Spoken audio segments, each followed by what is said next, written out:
I'm Neil Johnson, president of the Asian Poker Tour, and I stand before you today in front of the National Convention Center, the largest convention space in all of Vietnam. We're going to drop in 70 poker tables. This banquet table here, you have to picture a banquet editor, put a banquet table right there. This banquet table here, we are going to make our trophy table. We are going to put a veritable pride of APT Lion trophies. 60 billion in guarantee, with buy-ins from 2.5 million to 250 million, and games from Badesi and Badusi to Raz and Super Hold'em. High, low, single draw, triple draw. If there is a game that we are not playing, I encourage you to tell me, because at this point, we should have something for everybody. This city is amazing. It's gorgeous. There's the bay, the caves, the food tours, the nightlife in general. I mean, the bloody water puppets. If you can't have fun here, I mean, are you sure you know how? Now, the main event, 36 million against 25 billion. All you have to do is play 4 really lucky days of poker, and you can have the trophy, the cash, the photo, the fame, the glory, the infamy, the lies, the love, the hate, the deceit. You get all of it. All you gotta do is win. So, December 1st to December 10th, Hanoi Billions, 60 billion guaranteed. I mean, it just wouldn't be the same without you. Welcome to APT Hanoi Billions. We're here at the National Convention Center in the capital city of Hanoi. Today is the first day of the 10-day series, and the action is already popping off. Due to the overwhelming turnout, we encourage you to register for tournaments in advance. We have free marquee events waiting for all the poker players. Starting tomorrow, December 2nd, APT Super High Roller with a 120 million VND buy-in. The next one, starting on Monday, December 4th, is of course the main focus, the main event, featuring a 36 million VND buy-in. And to close the series off, on December 9th, we have the APT High Roller featuring an 80 million VND buy-in. All of these marquee events and more will be live streamed on that majestic stage. We pour our hearts out for this end-of-year event just for you. I hope you have a fantastic time.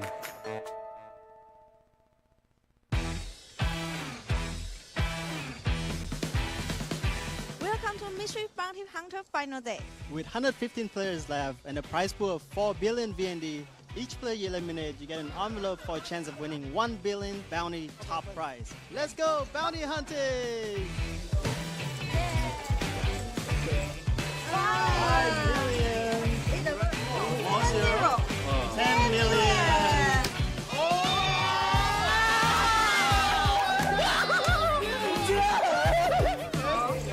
5 million.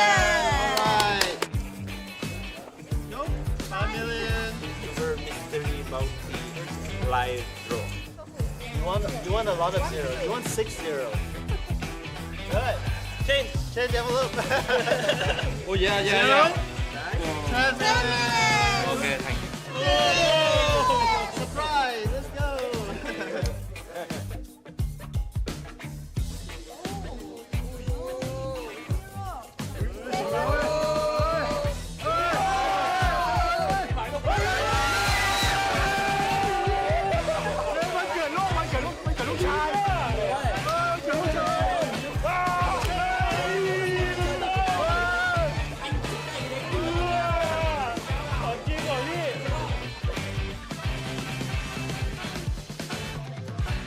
Xin chào các bạn. Welcome to the largest tournament series in APT history, APT Hanoi Billions. Yesterday, we kicked things off with Vietnam National Cup that drew a total of 1,527 entries on day 1A and B, which generate a whopping prize pool of 6.6 billion Vietnamese dong. This is a new record for the largest ever APT field. There are 156 players remain and they've just hit the money. Em cảm giác là mình đang một cái giải vô cùng lớn và lần đầu tiên em tham gia giải này và em thấy vô cùng phấn khích, và khi em đã được làm cheer leader em rất vui và rất mong có những cái sự kiện như này do Vsop và APT tổ chức. Today running good, yeah. Where are you from? I'm from China. First time APT? Yeah, first time APT. How you like the table? It's harder than yesterday. Bây giờ bạn đang có bao nhiêu chip? Mình đang có 150.000 chip thì phải, tí nữa nhân lên độ 2 lần thì 300 này 600. Nói với mình chút tại sao bạn chọn cái mũ này hôm nay?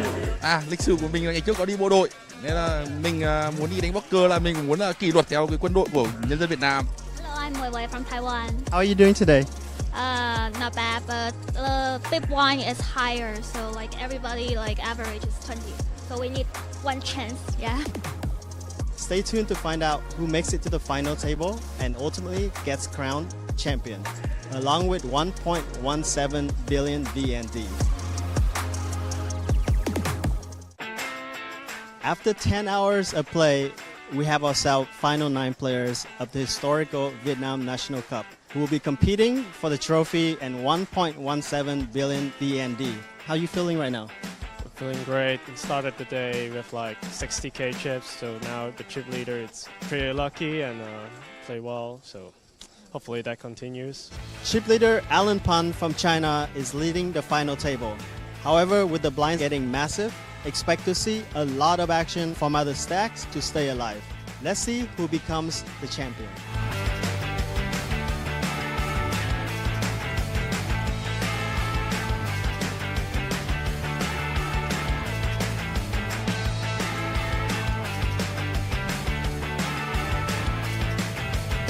King 3 versus 10-5.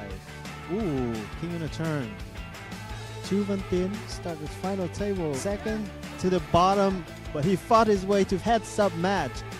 However, the two heads-up players agreed to a straight ICM chop, resulting in Elliot Demeshek bagging 893 million VND and Chu Văn Tiến 954 million VND and the trophy. I feel fantastic. There were 1,500 people in this event, and coming runner-up and having a fantastic score is awesome. Em bây giờ rất nhiều cảm xúc hỗn độn. Em đang cực kỳ là vui, rất là phấn khích. Lần đầu tiên em tham gia giải và rất may mắn là được giành giải nhất.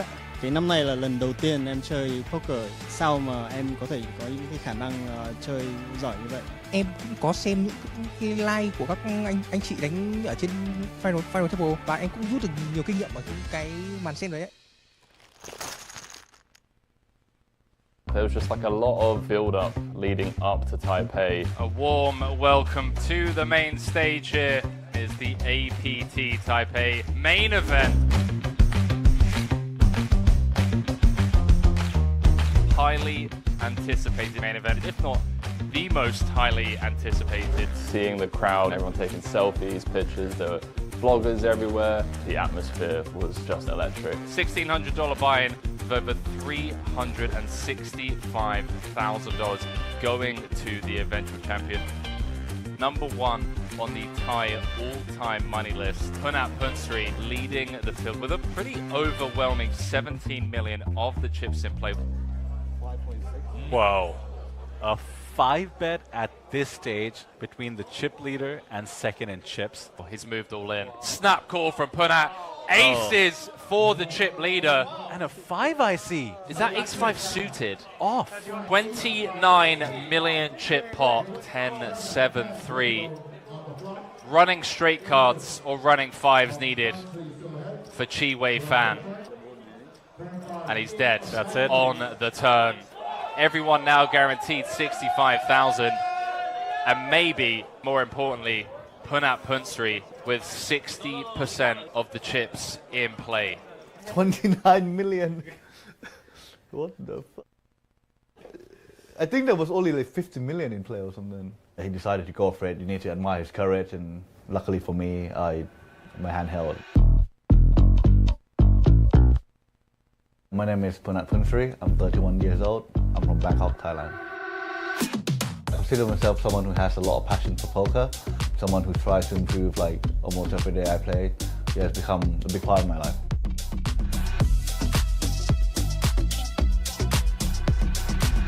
So I played cash games for many years during the start of my poker career, and the deep structure of this APT main event, they were very long levels, so a lot of the gameplay functions similarly to a cash game where it's very deep stack poker.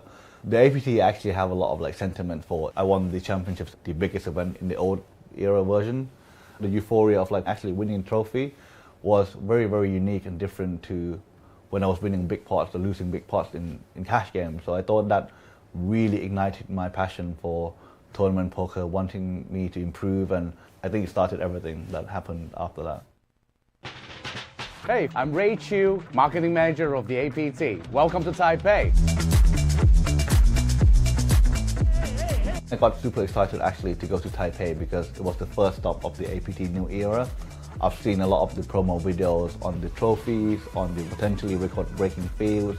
Everything was well ran. The chips were super nice. There were plaques involved that resembled those in James Bond movies and stuff. Although there was more competitiveness now, playing for slightly higher stakes, and the camaraderie of the whole community still remains. And I think that's super unique for Asian tournament poker. Punat Punsri actually qualified online on Natural 8 directly into day 3 where he found himself in the money. Once he took the overwhelming triplet, he was going to reach heads up. Heads up took quite a while. He had quite a few double ups, but I was always managed to grind him down. We have seen Kim navigate so many tricky spots, but we've never seen him with a decent stack. He does decide to flat call the top pair, which turns into top 2. My plan was to bet this and bomb a brick river. That's not a spade, because on the turn, the 9 and the 8 were spades. And well, the Queen of Spades, Punat, rivering top pair. This is the toughest spot for Punat. Punat flicks in the 1-chip call. I just felt like my hand was kind of too good now to fold and decided to call without much thought. And Kim scoops a 26 million chip pot, and with that, takes the chip lead. Yeah, it was a mistake and probably showed a bit of emotions, and I knew I had to regain my composure to be able to come back and win this thing. I started to think, wait, I could be the first person to win 2 major trophies of APT, both from the old and the new era. And that really got my focus and blood flowing, and I really wanted to play as best as I could. How about kings for Kim? The final hand, he had the kind of hand I thought he would have, a bigger pad in mind without a diamond. Big raise though, 1.6 million, 1 million to call. How about that flop? Pair and a flush draw for Punat. Overpair for Kim. All in. Wow, is this the one? He makes the call. Cards on their backs. I had a feeling it was coming. I don't know, just everything about the moment and the energy from my friends. So I turned to the rail, telling them it was coming. Punat saying to the rail, and it's coming as Punat's rail explodes. Could this be the end? There it is! Deuce of diamonds on the turn as Punat runs to his rail. But as always, a true professional handshake with Soo Bum Kim. I love the sportsmanship. This experience for me personally was very important, in terms of me knowing I could overcome a lot of obstacles. I think when I won, there was a feeling of relief, of happiness that I can do this in front of my friends. I actually play tournaments yearish, but I don't really have a big rail like this. So this is kind of the first experience where I actually have people cheering for me like this. It feels really nice, and yeah, I just hope for people back home they try to repeat what I did today, or maybe do one better. Give it up for Punat of Thailand!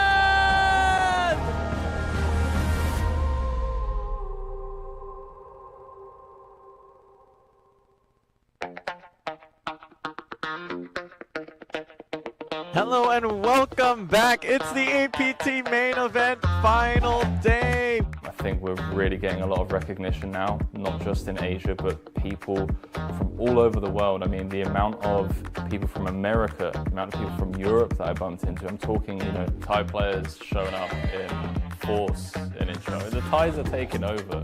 Every final table there seems to be a Thai flag. Right behind me is Thailand actor Napat. APT documentary, The New Era. I'm Top.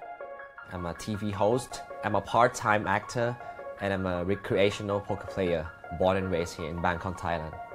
I've played poker for a long time, 10 years, but I started playing live tournament in October 2022, so it's about a year. When your heart is beating out of your chest and you have to hide it to make your opponents read nothing from you, it's like the best feeling in the world. I start my first APT in APT Taipei. I scoop a little lion from 8 Max Turbo, and it was my first trophy ever in my life, so I'm very proud of it. I think to myself, I can't miss the main event in Incheon.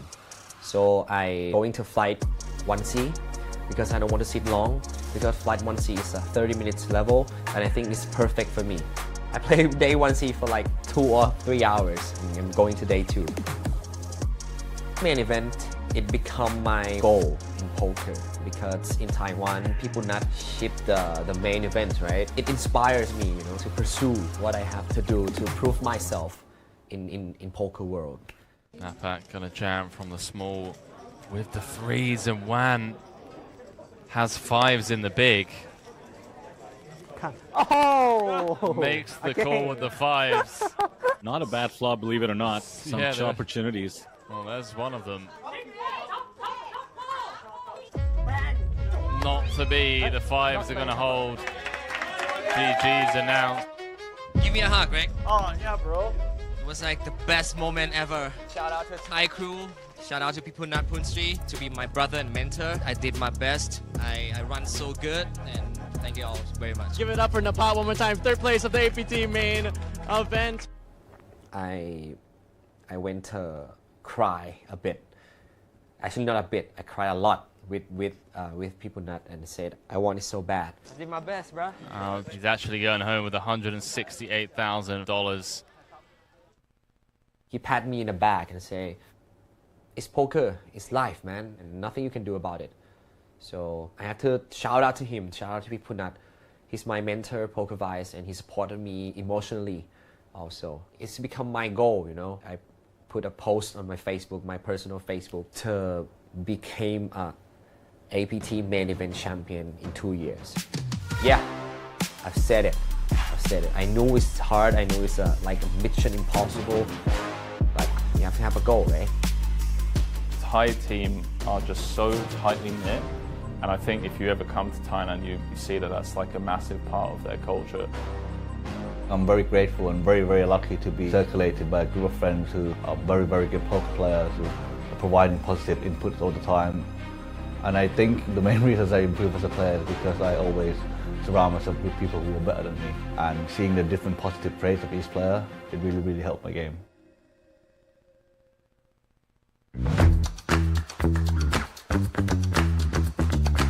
I'm obviously ecstatic to see them trying to break records again at APT Hanoi Billions.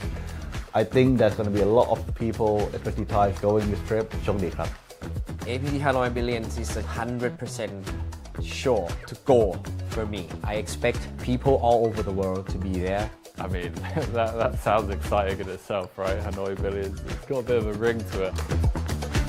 Hanoi Billions, if you're not there, then, you know, what are you doing? Come and play some poker, there's plenty of side events, it's a ton of fun and there's buy-ins for everyone. And then of course there's the main event, so very excited about being able to call the action on a billionaire event where we're going to be crowning billionaires.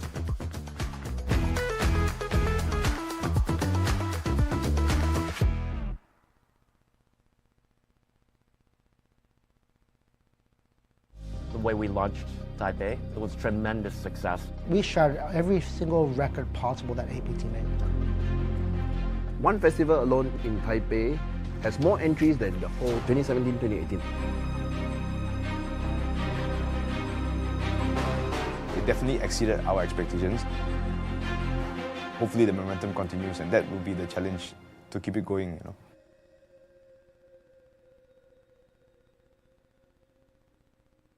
Hi, I'm Ray Chiu, Marketing Manager of the Asian Poker Tour. You may remember me from some of the fun videos we have on our channel. We're here in Da Nang, Vietnam, and this is the second series after APT Taipei. APT Taipei was such a great success. Many players come to us saying, oh, it was such an awesome, epic series even. I think our goal and trajectory is to make APT a series that you just cannot afford to miss. We're trying to give the players the best playing experience they can possibly have. And since New Era, we also put a lot of focus on highlighting players' triumphs, which is, quite frankly, what a lot of poker players dream of when they go to a poker tournament series. I've played poker for 16 years and played at APT for many, many years before I started this job. And the vibe at APT series is very different from how you would feel when you go to a tournament series in the West, in the US, for example. Sometimes players just feel so tiny in the sea of players. On the other hand, I can still remember the first time I played at an APT event, and it is that personal touch, that attention to individual players and their players' experience that really speaks to me. And even though right now we're in a new era, we're growing very rapidly, I think we'll still start from the point of caring about the player's experience. And I think that what sets us apart from our competitors. Well, good luck, man. Good luck, good luck.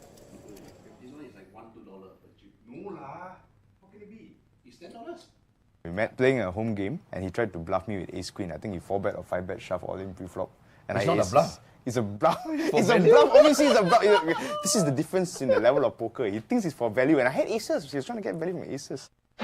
Poker has grown from a very serious hobby, and then now it's progressed to a business. Yes. It's nice to be involved in the industry. There has to be something that you love, and really enjoy. People reciprocate, the passion that we have and what we want to give to the players, and players are responding. They're showing their interest, they're showing their value, and they appreciate it. And we want to do better, even better, and more. Give more. Since acquisition, we doubled the team pretty much. Yeah, we have a lot of new hires, a lot of very capable people, and of course the pace is much faster. The pressure is on, and everybody is pushing themselves to meet our targets. The APT, when it was acquired, they'd already been around for a good 14 years. So there's a long legacy, of course, and it's a well-known tour. It's really a matter of jumping it from good to great. And that starts largely with people. Even trying to think about where we want to go in terms of Taipei, we didn't have the people in place to be able to service all the players, And so it's about building that structure, bringing in the right people, Neil Johnson being one of the major hires to the APT. APT is a very unique challenge in the fact that it's like trying to work on the engine of a car that's already speeding down the freeway. They already had contracts in place, events ready to go as we stepped in, but everything about it has grown exponentially since the acquisition. The achievements off of that, though, new chips, new cards, new trophies, new structures, new payouts, basically new everything. But that's led to also new results. It used to drive Lloyd nuts, our tournament director, because I'd be like, hey Lloyd, what was the record for a mystery bounty? Hey Lloyd, what was the record for a women's event? Because I didn't know historically the Asian Poker Tour records. Now it's very simple. Hey, what's the record for that? Taipei.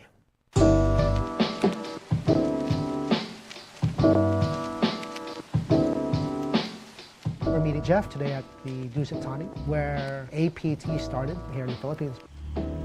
Buddy, good to see you. He's not just the ex-CEO, he's also a great friend. So how's it been? Same. Busy?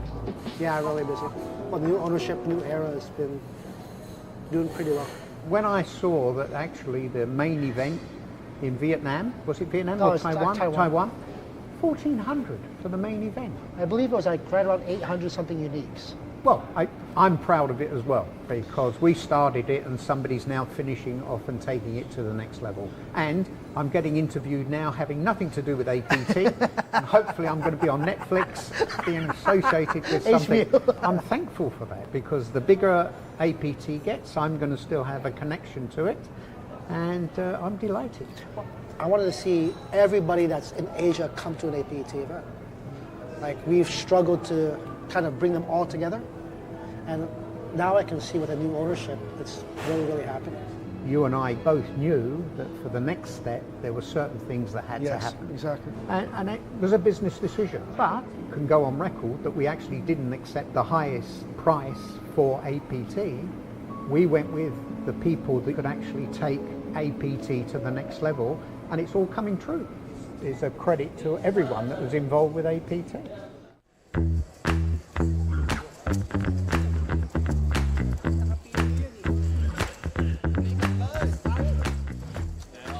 RNG of Beijing, China, everybody. Easy game, bro. Michael Soiza, are you proud of me, bro? Poker generally has been a much older person game, an older generational game, and we're now in a modern age, but the poker industry still feels sometimes like it's a few decades back. Poker also can be a little bit exclusive. It can be a bit of a, a boys game, or this financial barrier of entry to play poker, and I don't think either necessarily true. At the end of the day, anyone should be able to play it. It's a card game. And so I think it's really important to have new voices, younger voices in the poker space, as well to kind of, help the entire poker industry as a whole catch up with the times of today. My experience so far at the APT has been a very fond one this last year. Getting to do what I love, which is calling the action on this growing brand, the APT New Era. But there's a lot of work that goes on behind the scenes. There are many 16, 17, 18-hour days sometimes at festivals, sleepless nights just to make that social media post or that YouTube upload or whatever it is that we're trying to produce, because we are very guilty of wanting to do things perfectly. And I think we're going to look back, especially to this period that we're in now, like the last, let's say 12 months, and be like, hey man, yeah, it was worth those long days. It was worth the hardships, and we made it work. It's very cliche to say that the destination is the journey, but that really is what this is about. We can't see the finish line because the hope is that the APT is here forever. That's what you want it to be. The people who began the World Series in the 70s, most of them aren't with us anymore, but the World Series is getting bigger and stronger every time. That's what we want for the APT. So for us, the destination is the journey. I'm very excited for APT Incheon. With the hype from Taipei, everybody is just looking for the next epic series like APT Taipei. This is the second time that we're hosting $1 million guarantee under the New Era. I've never been to Korea, so I'm excited to go to Incheon and see what Korea is like. And maybe next time I'll say my favorite thing about APT is kimchi. Or, is that racist? I want to manage my expectations, but I'll be honest with you, I'd be disappointed if it's anything less than Taipei. I think we're going to see some epic storylines similar to Taipei, where we have these online qualifiers or people that want satellites into the main event and making deep runs, because those are the stories that I personally live for and look for. I think we have a really good chance of getting that as well, given the lead up to it and the amount of people that are going to be flocking to Incheon for the next APT.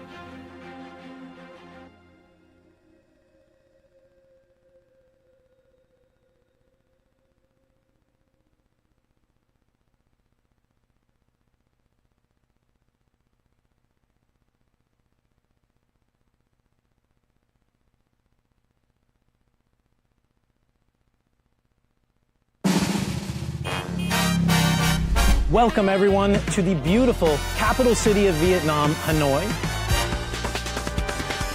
I'm Neil Johnson, president of the Asian Poker Tour, and I stand before you today in front of the National Convention Center, the largest convention space in all of Vietnam.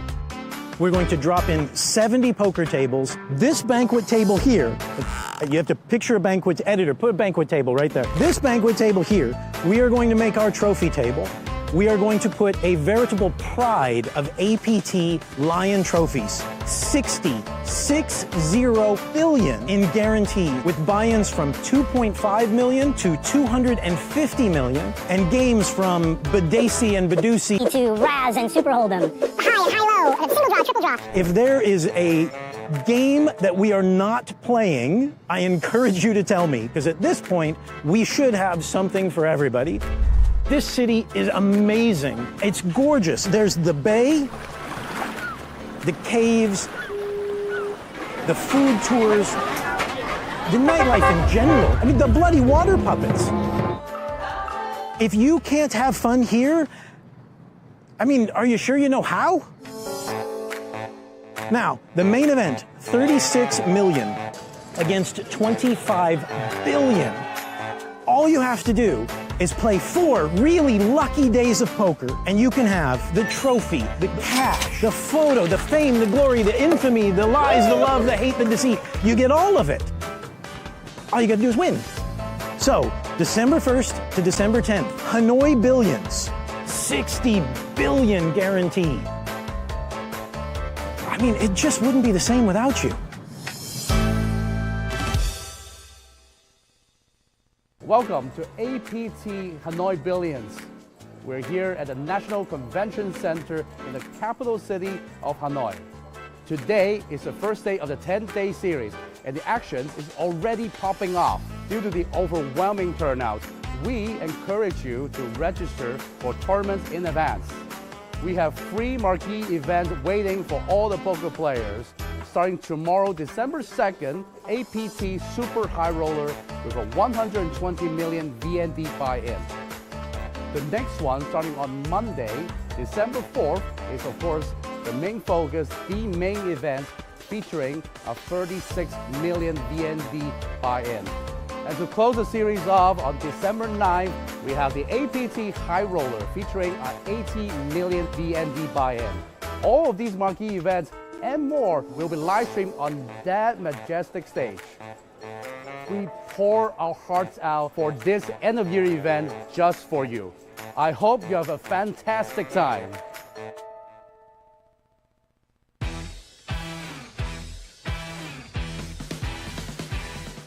Mystery Bounty Hunter Final Day.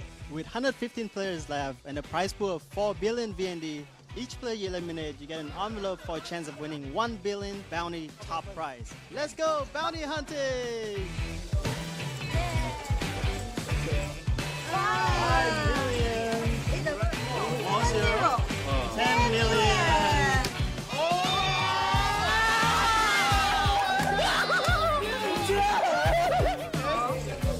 5 million.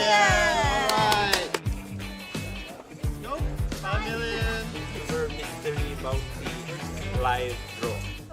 You want a lot of zeros. You want 6 zeros. Good. Change the envelope. Oh yeah. 10 million. Okay, thank you. Oh, surprise. Let's go.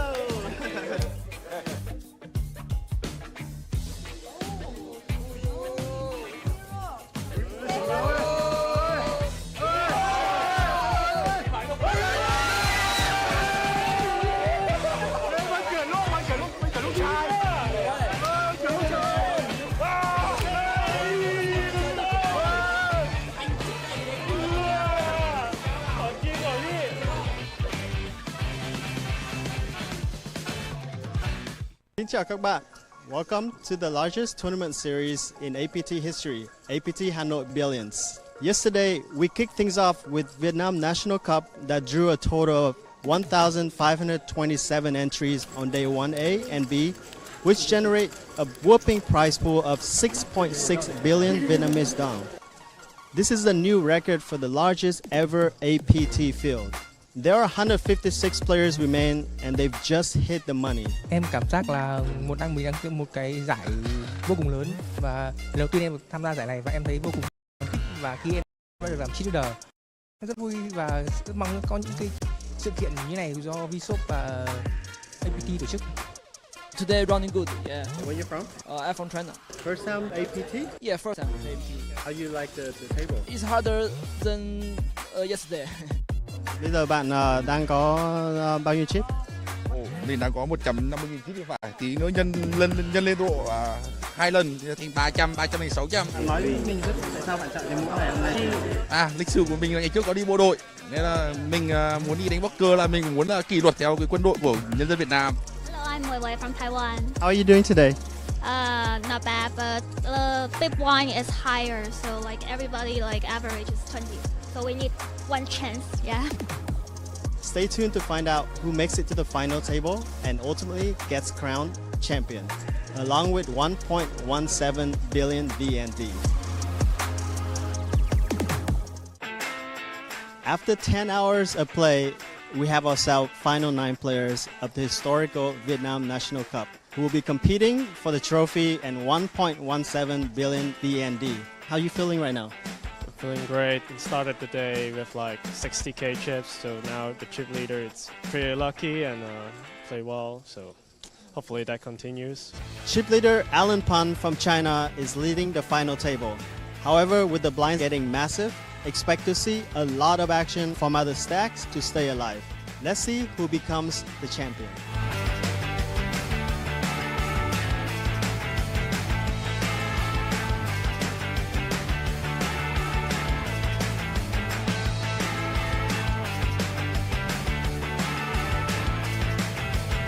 King 3 versus 10-5. Ooh, king on a turn. Chu Văn Tiến start with final table. Second to the bottom, but he fought his way to heads-up match. However, the two heads-up players agreed to a straight ICM chop, resulting in Elliot Demeshek bagging 893 million VND and Chu Văn Tiến 954 million VND and the trophy. I feel fantastic. There were 1,500 people in this event, and coming runner-up and having a fantastic score is awesome. Em bây giờ rất nhiều cảm xúc hỗn độn. Em đang cực kỳ là vui, rất là phấn khích. Lần đầu tiên em tham gia giải và rất may mắn là được giành giải nhất. Cái năm này là lần đầu tiên em chơi poker. Sao mà em có thể có những cái khả năng chơi giỏi như vậy? Em cũng có xem những cái live của các anh chị đánh ở trên final table và em cũng rút được nhiều kinh nghiệm ở những cái màn xem đấy. There was just like a lot of build-up leading up to Taipei. A warm welcome to the main stage here is the APT Taipei main event. Highly anticipated main event, if not the most highly anticipated. Seeing the crowd, everyone taking selfies, pictures, there were vloggers everywhere. The atmosphere was just electric. $1,600 buy-in with over $365,000 going to the eventual champion. Number 1 on the Thai all-time money list, Punat Punsri leading the field with a pretty overwhelming 17 million of the chips in play. Whoa, a 5-bet at this stage between the chip leader and second in chips. He's moved all in. Snap call from Punat. Aces for the chip leader. And a 5 IC. Is that ace-5 suited? Off. 29 million chip pot. 10-7-3. Running straight cards or running 5s needed for Chi Wei Fan. And he's dead. That's it. On the turn. Everyone now guaranteed 65,000. And maybe, more importantly, Punat Punsri with 60% of the chips in play. 29 million. What the fuck? I think there was only like 50 million in play or something. He decided to go for it. You need to admire his courage, and luckily for me, my hand held. My name is Punat Punsri. I'm 31 years old. I'm from Bangkok, Thailand. I consider myself someone who has a lot of passion for poker, someone who tries to improve like almost every day I play. Yeah, it's become a big part of my life.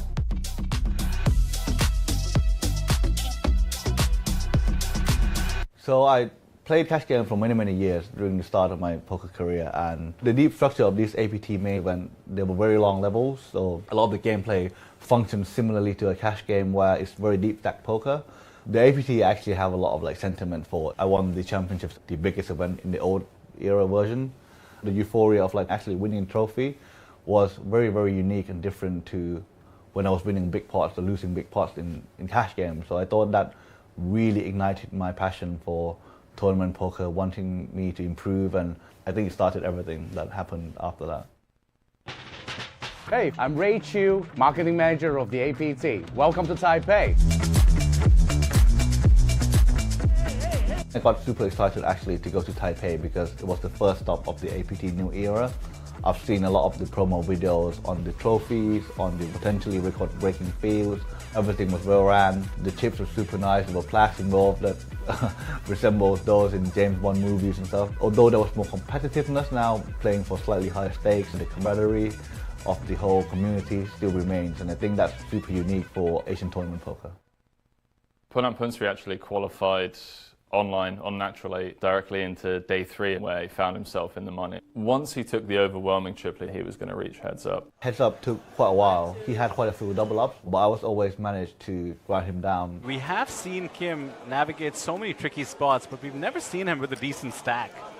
He does decide to flat call the top pair, which turns into top 2. My plan was to bet this and bomb a brick river. That's not a spade, because on the turn, the 9 and the 8 were spades.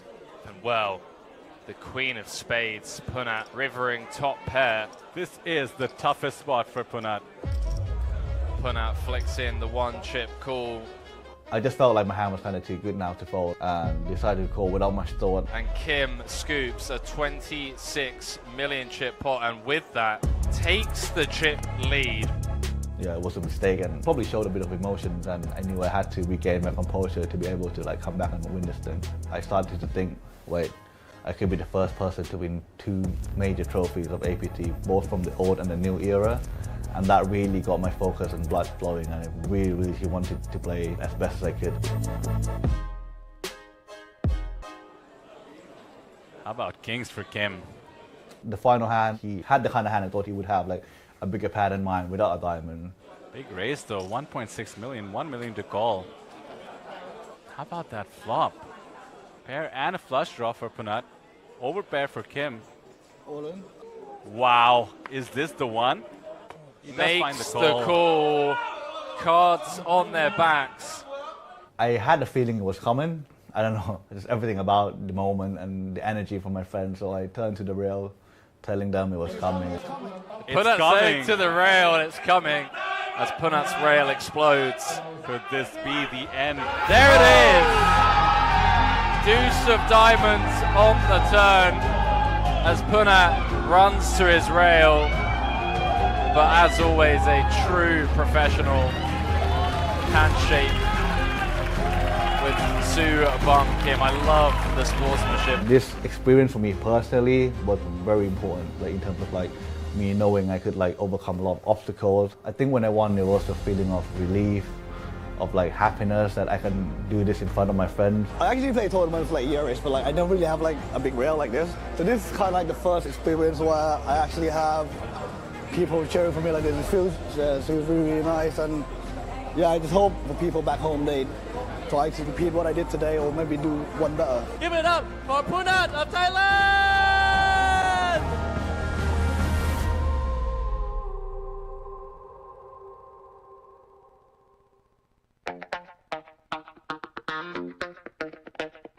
Hello and welcome back. It's the APT main event final day. I think we're really getting a lot of recognition now, not just in Asia, but people from all over the world. I mean, the amount of people from America, the amount of people from Europe that I bumped into. I'm talking, Thai players showing up in force in Incheon. The Thais are taking over.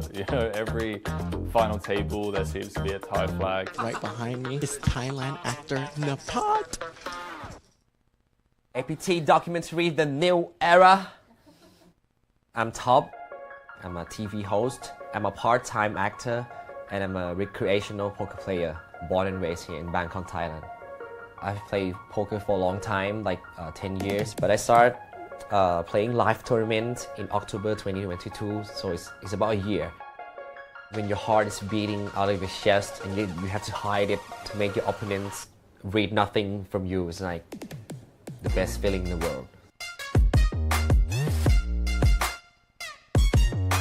I started my first APT in APT Taipei. I scooped a little lion from 8MAX Turbo, and it was my first trophy ever in my life. So I'm very proud of it. I think to myself, I can't miss the main event in Incheon.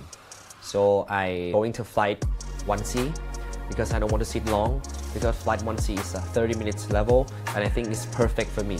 I played day 1 seed for like 2 or 3 hours, and I'm going to day 2. Main event, it become my goal in poker because in Taiwan, people not ship the main event, right? It inspires me, to pursue what I have to do to prove myself in poker world. APT gonna jam from the small with the 3s, and Wan has 5s in the big. Oh! Makes the call with the 5s. Not a bad flop, believe it or not. Some opportunities. Well, there's one of them. Not to be. The 5s are going to hold. GG's announced. Give me a hug, Greg. Oh, yeah, bro. It was like the best moment ever. Shout out to Thai crew. Shout out to people Nat Punstri to be my brother and mentor. I did my best. I run so good, and thank you all very much. Give it up for Napat one more time. 3rd place of the APT main event. I went to cry a bit. Actually, not a bit. I cried a lot with people nut and said, I want it so bad. I did my best, bro. He's actually going home with $168,000. He pat me in the back and said,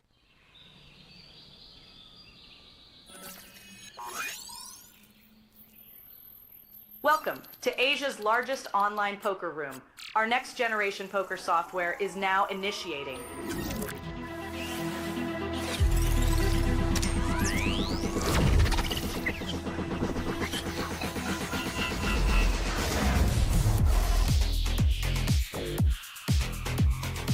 Elevate your online experience with a wide variety of poker variations to choose from. Get fully immersed with fun and social features.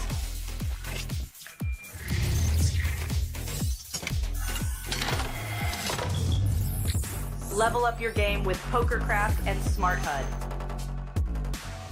Unlock a wealth of rewards including cashback, bonuses, and jackpots.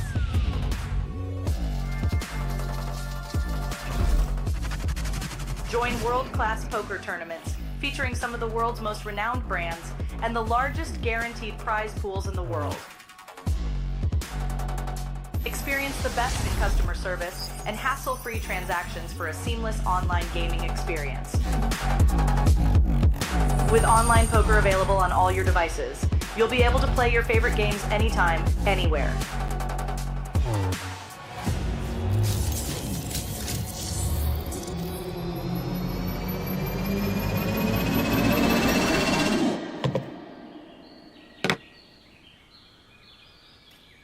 Sign up now and elevate your online poker experience today.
Hello everyone, I'm Suited Superman.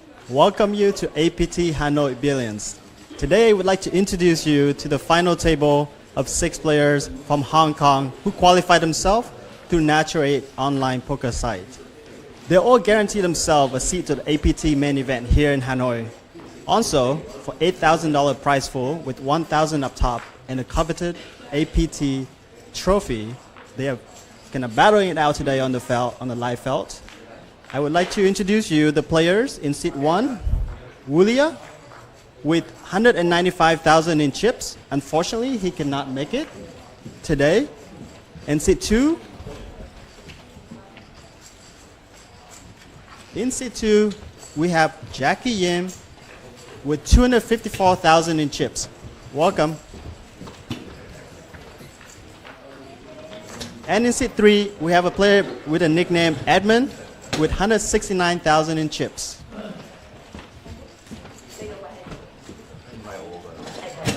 Seat 4 is NMAC with 272,000 in chips.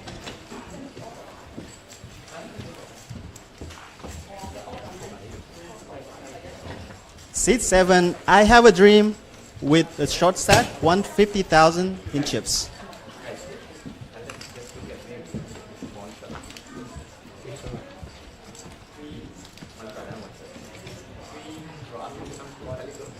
And finally, we have our chip leader with the nickname Ajax Suited, 424,000 in chips.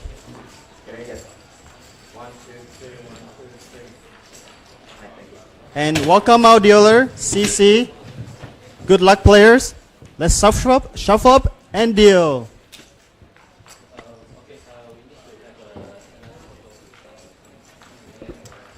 Welcome to another day here at the APT Hanoi Billions 2023. I'm Aditya Vadvani, joined by It's Not a Bird, It's Not a Plane. It's my co-commentator, Suited Superman. Welcome, sir. Hello, Adi. I'm very excited to be here today with you to yet another exciting day at APT Hanoi Billions. The atmosphere in the room is buzzing, and I cannot tell you how many excited faces out there just awaiting for all the actions on the felt. And I think today is another group of players who are already qualified for their seat to the main event that is happening right now in Hanoi. So looking forward to see them getting warm up, also getting some money guarantee in their pockets, fighting for the top prize of $1,000 and coveted APT trophy. Yes, sir. 141 entries this event had online on Natural 8 Hong Kong. Now just 6 left. 5 on your screen. One of them is using his psychic powers to play from out of the event. We'll see how that works out for him.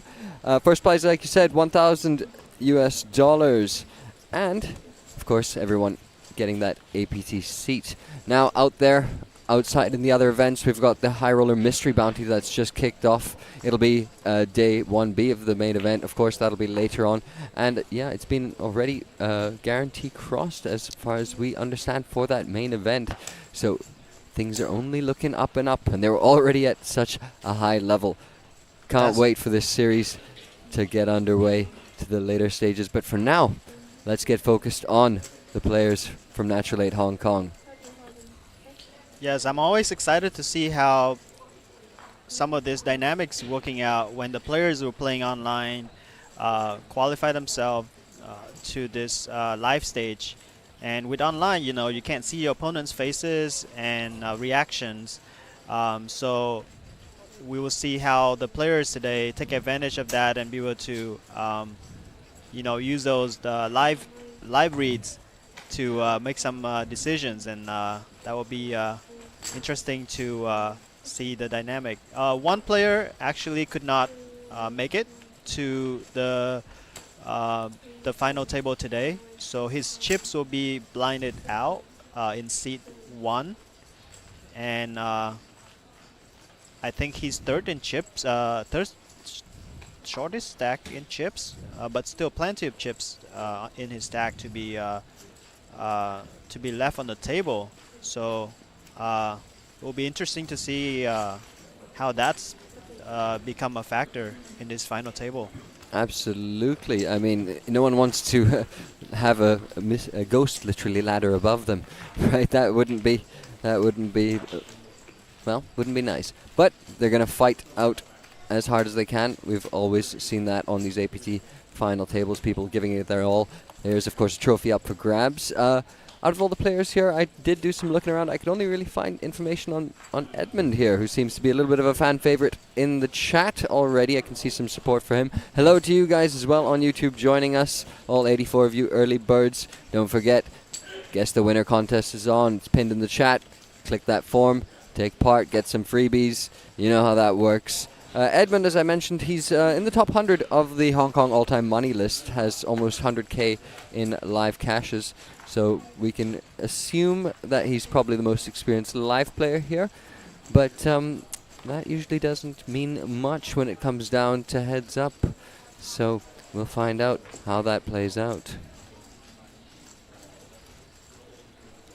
Jackie Yim here in your screen. First to act right now. Opening from the hijack, ace-7 off. Do give your shoutouts and love in the chat to anyone if you're supporting an Edmund who we just mentioned. He's just picked up ace-king. Could it be bloodshed early on?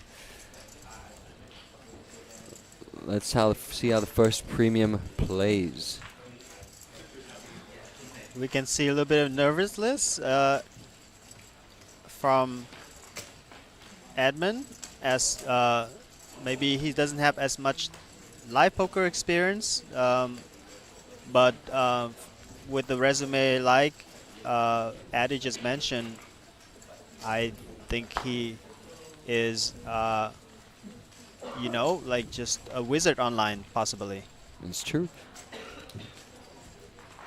Taking a smaller 3-bet size over here with the ace-king, maybe trying to sucker an opponent in early into this one. Let's see how Jackie Yim decides to play the first bit of resistance he's going to feel at this table. Makes a sensible fold. First hand going to Edmund. Is it Edmund or Edmund? I think that's M and M in the middle. He's very very unique name there. I think yeah, I think screen name online is interesting to me as well, like just how players pick their screen names, and I wonder if that can have a little bit of a tell to some opponents, and what type of player they are. Do you play online much at all, Adam? I do, and I do have some thoughts on usernames as well, because you can actually determine a lot from someone's username. You know, if they do pick, you know, sometimes like people like to take inspirations, you know, they call themselves after intelligent players or famous sports people, that, you know, a Ronaldo or something, and then you can you know, assign properties to what their motivations are behind that name, because they like to attribute those qualities of that person to themselves, perhaps. Could be a place to look for exploits, and whatever extra information you can get online, especially when you can't see the players like you can live. Yeah, worth factoring in every so often. That's right. I wonder if Ajax suited here, that's his favorite hand or not. Well, he's got a sweatshirt with the same, so we'd imagine so. Boring question, but what is your favorite hand? Don't say the one that wins. No, I actually have 8-6 suited as my favorite hand, just because I was born in 1986, and I also won some huge pots with that hand. So beautiful. You know, the suited one gapper is it's usually very fun to play. It's 8-10 for me, actually. 8-10. 8-10 for me, yeah. 8-10 is actually a very unique hand. I don't know. I'm not too much into solver studying, but from what I know, that hand is kind of one of those hands that being mixed a lot into those bluffing range. So that's well, I do a lot of bluffing. Yeah, so that's actually a very very interesting hand. That a lot of players are start using it.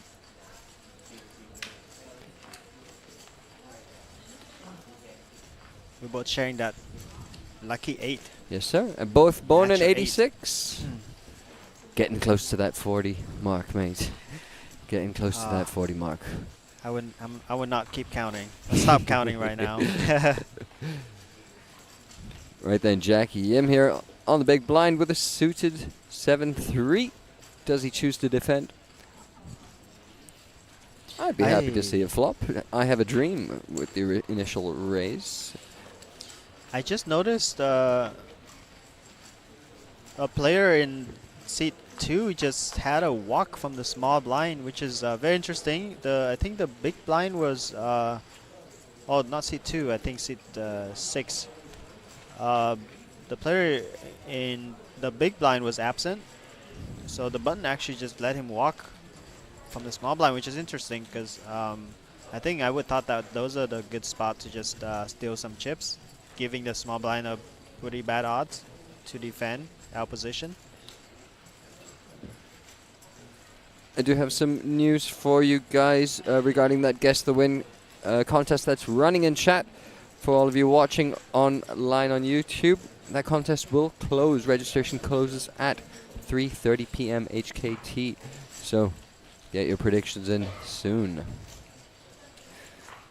C-bet from the Jack 10. Jack Yim with a little baby gut shot there.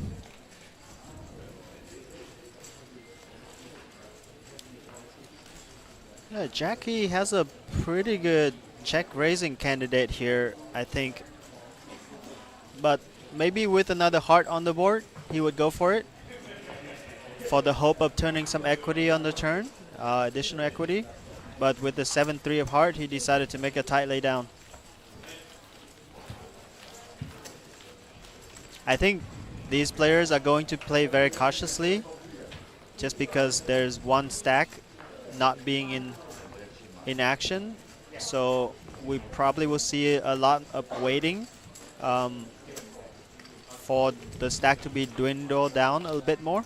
Although, mate, once the blinds go up, that's just free dead money on the table, especially when it's the big blind. So that's going to make interesting dynamics. The small blind essentially getting a really cheap big blind every time they're in that, with the missing stack is in that position. So that once the blinds are up and they're worth a lot more, it's going to create another dynamic that'll be interesting to watch. 20 minutes level in live poker is a lot less than online, where the cards are being dealt instantly. In live scene, that's like a super turbo, almost like hyper turbo type of tournament. So players need to start fighting for pots as well. The position of the absent player is actually just after the chip leader. So I was wondering earlier why he gets the walk there as a chip leader, and that makes sense because I guess the players don't want to battle with the chip leader right away. That makes sense.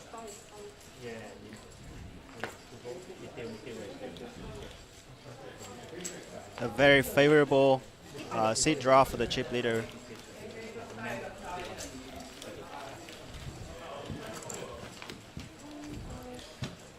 I love how all the dealers are dressed up in traditional dresses from different country. Yesterday, we have the Vietnamese influencer challenge, and the day before we have yesterday also the Indian influencers as well, and all this culture is being displayed at the APT is pretty wonderful to see. Yeah, definitely a lovely touch. Not something we've seen elsewhere around the world. So lovely way of bringing everything together, representing all the nations of Asia. It is the Asian Poker Tour, after all. This is the first, I would say, a little out of line type of play we see. But as a chip leader, he's making a statement here. I'm the table captain. Look at me.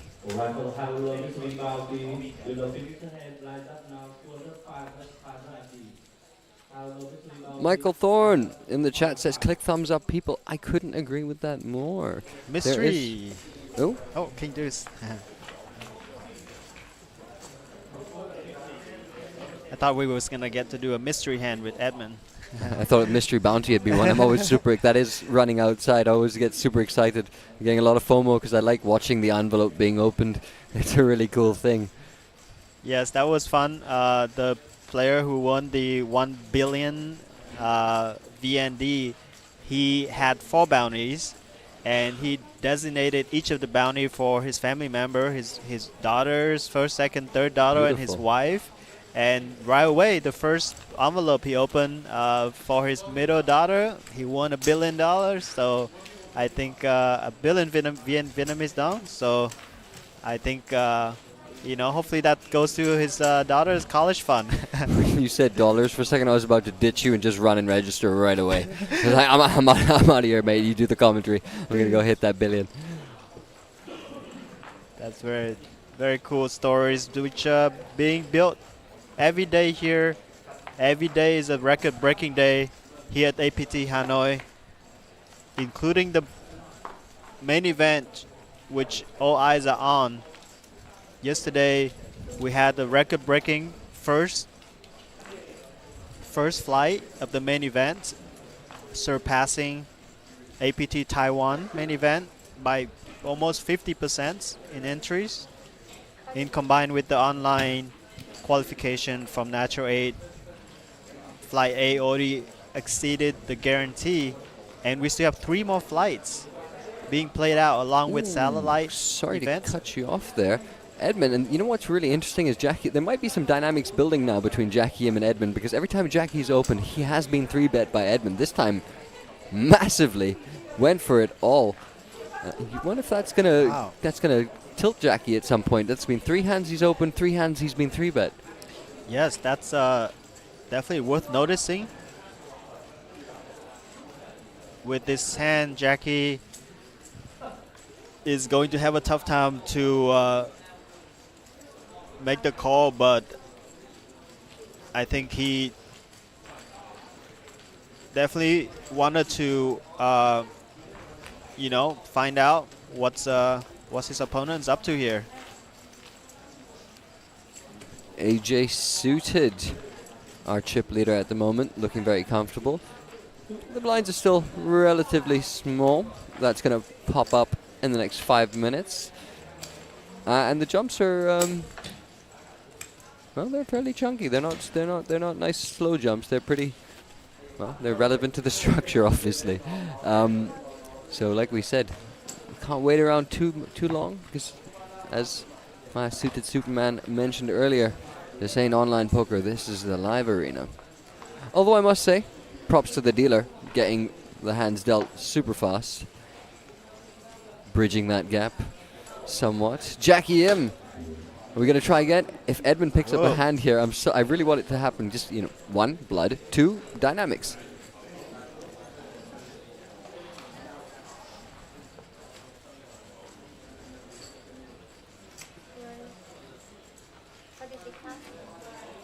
And he goes for a big sizing this time, which is really interesting. He goes to 36K, deciding, hey, not this time, mate. No more of this 3-bet nonsense. I have not do lose seen a bit of this. equity doing that, though, mind you. That's a strong holding. I would. Oh, this I is have not a dream. going to be pleasant for Jackie here. I mean, 36,000 as a raise. That's a statement of intent. I have a dream. Surely going to click back, and then what do you do in Jackie M's shoes? Because not to make too many presumptions on the player, but clearly values his hand, so you don't usually raise that much with, you know, means to fold later on. With this sizing, I have a dream decided to just make the call, setting up the trap. I like it. Yes, sir. Always an ace on the flop. The dream has been crushed for now, at least on the flop. That is so unfortunate for I have a dream. And right now he's doing a great job of masking I'm kicking myself in the face look, you know. You hate to see it, man, when you got kings. Yes. Fair enough when you raise and you're like, oh, I didn't get any action. But when you try and trap and it goes wrong like that, it's brutal. He wants to go back in time now to change his decision, surely. But you know, with such a large raise, sometimes people who are not fully in the pro zone, they read this as smaller pairs that are weaker and don't want action. They wanted folds pre-flop, so a king might be quite happy here still, and the underbet there from Jackie as well. Yes, I think I Have a Dream would at least stick around for one street. And sure he does. Looking to keep that dream alive. Needs a king. Yeah, that's right. He's being covered by Jackie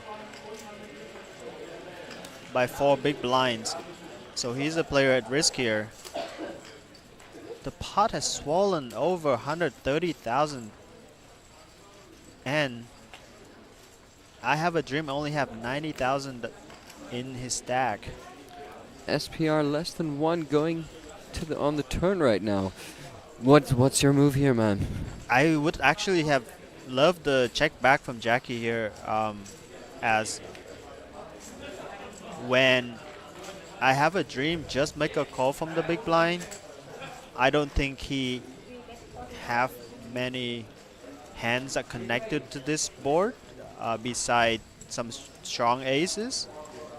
The strongest of the aces, like Ace King, probably would just jam it in. Yep. So he's likely to be on the Ace Jack, Ace 10 suited, which is drawing very slim versus his Ace Queen hand. Yeah, I really doubt 5s or 7s are going to come in for that much pre. 9s you could make a case for perhaps, but Ace Queen is super strong here, so I would have really liked a trappy check on the turn. Yeah, one liner comes in, but I don't know if that's very relevant for this hand. Jackie made a very milky turn bet that was, wow, a check back from Jackie, fearing a straight or 2 pairs from I Have a Dream, which saves I Have a Dream's tournament life here.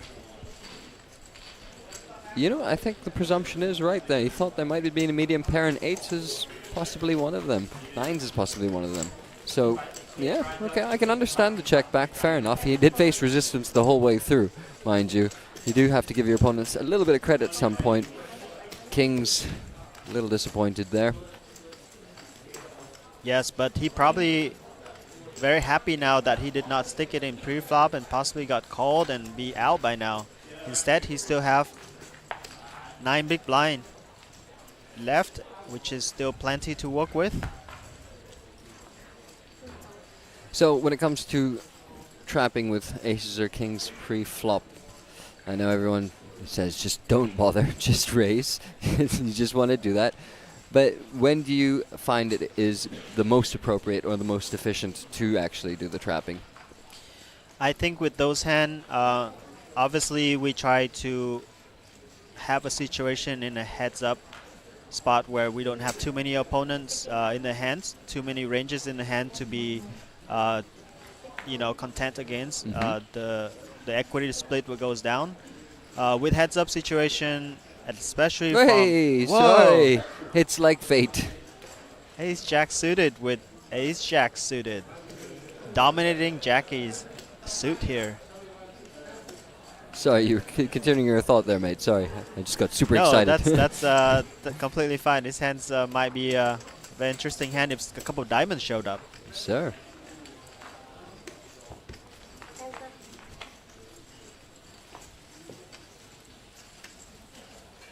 I think with big hands like aces and kings, in some spots where we can get heads up with not many chips to be being in play. For example, you are a little bit on the shorter stacks, sub 30 big blinds where you can easily get the chips in post flop through the 3 streets of bettings. Then it's a good situation.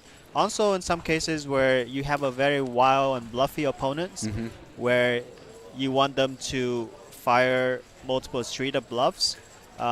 Preferably, you want to be in position as well to ensure that you also capture some of the value. when check 2 or, you know, like, so there's different situation where you can slow play and get the max value. But it's much more comfortable with pocket aces because you don't have to worry about overcard. Pocket kings is definitely harder in many situations, like the one we just saw.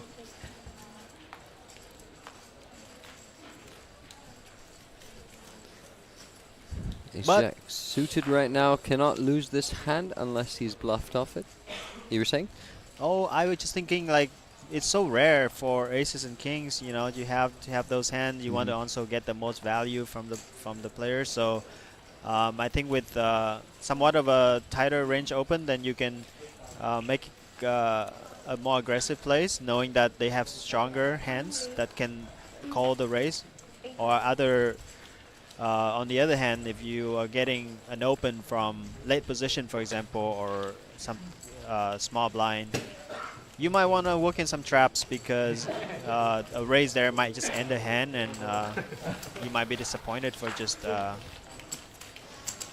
picking up little chips. Fair enough, fair enough. Unless you're, of course, playing in my home game, in which case, just trap. They're going to call anyway. It's fine.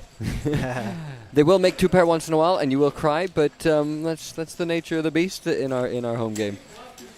Yes, there's a lot of players out there. Actually, their goal is out there to crack aces, so they'll be happy to put money in the pot with 8-6 suited, 10-8 suited, just to have the joy of cracking your aces, you know. Especially if you give them a whiff of you do this regularly, then they want to do it even more. That's right. It's so true. But yeah, what you were saying about doing this in tourneys especially, and Cash, you can understand. You get a wild player, like you said, once in a while. You can wait for that moment to be like, all right, let's get this guy now. But tourneys, it's so rare. You get so few opportunities to. You know. A big factor that comes into tournament as well is the pay jump and the situation, or if you're on a bubble, and you're very deep stack, you might not want to bloat the pot and not be able to get away post flop. So keeping the pot small, pot control, to keep your tournament live. As in tournament, the chips gain is not as valuable as the chip loss, where you want to be able to stay in the game. So playing with a stack that covers you might be the reason that you want to play the big pairs cautiously in the big ICM scenarios.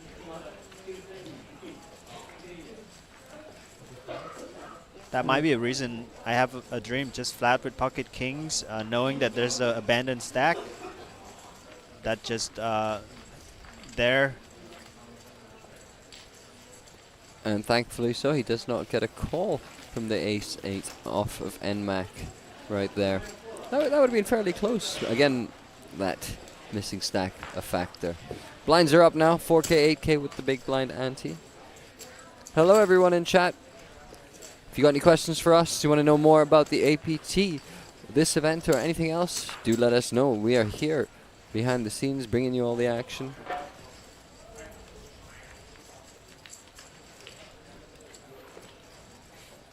Addy, did you know that Shimizu just shipped another tournament yesterday? My man. The Superstar Challenge. The man is unstoppable. He is a superstar in my books. That's very impressive. 100% a lock for Player of the Year now. A #1 spot in Japan has to be after that. Yes, back to back.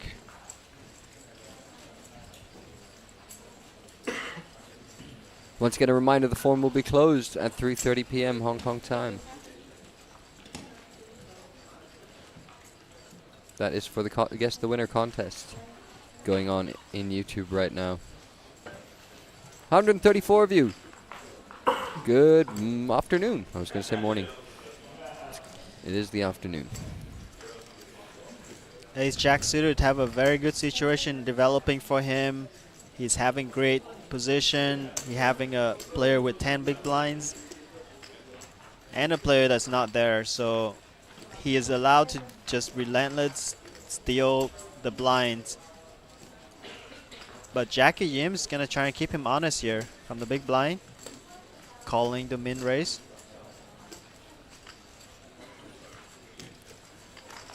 Jackie has got the look of a man who might want to donk bet here. Trust me on this one. There is a feeling. Oh no, I wanted him to do it. I like to make these random guesses so I can look really cool. Sometimes it doesn't work out.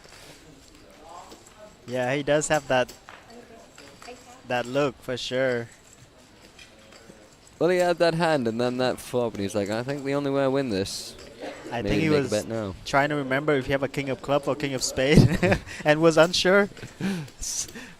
I didn't want to recheck his card. Hey, so I figured out, between you and me and all the 100 people here, I figured out a good tell on a lot of pros. Yeah? When they flop a flush like that and they check their cards, they got it. Because those guys never check their cards. They look at it once and they know what it is. That they're just pros. They know it all the time. And I've seen them all do it so many times. So the two of us and the 125 of you, we've just got a new little secret weapon to use against them pros. Use it wisely. I will definitely agree to that. Actually, that's something I noticed as well in No Limit, where, you know, like there's two cards. You know how hard it is for you to remember your suit if your card are suited, and it's pretty rare for those pros to like forget. And in PLO, it's a little bit different. When I play regularly in cash game, where you have to remember 4 or 5 cards, then it's more appropriate to check from once in a while. But yeah, I think that might be a pretty reliable tell.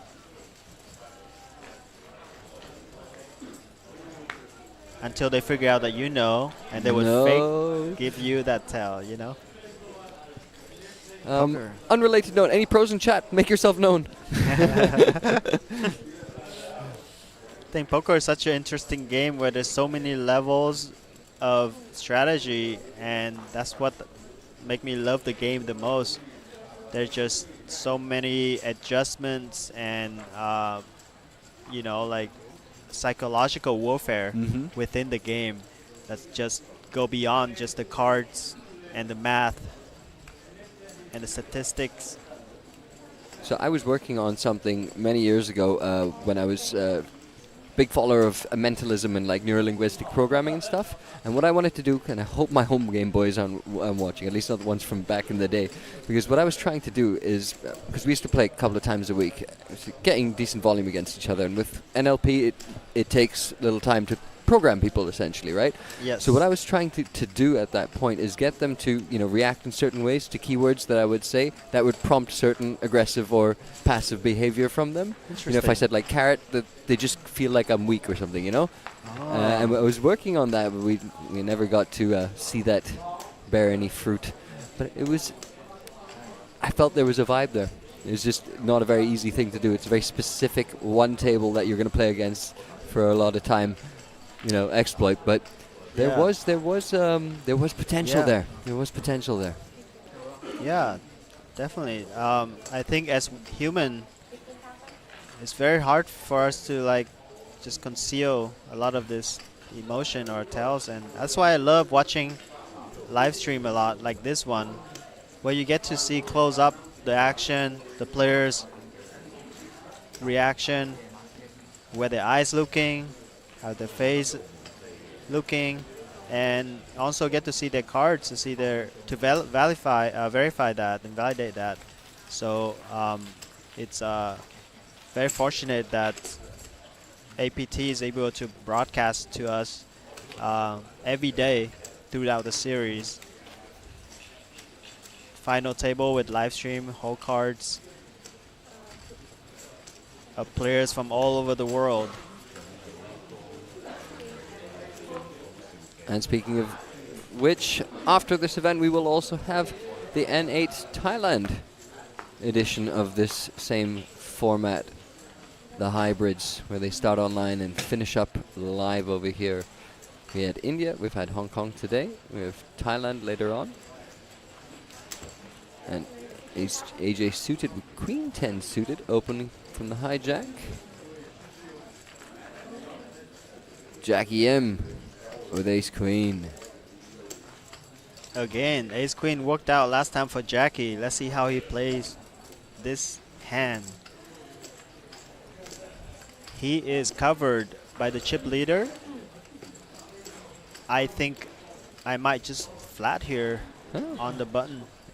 Well, that would appear to be balance coming from the gentleman right there.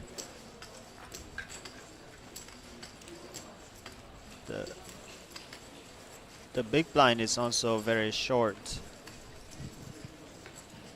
Oh no, I think that looks like raising chips right there. Significant ones.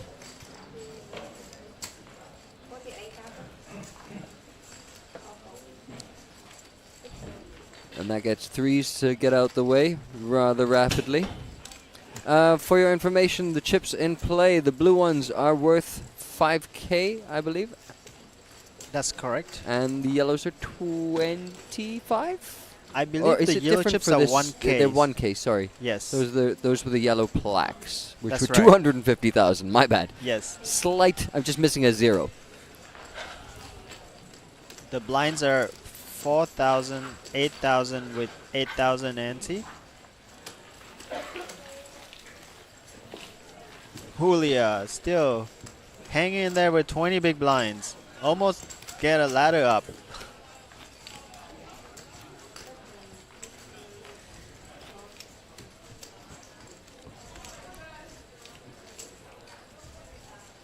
That is a lot of value being lost if Julia can't make it to the APT main event here. He guaranteed himself a free seat already for a chance of shipping the biggest APT main event in history. Jackie Yim picking up all sorts of nice looking cards.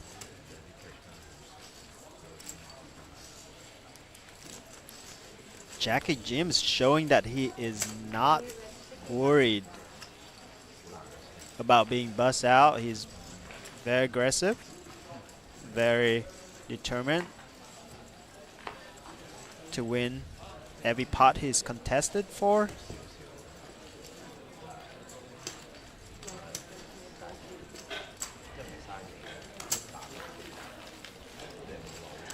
Moved up to second place.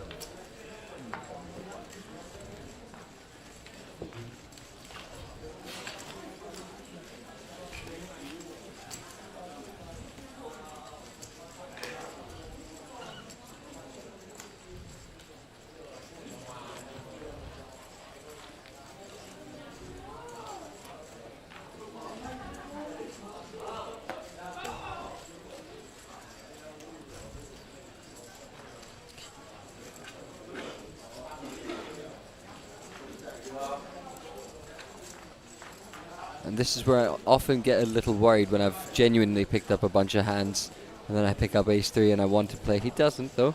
But you do sometimes find that someone on the table every so often goes, you know what, enough. And then when you got ace-3 you're like, I knew it, I knew it, I knew it. Yes, it's one of those things where, you know, we kind of have to like feel the vibe of the table. It's some table that let us slide with a lot of aggressions, then we keep pushing it, and if we face with too much resistance, then we tone it down. So it's varied, but sometimes I get pulled by that type of you know, emotion as well, where I feel like, oh, I won the last 3 pots, and now I have like king jack off. Should I open? Seems a little bit out of line to just make a fold, but at the same time, you know, players might not believe me this time. So that's where that little bit of extra knowledge about who you're playing against will help you make that decision. If it's a bunch of solid players, then no stress. You don't have to worry about that because they're not thinking about that. Neither do you need to bother unless you've set that sort of, you know, tone for yourself. But against my home game, let's say, ends up getting me into a lot of trouble. So I tend to stay away from it when I'm on a little bit of a rush. Like cap it out at 3-4 hands in a row. Yes. Seeing NMAC handling the chips live, a little bit nervous in this, kind of make me think of myself, who's a live players who learn poker through live games, and that's how I feel when I play online. Actually, I just feel like there's so many buttons. There's everything like, you know, very hard to follow, and I don't see how some of these players can be able to play 10, 15 tables at the same time while playing it well. Just very impressive. These players all have eliminated hundreds of players to arrive here to the final table, so they definitely know what they're doing online. And it's really great to have this online poker site for players to be able to practice at the comfort of their home and have a lot of options to earn themselves money, opportunity to travel like this. Unfortunately, in the US, it's still pretty limited for me, so to play online. So looking forward to a day where live poker, online poker is back in the US, where players can join the pool and be able to exchange hands. I have a dream, cut off, king 3 suited all in. Pretty aggressive, consider the stack that is not being in play still there. But I like the selection of hand. I think this is one of the type of hands that the solver, as the kids say it, would prefer to have the blocker properties like ace X, king X suited, preferably to make a push here.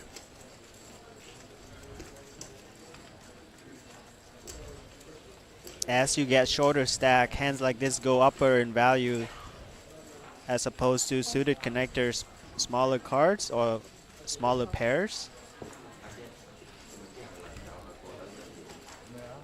Picked up valuable 2.5 big blinds to stay alive.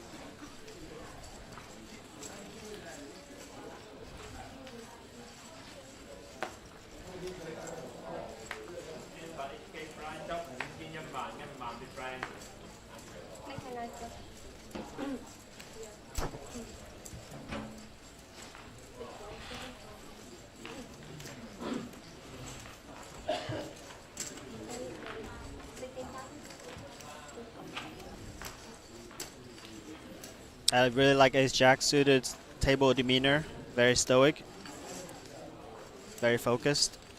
Agreed.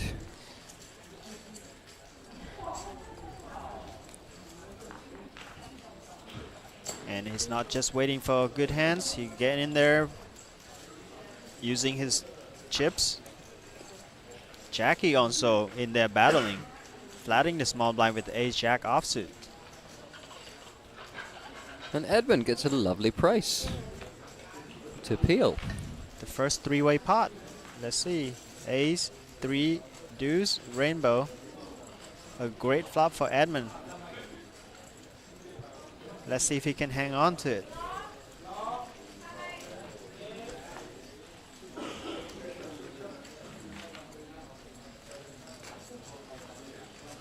Check from Jackie.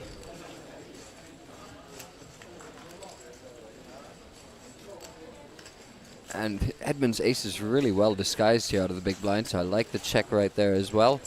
Let's hope the, well, he's hoping rather for ace jack suited to make a continuation bet, which comes in right there.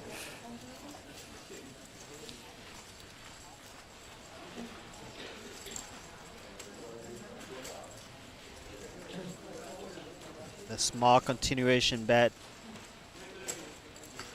to get a feel of where he's at. Clean up some equity.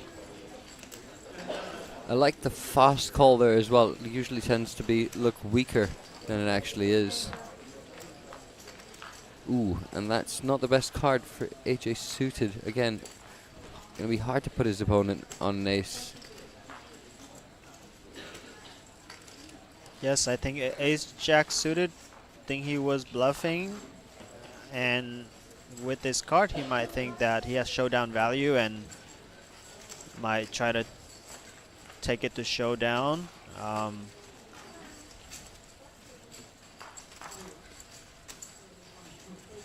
Right, and a brick here on the river is going to give him a lot of confidence. Let's see if Edmund is going for that thin value here. Knowing that a lot of the strong hands that the ace-jack suited has would be betting the turn. Hands like bigger ace.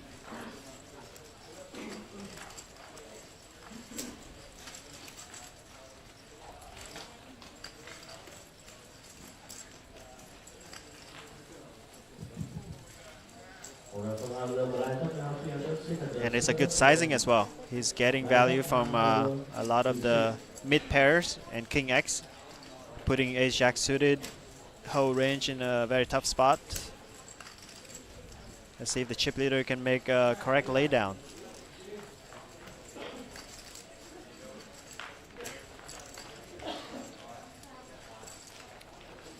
He doesn't really beat a whole lot. Yeah.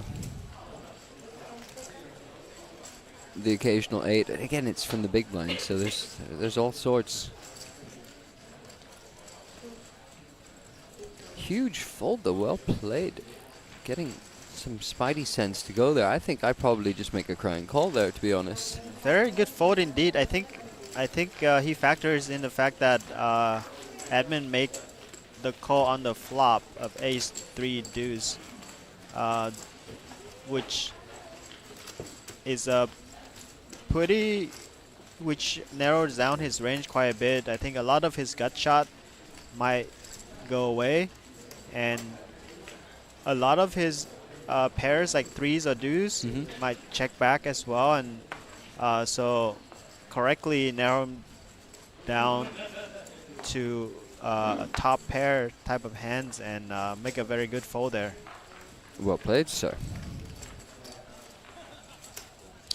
I think one of the things I love about online poker is you're able to see the pot size and the player stack, even in big blinds, very easily. Where, you know, coming into live pokers, if some of these players are not familiar with live poker, that might take some of the mental energy to count pots and keep track of the pots and read the player's stack size and be able to determine some of the correct action. And so I wonder how that affects the players here. Some seems more comfortable than others. Maybe they have more live experience outside of just online. Well, it didn't used to be so much of a factor, but now that we got shot clocks in play, yeah, definitely. Like back in the day, you could you take a little bit of time, you figure it out, but yes, here right off the bat, yeah, limited time to make your action, and it's an unfamiliar. If it's an unfamiliar task that you need to do repeatedly, takes a little bit of getting used to. More support for Edmund in the chat.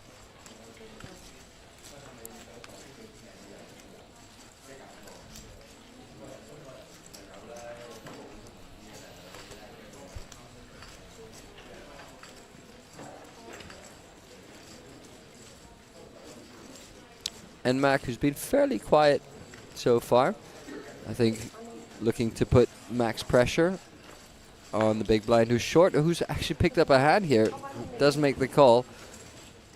Good timing for I Have a Dream to hopefully get a double up. Holding 6 to 8% of the equity here. Yeah, always good to see. Only one card above yours that you need to be concerned about, above your pair rather, and it just gets there. Ace on the flop, and Mac in pole position right now. Eights if I have a dream, at risk and behind heavily, needing one of 2 8s left in the deck to stay alive. Can he do it? Very close, but not close enough. Eliminated I Have a Dream in 6th place, taking home 11,000 Hong Kong, 1,000 Hong Kong dollars for his efforts. It's good for about 150 US. And Wulia Ladders. Good game, sir. Good luck in the main events.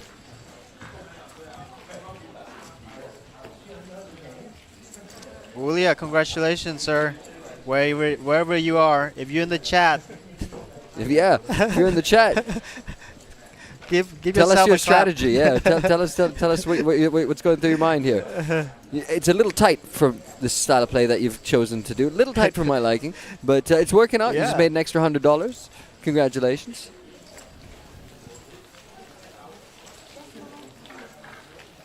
That's a Vietnamese traditional dress there outside that you see many of the dealers are wearing.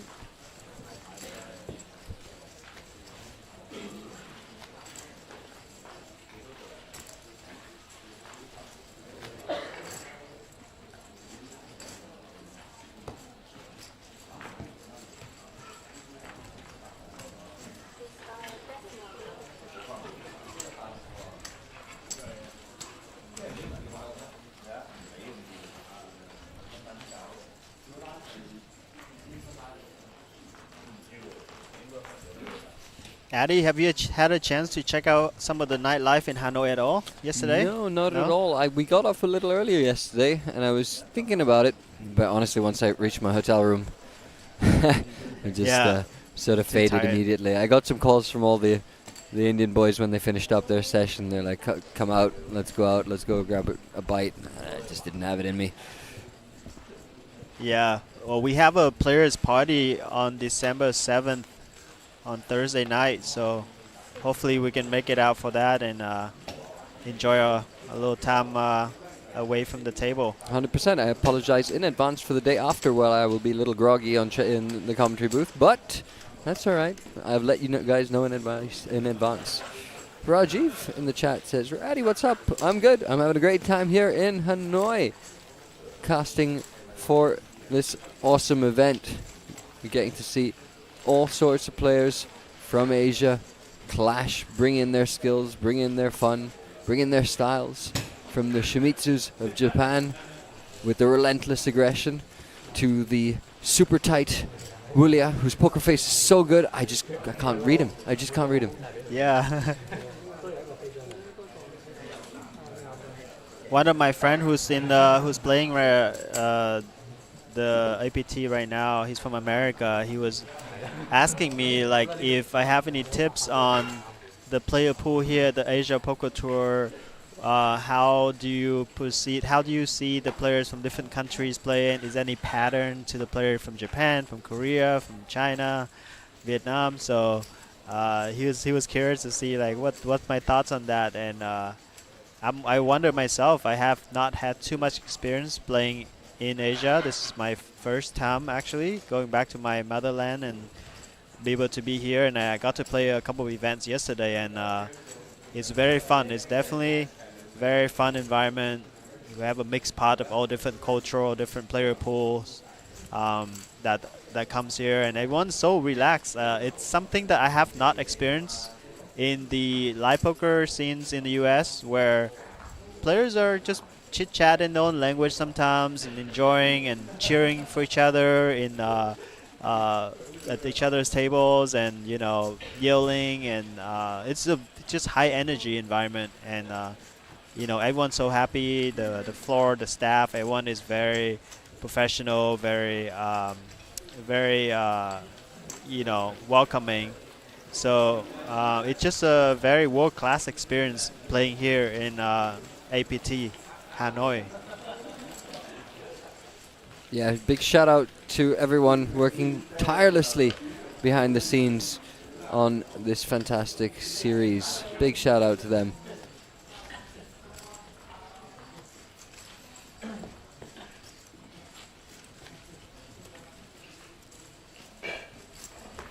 Yeah, this is very special, very emotional for me as well. Coming from this very city, grew up here. I left Vietnam when I was 17, and I went to school and eventually working in the US, and coming home to see poker is booming. With the helps of brand like APT, it's just amazing to see some of my old classmates. I just ran into one from middle school yesterday in the hallway. So it was very cool to see. And then my brother's also in the field playing a lot of poker in Hanoi, and just a lot of positive things coming out from the poker community here. And this event just a big demonstrations of how much poker is growing here. And if I do say so myself, you make one hell of an ambassador for your country for this game. Thank you very much. Wulia, super tight again, makes the fold. Jackie Im on the big blind. Getting a free look at cards.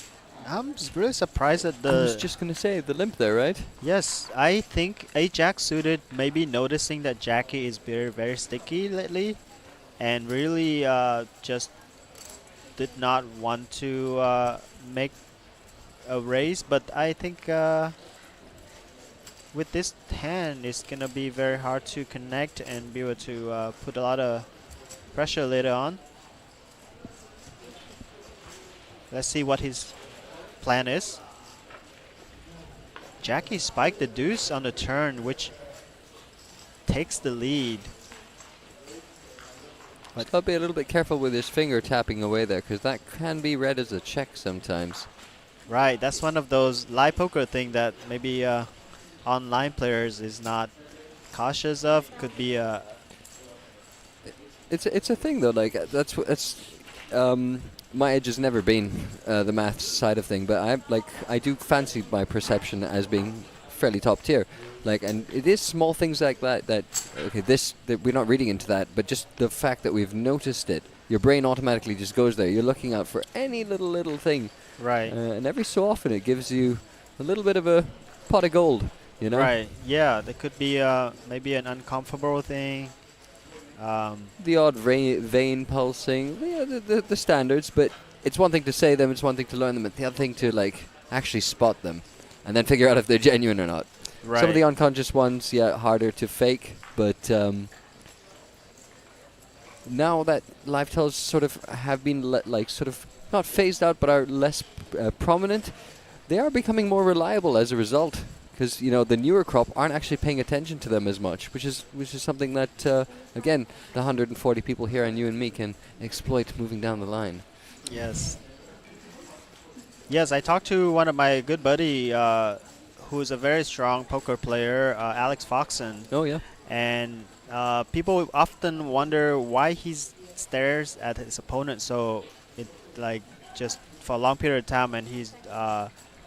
maybe they ask if he's trying to intimidate them or make them nervous, but I think he just say that he does that to pick up on different reaction and patterns from players, and subconsciously also if the players know that he's looking for those things, they might be give off something that is not wanted, and with experience over time and with just the pattern recognitions, which is one of the biggest skills as a poker player, I think. Just recognizing patterns, memorizing it. If you see spots that players are betting small and then all of a sudden betting big, you can see that something changes. So noticing those changes, is something that live poker, live players definitely can capitalize on. So next time you play, try not just to pay attention to your cards, your chips, but also your opponents, because that's the goal, right? You're trying to beat them, not just trying to get lucky. And absolutely, get yourself in what's called the receptive state.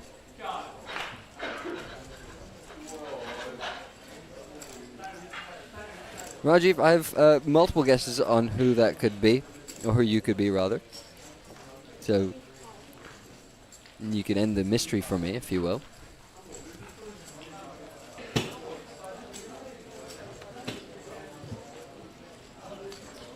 But I know multiple Rajiv Ks, but there's no guarantee I like both of you, so you gotta let me know so I know. Just kidding. I'm just kidding. A very interesting flop here. Both player connects with it. Jackie have the middle pair, and Edmund with an open-ended straight draw. We'll see some action here, I think.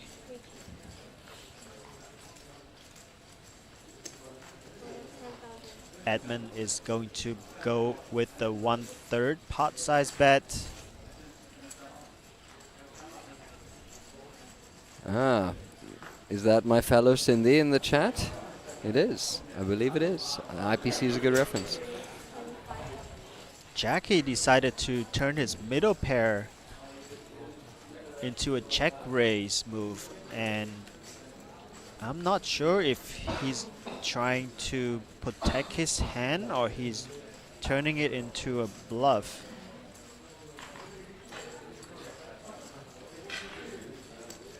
Edmund has enough outs to make a straight draw. With position, he makes the call and spike. The That's unfortunate a fun jack. card. Wow. The heart is the only reason that it might not make things as fast as they might have been if that was a different color. But still, Jackie in with 2 pair nonetheless. Yeah, let's see what sizes he chooses here. 80K in the pot. He's Jackie going for about half of that. Making a smallish 30,000. 30K, just under.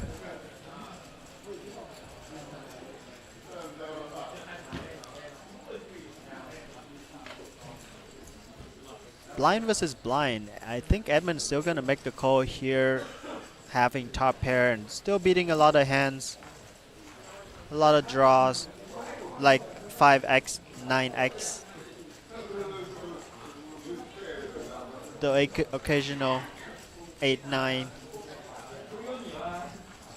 He's way ahead of those hands. And the bet is unblocking hearts as well. That's right, and the bet's still small enough where it's not really polarizing Jackie to just a flush or nothing. He still can be value betting. Worse hand, maybe trying to get the showdown with a hand like 10, 8, 10, 10, 8 or 9, 8. So wisely makes a call, see the river. Will it be dramatic? Jack would have been. It is the least dramatic card in the deck. It is, however, an interesting spot now for Jackie. Should he go for value? Or he thinks that his opponent might be drawing and would give him some rope to fire a bluff? Decided to check, and Edmund's happy to check back and see that. Yeah, I love the look on his face when he saw the insta check back. He just looked away like, oh man, that's mine. I might have been able to get a little bit more out of there. Yes, I think 2 street of value is pretty good with that hand. Actually, he got a check raise in on the flop as well, so I think that's a pretty decent value to be made. I was thinking if he might just check back the turn and bet the river. That's another option, but this way works as well. Got good value from that hand. He's fighting for every pot, you know, like he's I like it. He doesn't just snap decisions. He doesn't just go with, you know, the cards. He see the situation, read it, and then make the decision. So that's good that's to a see. sign of a good poker player.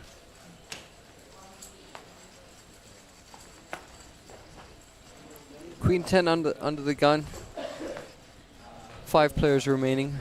4 physically.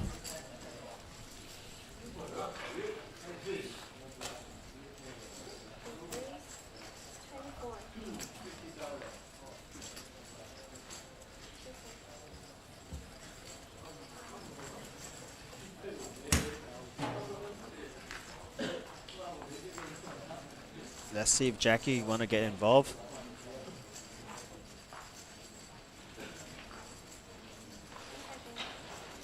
They must be hyper aware as well. There's a stack sitting there, unmanned, getting close to being evaporated, and an auto. Extra money to be earned for all players. Yeah, just a couple of orbits left for Julia Stack before it's in that auto all-in zone.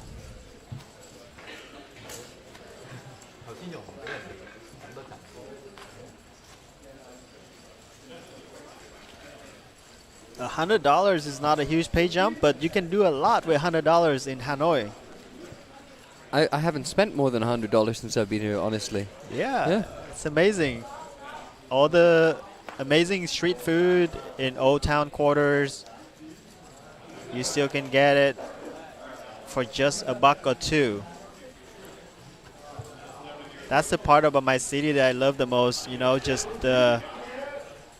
they try to retain a lot of the cultural and the influence from the past and keeping that intact, and a lot of that you still can, you know, be able to afford to experience at the very affordable rate. And it makes me feel like home whenever I visit, because it still looks the same for the most part. The outer part of the downtowns are more developed, but we still have that old quarters that are very charming and very fun to visit if you're in town. Yeah, definitely wish I'd left a couple of days after the event to just spend some time here, take the sights in, take in some of the culture. But I'm running back to my son, missing him a little bit. Yeah, I'm sure. Have you taught your son how to play poker yet? He's 6 weeks old, and the answer is yes.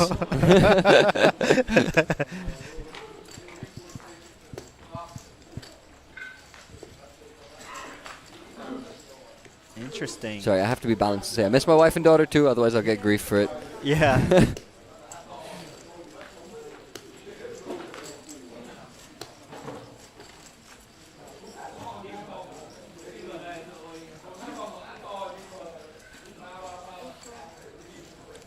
Now, that's the first sign of aggression we see from NMAC. He has been quiet, but taking the aggressive action here, small blind versus big blind, to earn himself some chips. And about 30 minutes left on that Guess the Winner contest in YouTube. 151 of you people in there. Would you like some free stuff? Click the link pinned in the chat.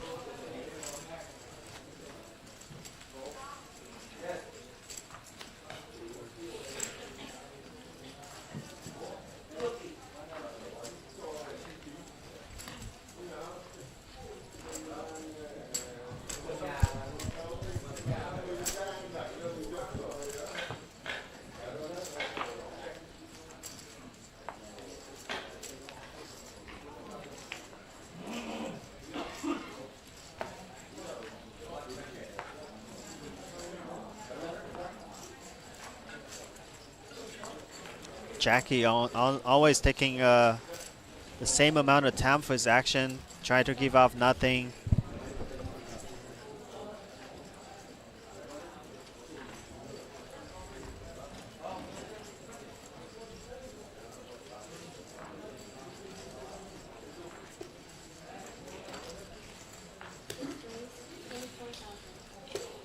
I think this is a very good spot for Ace-Jack suited to just apply relentless aggression, I think, because all of these players have to play super, super tight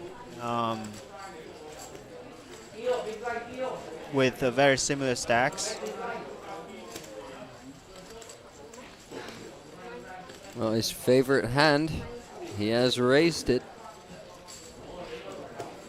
Or close to, rather, his favorite hand. That isn't suited, but it is Ace-Jack. Julia Stack down to 7 bigs there. Was that pronounced Wulilia? How do you pronounce that? Anyone in chat, you wanted to let me know? Spell it out phonetically for me. Good 3 bets. Take it down. The rich get richer. That will last him for about 3 more orbits. We get into that four-handed.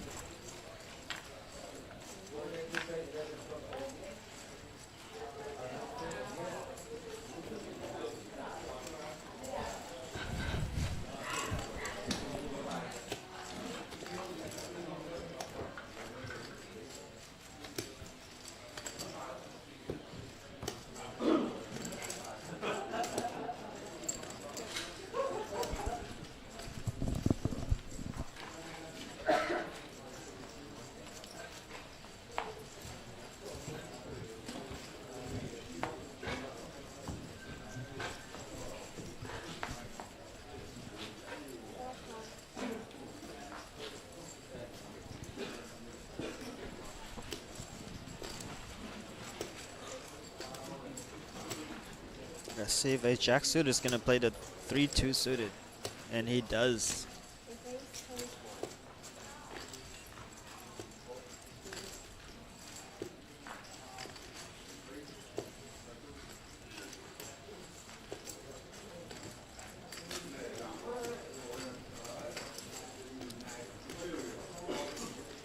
I love Jackie. Let's go. Likes to fight. Not so easy there, Jack suited.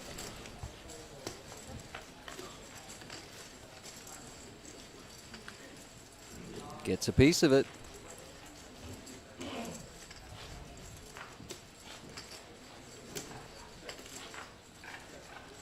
Good flop for the big blind.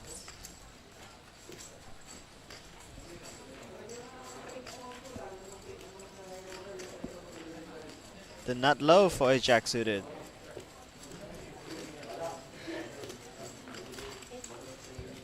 Interesting.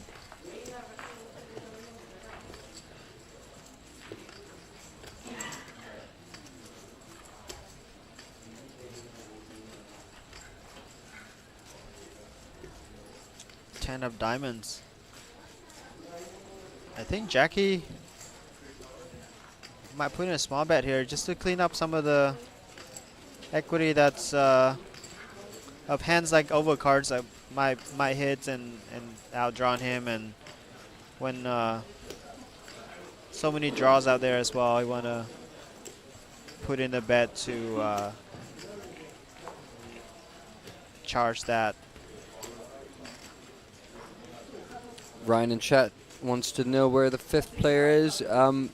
Couldn't make it. We don't know the exact reason why, but we're sure they have a good reason nonetheless. AJ suited getting out the way.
Very interesting scenario develop here with three players with an ace, and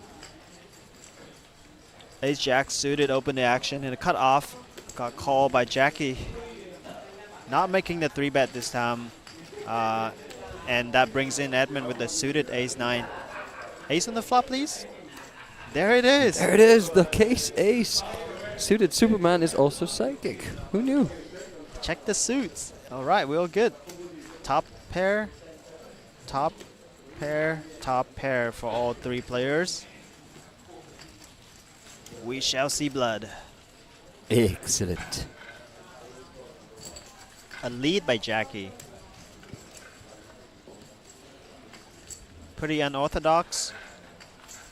This is the type of board where the blinds usually just check to the pre-flop aggressors, but Jackie is taking a stab at it. Edmund in a tough spot with a jack suited behind and make a very good fold. Very impressive.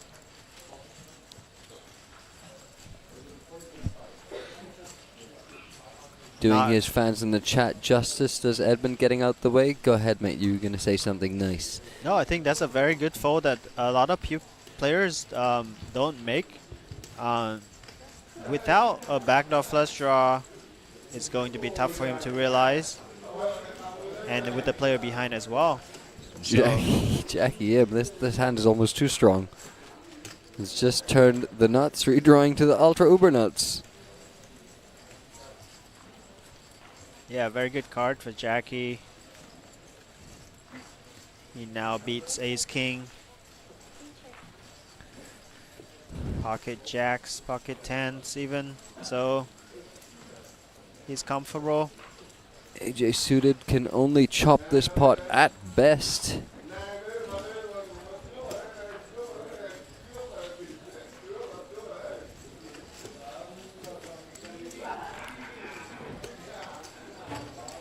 When your hand is that strong, it is difficult to get paid. What's a nice size here that you think is irresistible? Like 20k-ish, 25k? Is that too little? I think he should try to get value from 2 pairs, which are very easily for ace-jack suited to have. As he make the call on the flop, there's 10, king, jack, king type of hands. So a big bet like this will have a hard time getting paid, and might actually only get action from hands like flushes or same hand. So I don't know if ace-jack suited will fall for it here.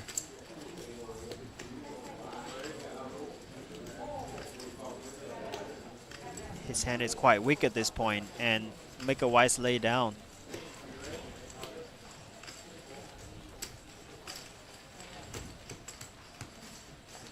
Good pickup for Jackie. Solidify himself in the second spot. Dotian in the chat says, hi everyone, hello, welcome, welcome. And Natural 8 mods have also arrived. Who's ready for Q&A? Easy questions. How much does N8 reward main event winners for the N8 qualifiers? Answer in chat. The mods are watching. They're very friendly people. If you ask them sweetly, they might even give you something.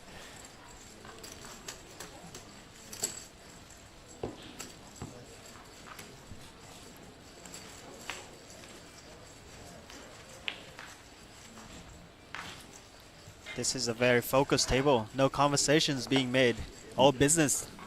Yeah, almost the exact opposite of yesterday's table featuring my countrymen. They were all chatter the whole way through.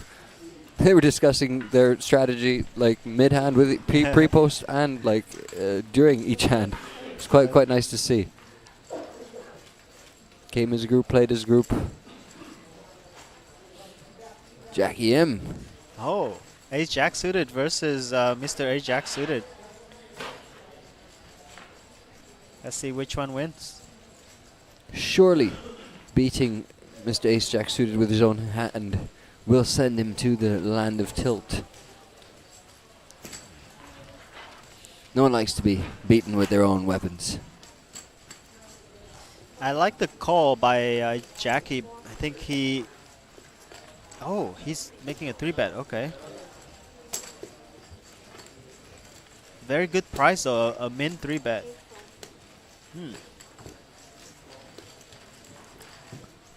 Quick fold there for the ace-jack suit. For queen 9. No, I don't know how to say that.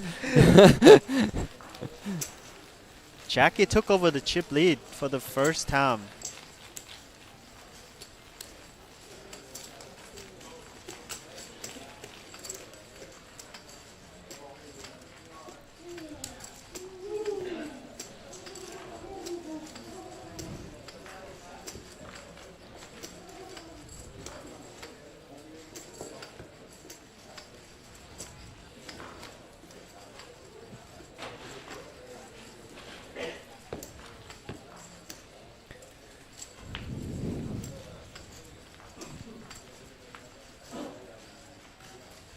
Ooh, Vidor Single in the chat with an Uno reverse card on the Q&A. I like it. I don't have a guess for you, Vidar, myself personally. All I can tell you is that I'm sad. It's just minus, whatever the number is, it's -1 U.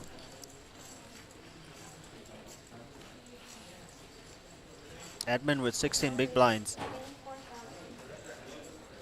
Opens up King 8 of hearts. Ace Jack suited with a defendable hand here. Makes a call.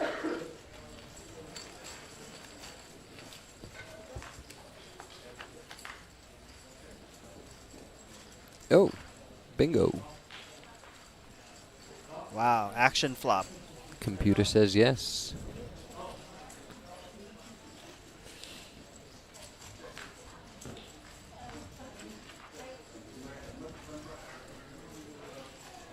I think I like checking with Edmund's hand. He, yeah, go ahead, sorry. yeah, I think he has the type of hands that, you know, can take a card and go for 1 street on the turn, or possibly, when improved, go for 2 street. But betting might open the door here. Oh, a raise there from Ace Jack suited. That might scare his opponent off on a fairly innocuous board. Very big raise too, so. Yeah.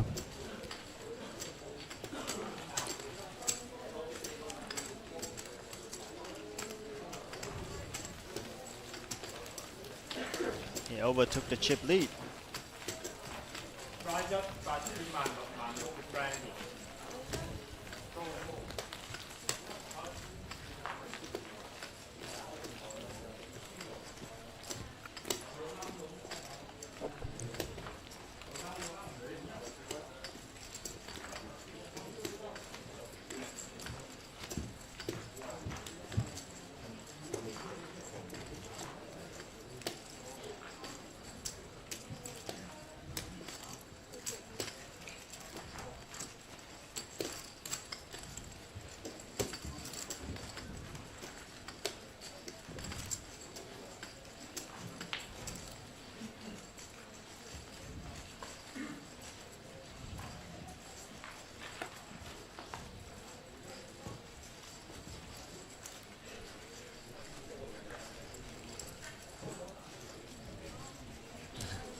Alright, we are just sorting out the table audio. We'll have that back in a minute. We've got some lovely tunes to jam to in the meantime. The APT theme. Sorry, that's not the APT theme, is it? I've just heard it so much it's now burned into my brain.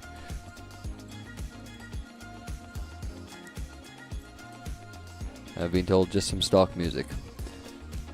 Ace Jack suited with Ace Queen off. You know, honestly, that name is getting really confusing for me every time he picks that. Every time there's a hand in play that's close enough to the name itself. And Mac with my favorite hand, not gonna play it. No.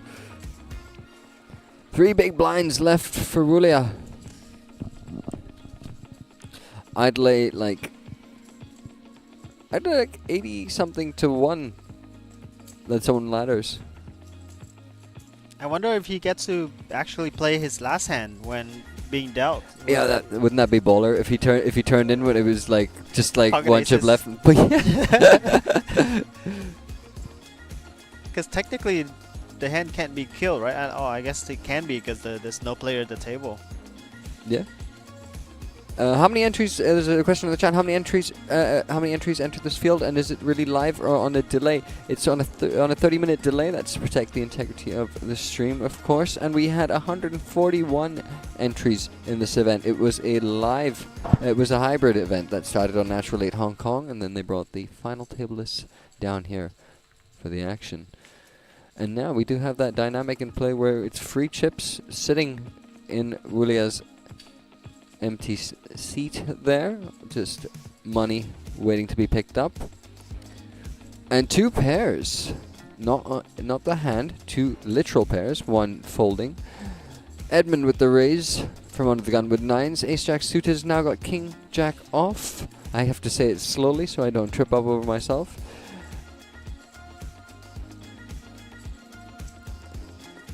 Edmund sort of short himself here as well. It would be quite fun. I think Ace-Jack is wondering whether he wants to apply max pressure here, knowing that short stack is in play. Maybe saying, Edmund, do you really, really want to let Wulio ladder again?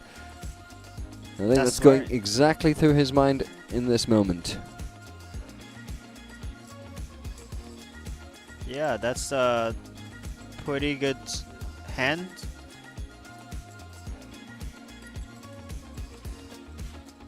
But Ace-Jack decided to make the call.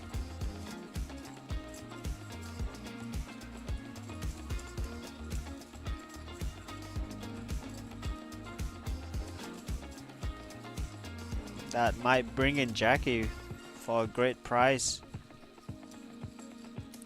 And the type of hand that he wants to have. Some middling cards.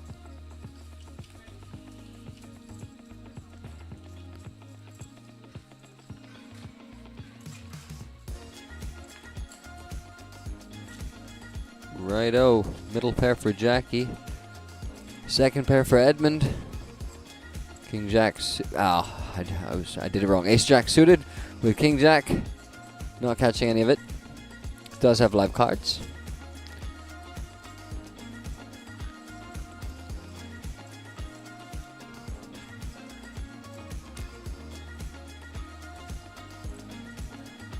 Ooh, he's a savage.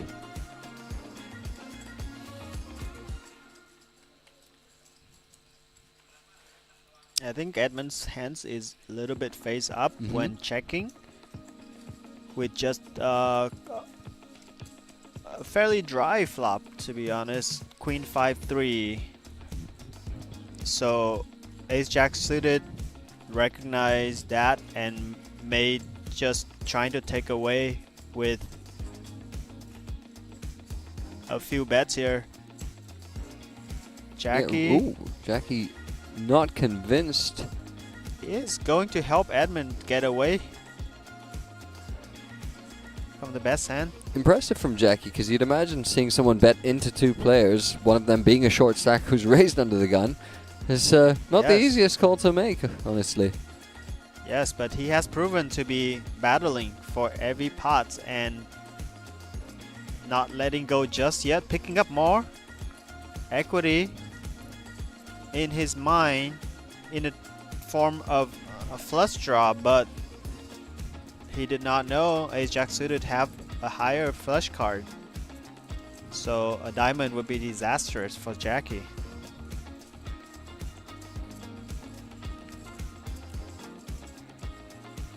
Ace Jack suited decided just to take his equity and bricked.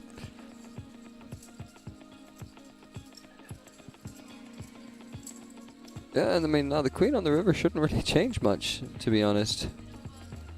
If Jackie didn't believe him on the flop, he sure is not going to believe him on the river. Not that river.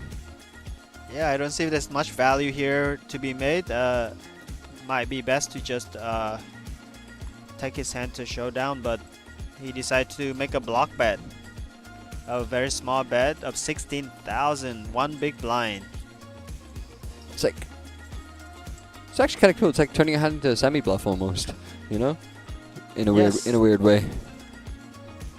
Yeah, sometimes I think this type of bet works in the sense that opponents might think that, you know, it will be harder to turn the hand into bluff, where if check 2, they are more likely to make a big bluff, and maybe Jackie just wanted to discourage that, and I've seen that happens quite a bit in live poker, where you know, a block bet is being used effectively.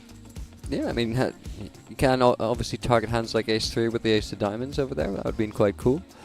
Very specific, very impressive if that was the case. Yes. But you got to be careful when you do that to a very good player. Yes, sir. They might see through that and just jam it in your face. Like,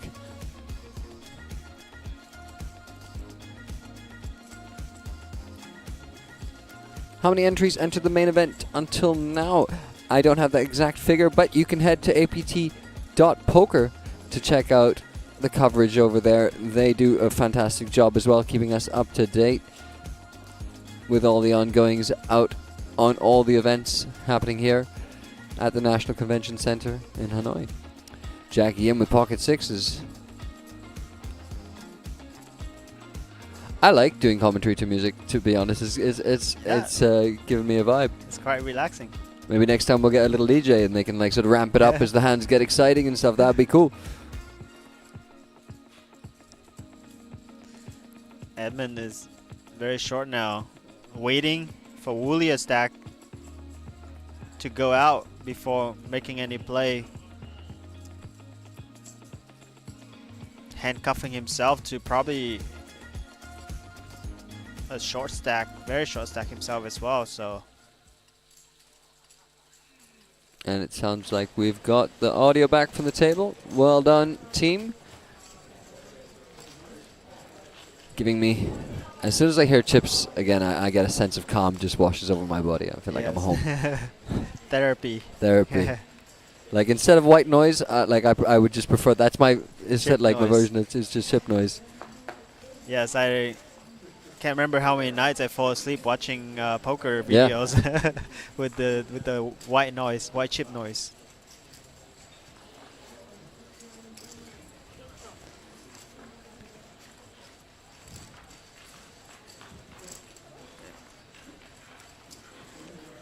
Let's see if Edmund cares about $100 pay jump. He does.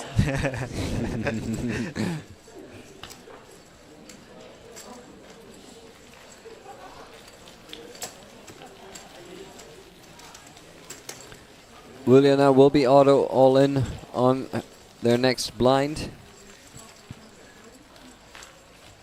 2 BB in the stack. Of course, with the big blind ante, it's pretty much that. A shout out for Jackie in the chat. And guys, please do hit that like button, hit the share button, hit the subscribe button, whichever one you like, all three if you want.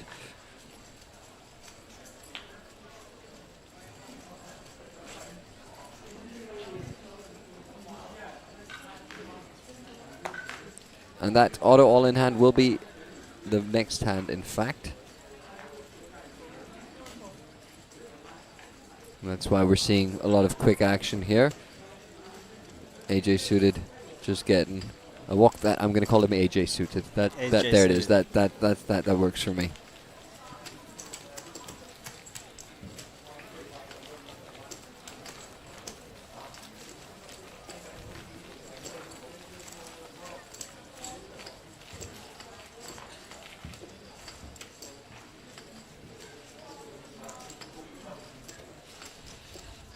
Yeah, never lose hope in tournament when you have a short stack. I've seen a player on the first event, Vietnam National Cup, going from second to last in chips to winning it, and it was quite fun to watch. And you know, just stay with the focus, and you know, don't get disappointed, and don't just give up.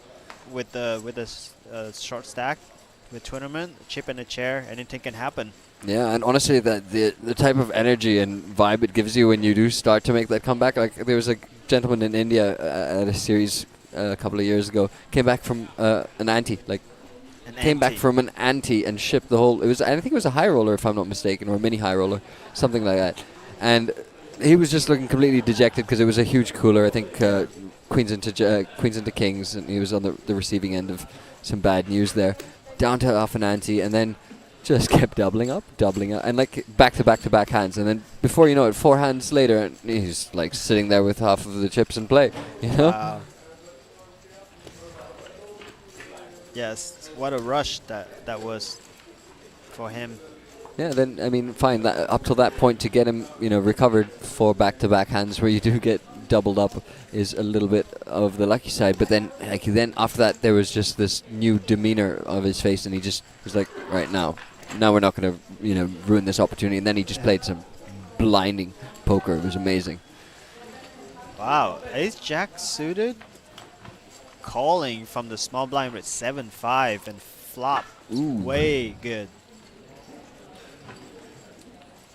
That was an interesting defend from the small blind. Not getting a great price in our position, but he has NMAC covers.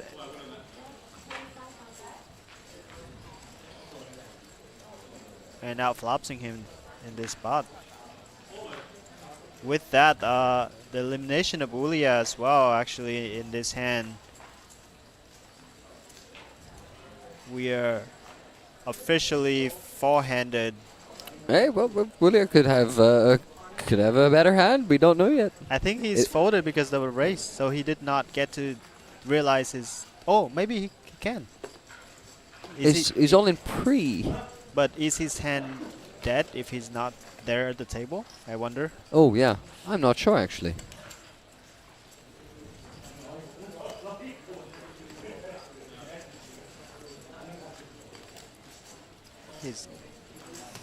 Right, there we go.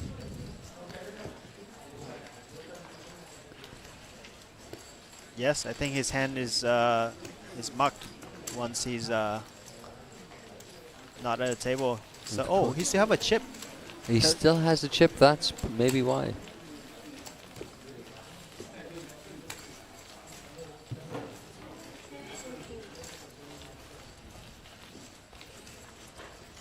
He is all in this hand. Or not yet. There's I actually don't know the official ruling on that. Anyone in chat got any ideas? How does that work? Hand is dead. Wow, that was fast, Simon. It's like you read my mind. Hand is dead.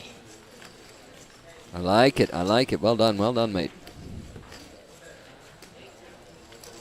one chip this time. One chip and a chair. And no human. They should have provided him with a laptop or something like FaceTime where we can just, you know, play it from I mean, unless he was sleeping or something, then I guess it's all on them. But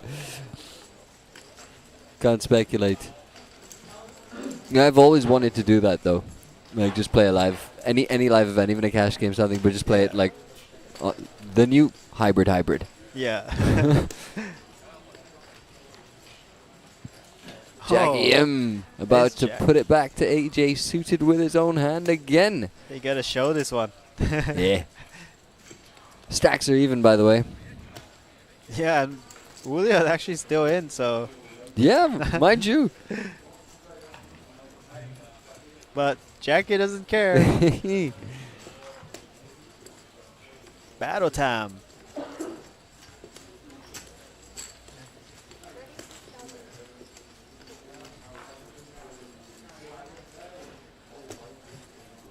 Almost 3 times the last bet. Appropriate sizing for a 3-bet. Oh yeah, that's of course the old saying, your butt must be in the chair, right? Card will be, yeah, of course. I forgot about that. The way you phrased it there made me remember about old moments. You guys remember that Negreanu hand where he very sneakily catches the guy, gets up to stretch or something, and then he calls the floor. He was just like, he's supposed to be seated, and the guy's hand was actually dead. Oh, shoot. Yeah. Thank you once again, Simon, for keeping me on track, reminding me.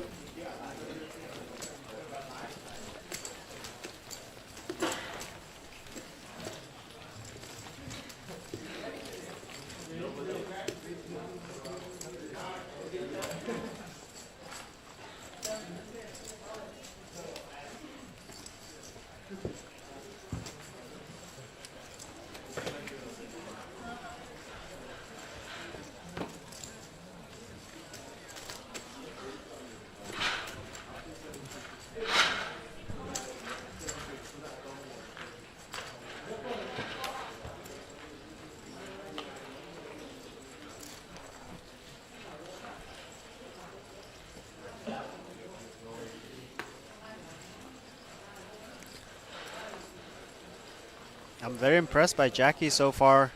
He does get dealt a lot of good hands, but he also out there fighting for every pot and not giving up easily. Edmund snap jam, the queen jack off.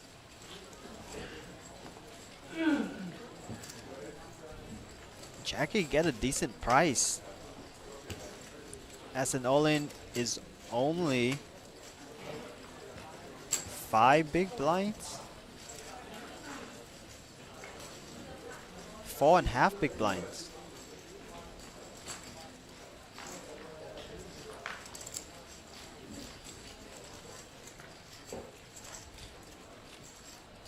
$54,000 to call to win the pot of 156K. Decided to find a better spot. I guess if he was gonna call, he would have probably just jammed blind to blind with 10-7 there. Willia still there, still there.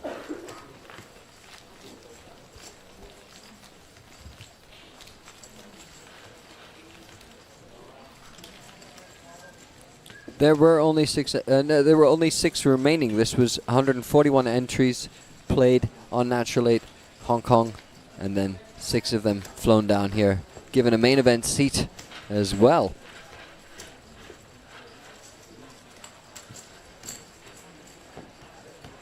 Not every day, honestly, where you play a tournament where you get more than first place just for turning up.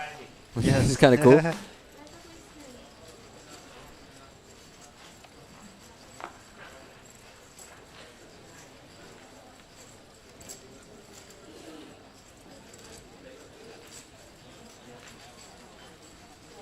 And 2 minutes till that registration on the Guess the Winner contest is closed. You can find that on the pinned comment in the chat.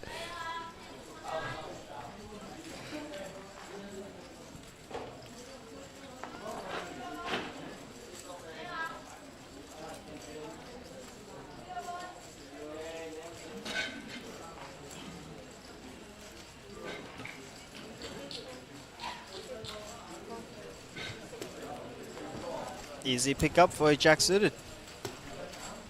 And this hand, next hand, I believe we will see Willia all in.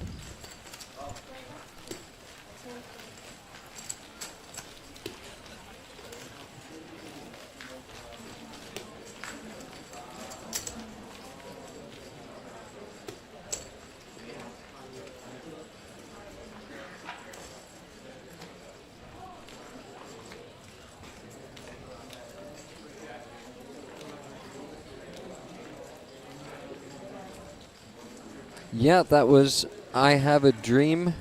Dotien, that was I Have a Dream who was eliminated first.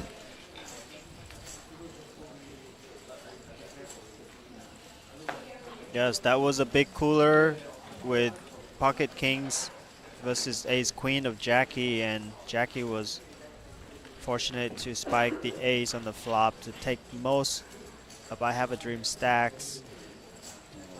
And then I Have a Dream was wow. Oh, I thought he was the big blind and was shaking his head for a second there. Here's the small blind. He might yet get a chance to smash it in. Jokes all around. Yeah, I think Ace Jack suited was probably expecting and Mac to just fold everything, because the next hand Willia is going out, but jamming there, it's must be premiums, and premium it was. The big lick, big slick.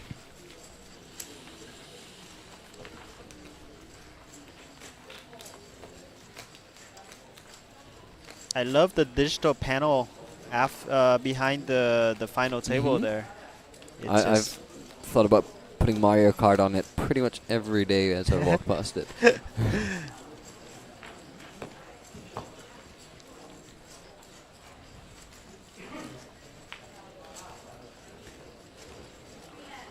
And that is official elimination for Willia's stack.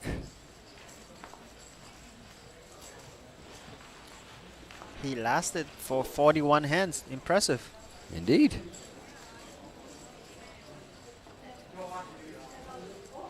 The blinds had gone up, by the way, to 10,000, 20,000.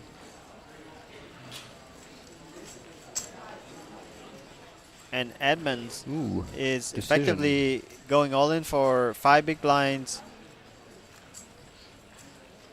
And Mac decided to lay down the A7 suited. And Edmonds gonna knock out Wulia automatically.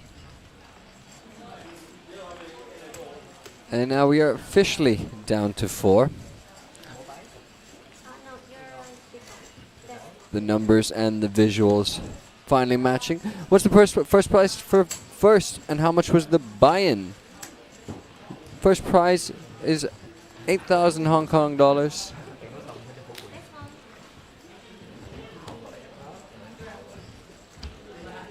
Which equivalent to 1,000 USD. Yes, sir. Total prize pool 15,000 US dollars. Don't actually have the number of what the buy-in was in front of me. Well, we can make some guesstimations.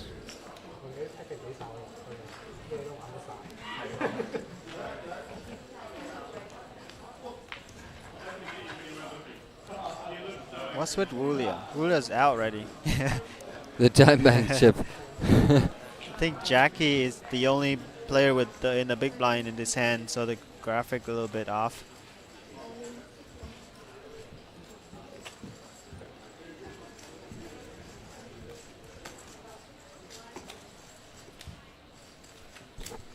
Edmonds going all in.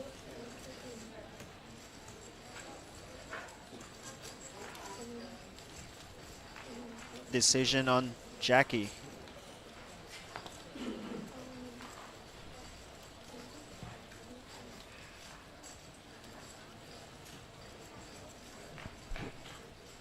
We have a little bit of problem with the graphic, so we'll play this hand as a mystery hand.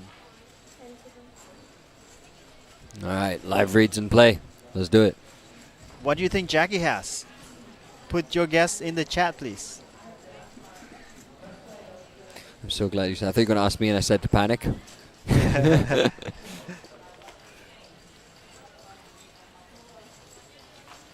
He makes a call. And we have an all-in and a call. Queen Jack of Jackie and Ace 4. For Edmund. Edmund at risk, of course. You can see that's shown by the triangle above his cards right now. Some love in the chat for AJ Suited.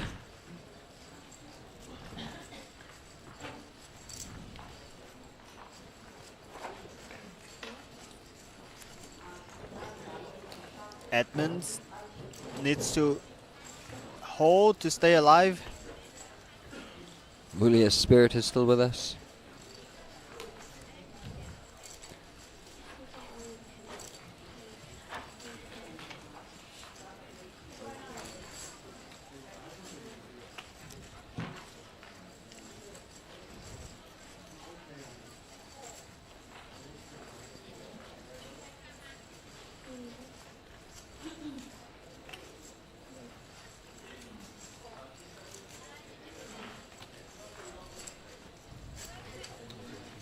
Xiaoyang wants to know, what is this tournament? This was the Natural 8 Hong Kong X APT exclusive.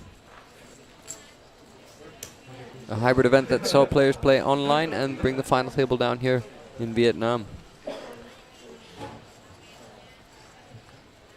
There still is a tiny bit of an issue with the graphics, folks. Don't worry about that.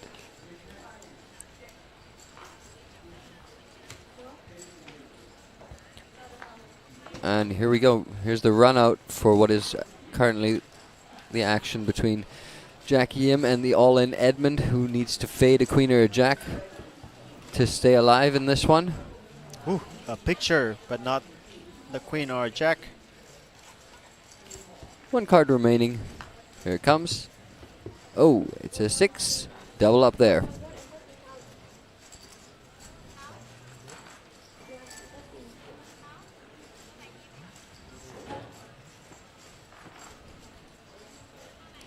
Edmund fans, make yourself known in the chat. Happy to see your boy still alive. Shout out.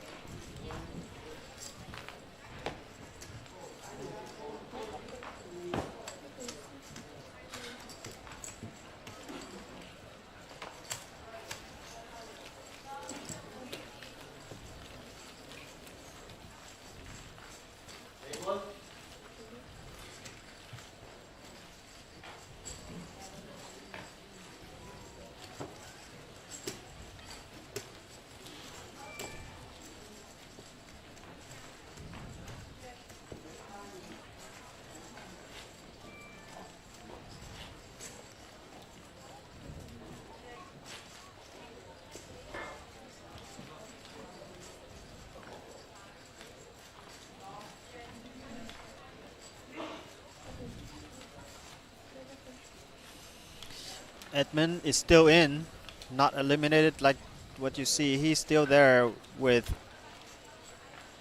chips as he just double up to Jackie, taking the big blind now. NMAG and Edmund are the shorter stack, and Ajax suited and Jackie are the bigger stacks.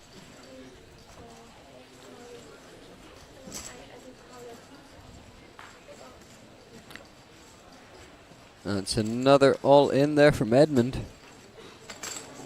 No, I think the dealer just trying to verify the chip count for... Right, probably for the team.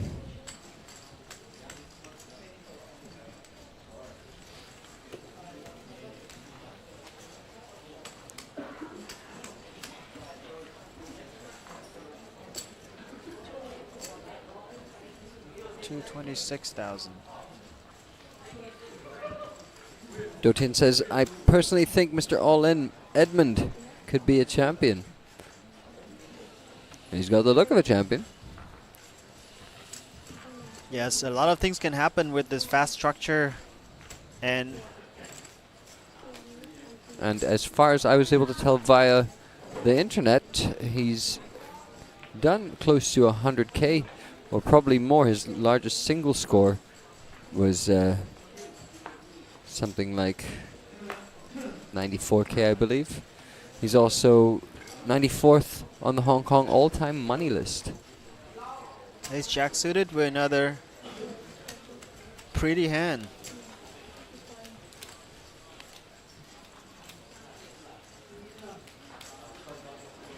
So does Jackie.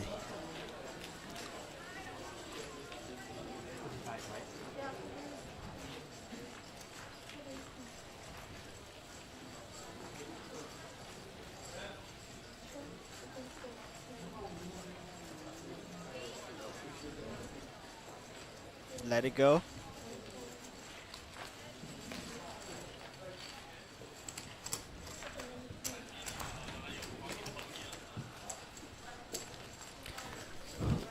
All players guaranteed a minimum of 350 US dollars at this point.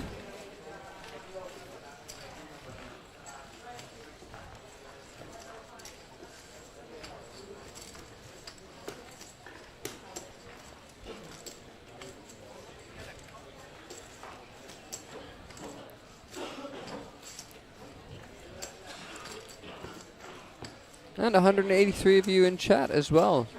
We love to see it.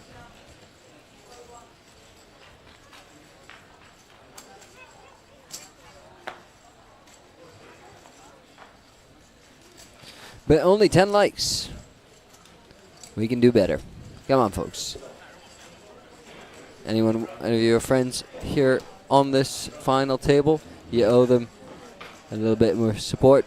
Share it so that you can show all your friends what they're up to.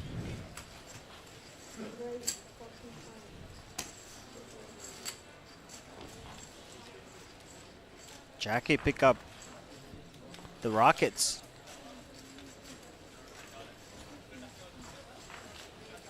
This is the second in chips. We don't know yet what Ace Jack suited has. Adopting a bit of a stiff posture here. Huge Just one casual tower of blue chips.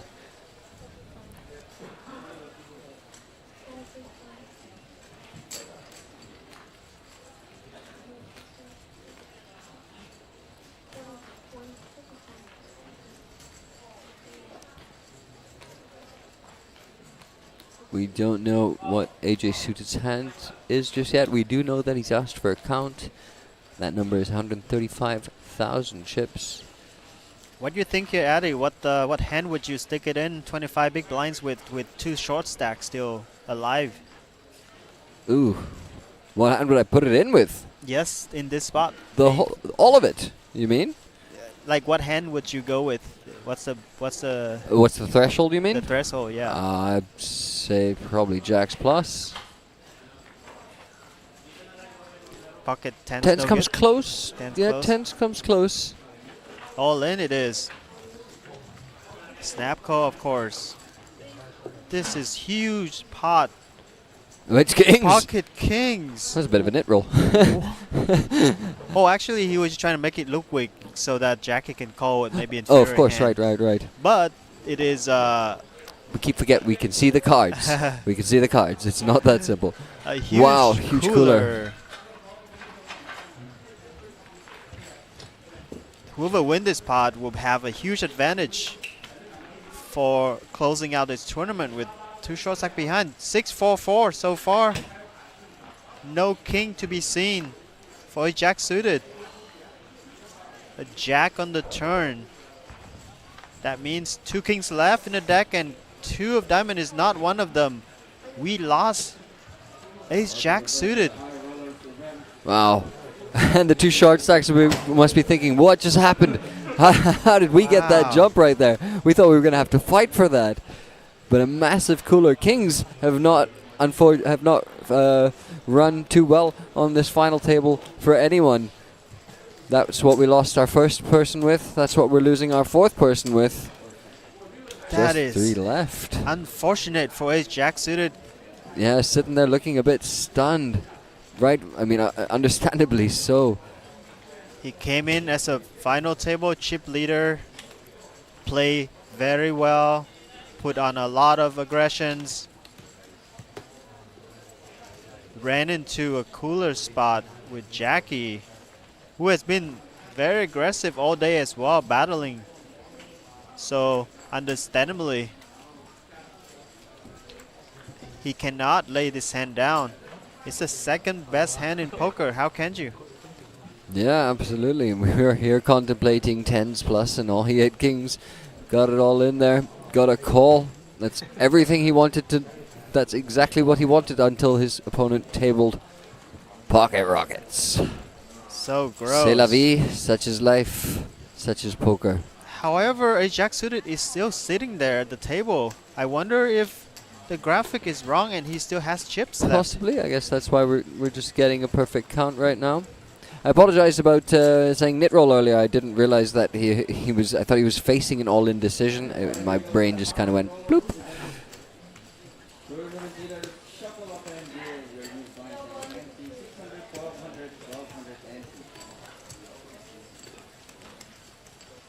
Ace jack suited is still left with some chips in his stack.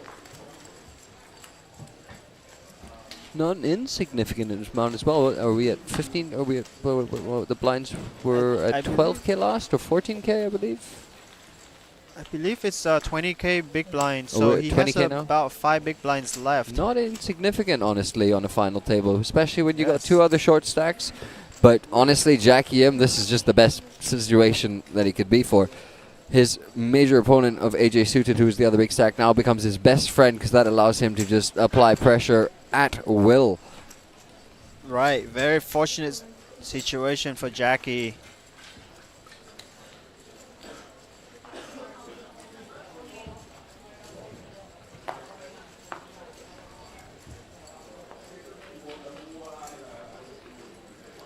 Pick up another pocket pair right away.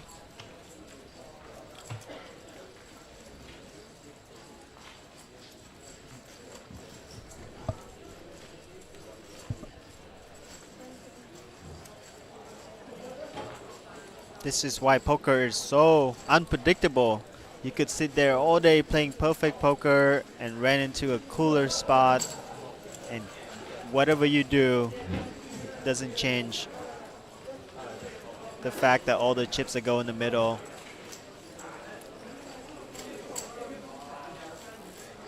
And oh, I like that. He's just making a call, just keeping it just for some fun. I like it, I like it. 10-9 suited for AJ suited. Yeah. Leaves himself a little big blind just in case. I respect it. I respect it. Yeah, no full equity, so he just take a peek at the flop and have some backdoors. Straight draw, backdoor flush draw, and 2 overs. Little does he know the counterfeit is active in his favor, potentially. Yeah, that's huge. A 7 would counterfeit Jackie's pocket 3s.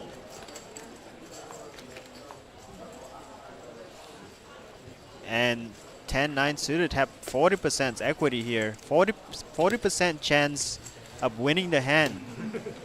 That is a lot. I will take that. That's as best as you're going to get in PLO, mind you. That's right. 8 Ooh, is interesting. Let's go. Opening some doors. 6 or Jack or 7, 8. Or an 8. Wow. Where are you going, son? Wow. You won the hand. Sit down, sir. Sit down. Did the dealer not notice? Oh no. Oh no. No, that must be a graphics thing. That must be a graphics thing. Oh, no. no, they noticed. Sorry, sir. Sorry, sir. I heard it. Come back. Come back. He won the hand. Oh my God! I was gonna be shocked. Yeah, I thought maybe it was Ace 3 and the graphics, you know. The runner counterfeit, which is Addy saw it right away. I like blood. That is so funny. Good. That brings some good vibes to the table right now. That would have been a very tricky situation if another hand is dealt. And I think this happened at one of the APT poker tournament in the past where a player walked away where the dealers and none of the players noticed that his hand was a winning hand, and he just eliminated, unfortunately. Thankfully, the team over here are on top of things. Come back, sir. Come back, sir. Managed to get it sorted out in the end. They're just counting the stacks, making sure all is well. We will get underway in a sec.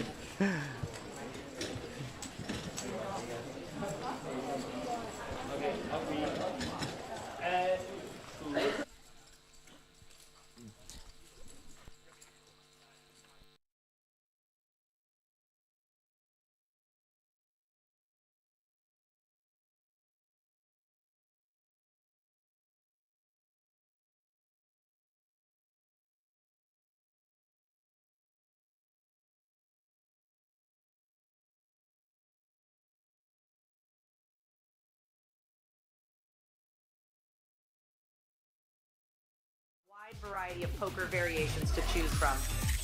Get fully immersed with fun and social features.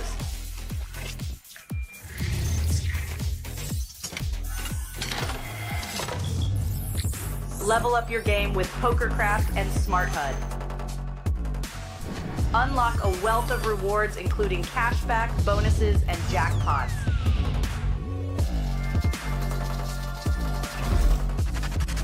Join world-class poker tournaments featuring some of the world's most renowned brands and the largest guaranteed prize pools in the world. Experience the best in customer service and hassle-free transactions for a seamless online gaming experience. With online poker available on all your devices, you'll be able to play your favorite games anytime, anywhere.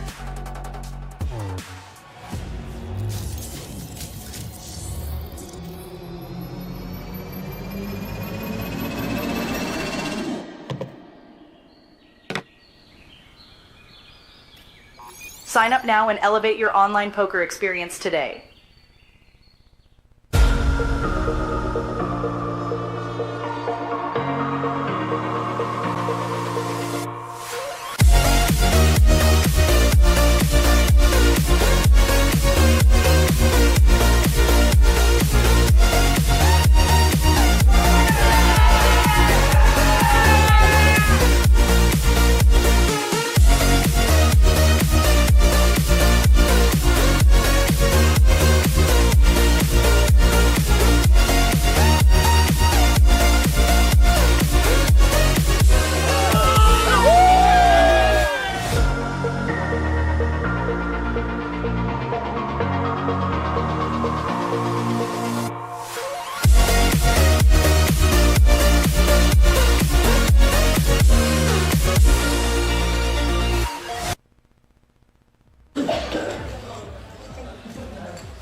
Welcome to Asia's largest online poker room.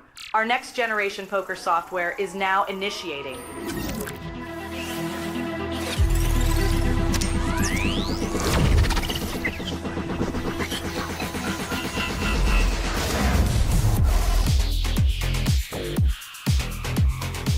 Elevate your online experience with a wide variety of poker variations to choose from.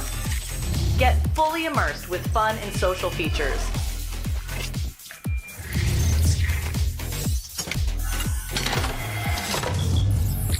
Level up your game with PokerCraft and Smart HUD. Unlock a wealth of rewards including cashback, bonuses, and jackpots.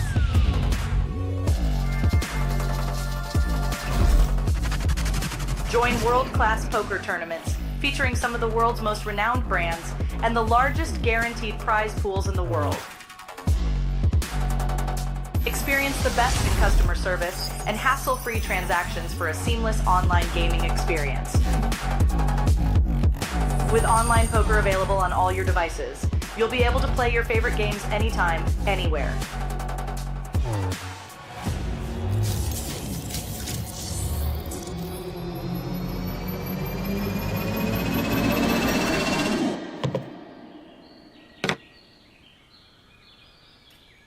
Sign up now and elevate your online poker experience today.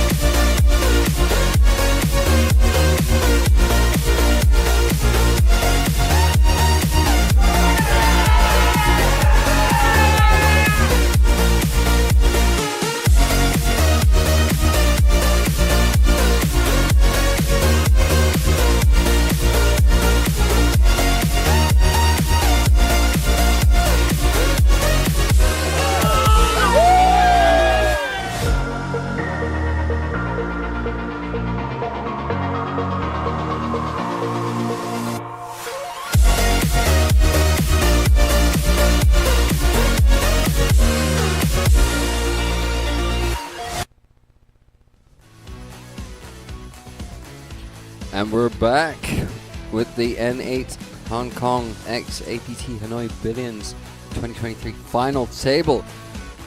We were almost down to 3 until we noticed we're not. Yeah. Not quite. We had a little funny moment before the break there where the winning hand, or the player who won the hand actually popped off and everyone noticed, hey man, you actually won. His opponent was counterfeited. And it was all a lovely little moment. This is a snapshot of what this tournament has been about. 141 entries, down to 6 who made it down to Hanoi over here. 5 were present. The missing player managed to ladder once, which was very cool, Wulia. And they're playing for a first place prize of $1,000 US. They were, of course, all given a main event seat worth $1,500. So that's very cool, and they're still playing for the remaining money. Right now, minimum cash that they will get is $350, then $500, then $750, and then $1K. Also, the winner will be picking up the APT Lion Trophy for their effort here tonight.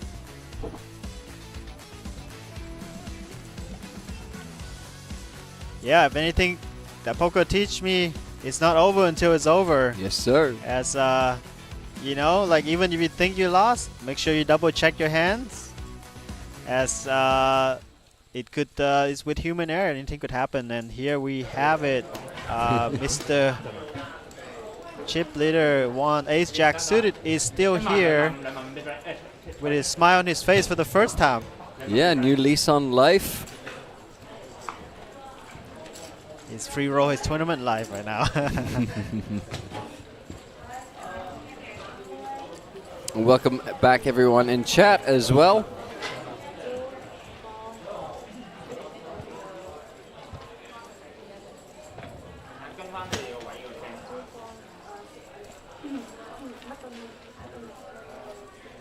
Jackie is still with the commanding chip lead. Has been very aggressive, played very well, and methodologically, very impressed with his skills.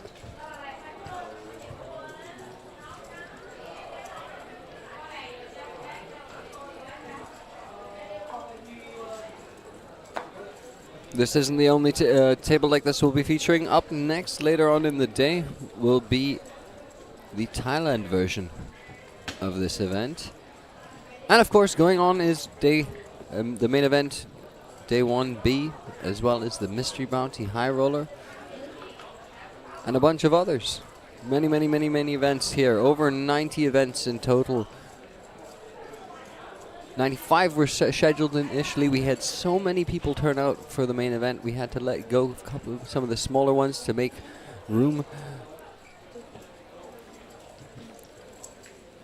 And here we go. Back into the action. AJ suited, getting Jack 9 off. And look at that. Dream situation for Jackie Yim, who's been our most active player, our most aggressive player. And was getting some decent cards as well. That's always a good situation to be in. Right now he's facing 3 other players with a similar stack. He can put all the pressure he likes, because none of those 3 guys are going to want to give their life away cheaply when there are 2 other dudes in exactly the same boat.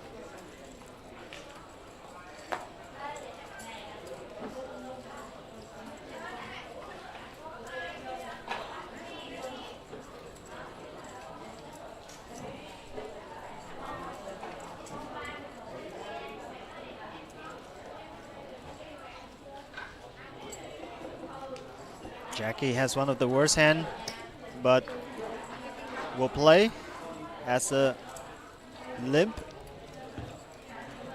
Edmund, 8-7 offsuit. Might be happy to see the flop for free here. Oh, it's a raise from Jackie. A min raise. Stop and go action for Edmund then. Can be some action flop here with these 2 hands.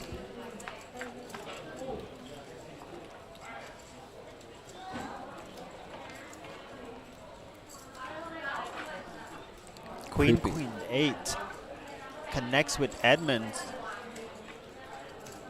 for the pair of 8 here. Jackie with the pre-flop aggression.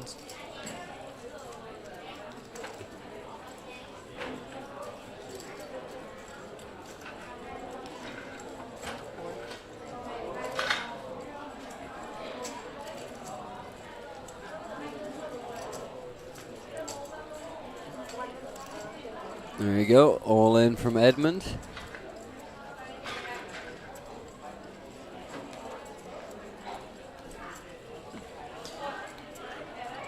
Yeah, he just want to take it down.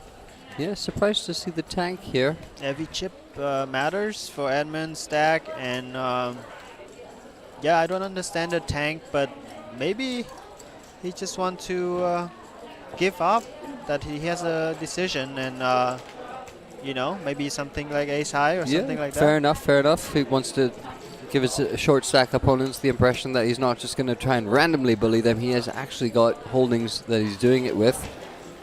But man's really got the long game planned out there. I respect it.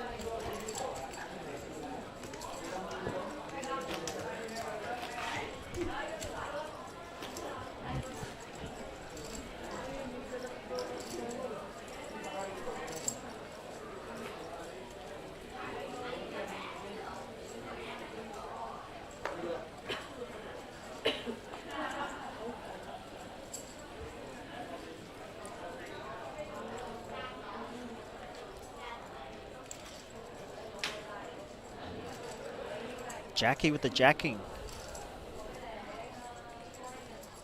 Surely gonna play.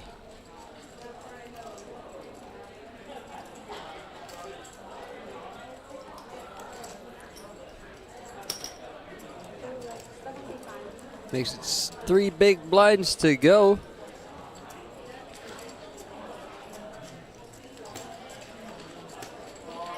And this is just so easy for him at this point because his opponents really need something to come along. He can be doing this with way worse if he wanted to. This time he didn't have to.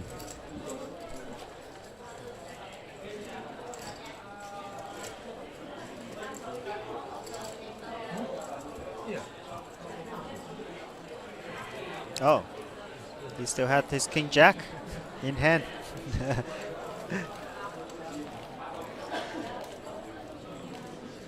And McNara short stack.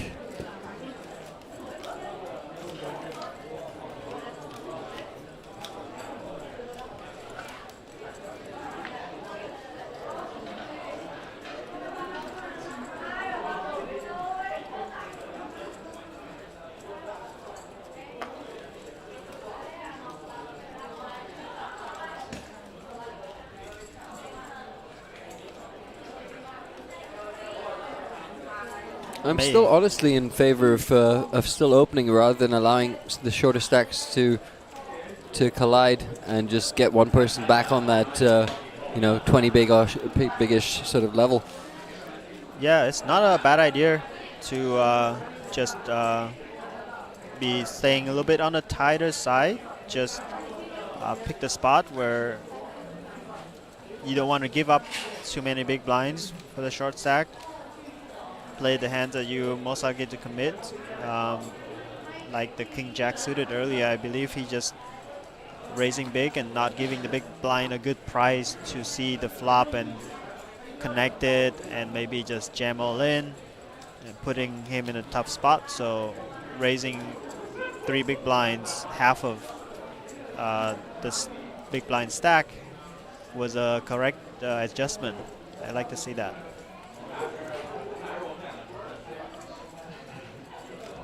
Easy call here for king. There we go. For ace jack suited with king 6. Okay, gentlemen, pay attention to your hands this time. It's queen 3 at risk and already behind. So gonna need a little bit of help here from the deck.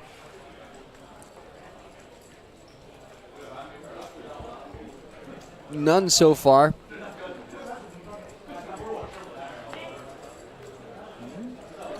Okay, now just open-ended. Picked up some improvement. Oh, queen. Nope. Nope.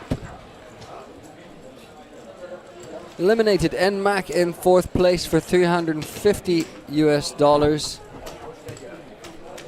Well played to Yu Chung Chan, our 4th place finisher here at this event. 3 players remaining. All players here also qualified to enter the main event. It's happening right now. And there's still plenty of time for registration up until the start of day 2 actually. Absolutely, and there is also time, but not as much time, for you to take part in a survey, which you can see in the chat right now, pinned by the Asian Poker Tour mods. Take a survey and win some prizes. Who likes freebies? I do.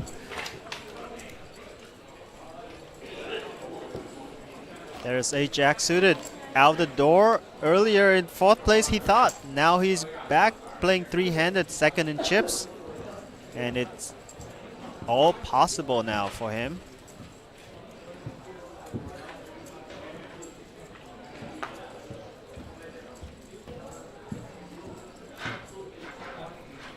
Edmund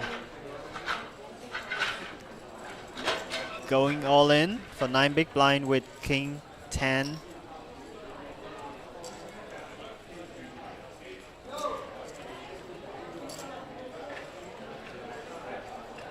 It's going to be pretty tough for ace jack suited to make a call with king 8. Yeah, much better just let Jackie M do the work for you. Possibly. I don't think it's going to happen. But I've been wrong before.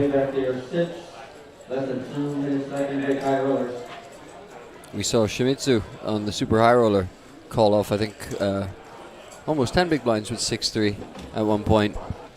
And flop was 6-3-4, so. He knew he was live. Yep.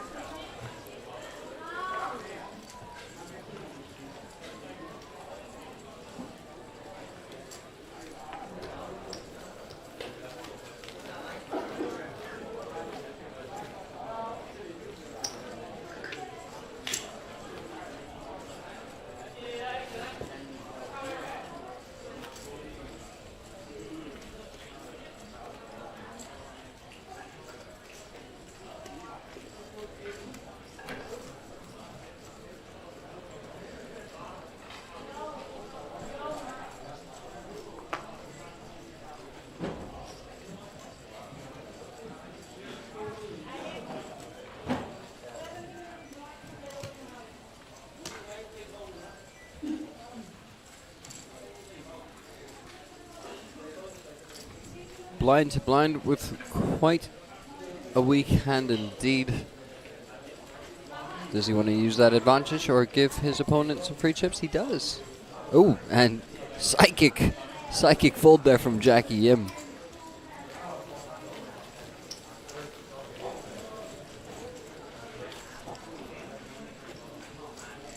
Alright, here we go for the high rollers event. Original dealers, shuffle up and deal your new blind tank NT 600, 1200, 1200 NT.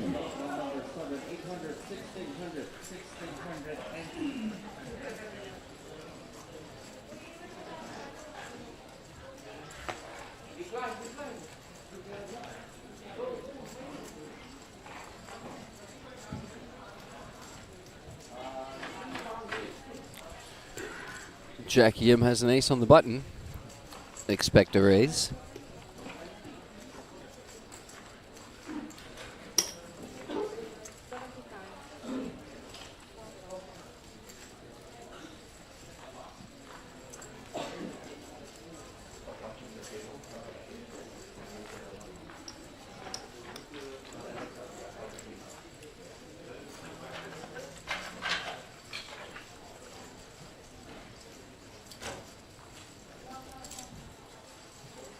That's a 3x raise from Jackie.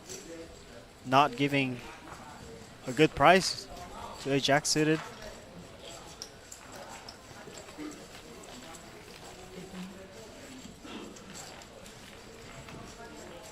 Yeah, the value of scooping up the big blinds not lost on Jackie Yim. Knows it hurts his opponents a ton every time they have to just hand over their chips.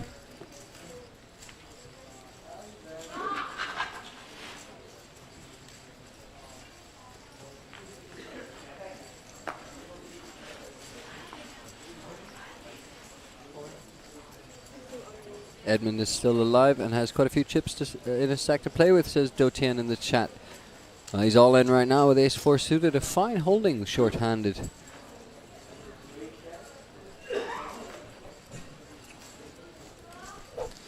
Jackie always taking his time for every decision, soaking in the moment,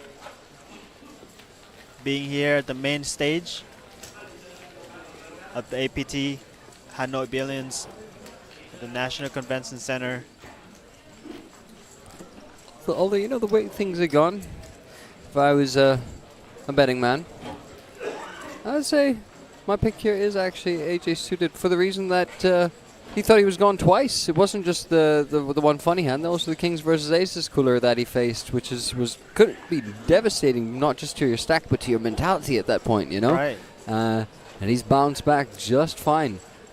Actually, the graphic thought he was eliminated in the Kings versus Aces as well, so he bluffed us twice.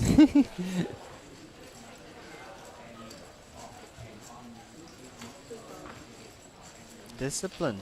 And psychic once again. Wow.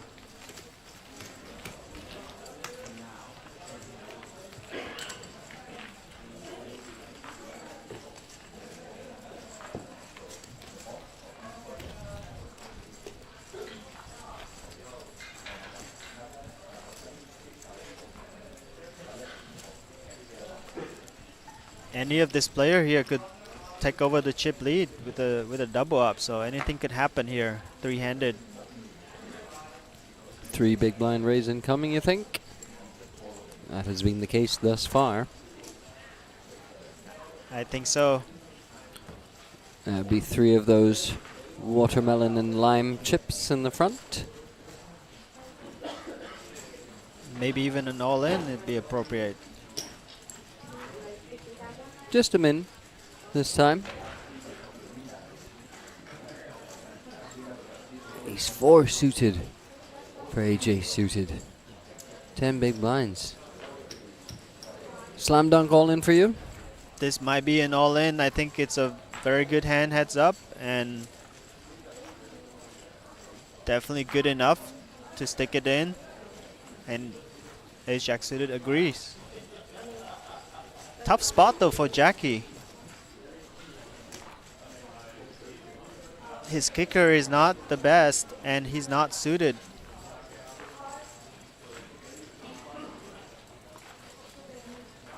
Also for a fair chunk of his stack.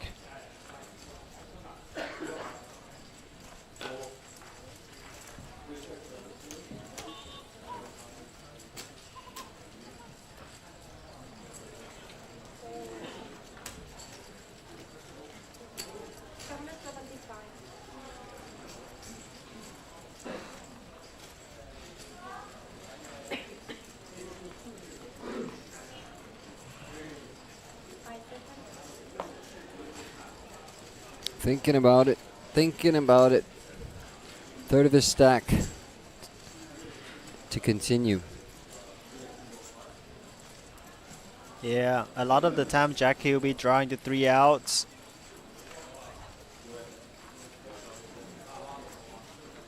He certainly doesn't want to give up his chip lead position. He made the call. Does make the call. He's going to get some good news in a second. It's not yet over, and Jack Suda knows that. All right. Well, Stay AJ suited at risk once again. Stay seated in his chair this time. Backdoor flush draw possibility. Backdoor straight draw. That's not one of them. But opportunities exist, as Bidder would always say. Tend to chop it up.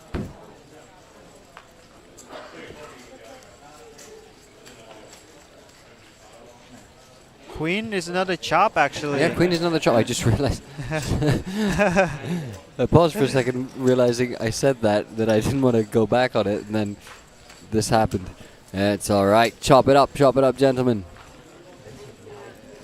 Ace Jack suited should have bluffed them and walk out. Yeah.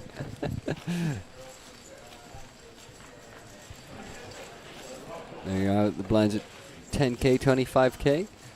With the 25 big blind ante. I think that's going to go up about 50 seconds, as you can see on the clock behind you. That will be up. Edmund, beautiful hand, announces all in. Tens for AJ suited. Wow. Well,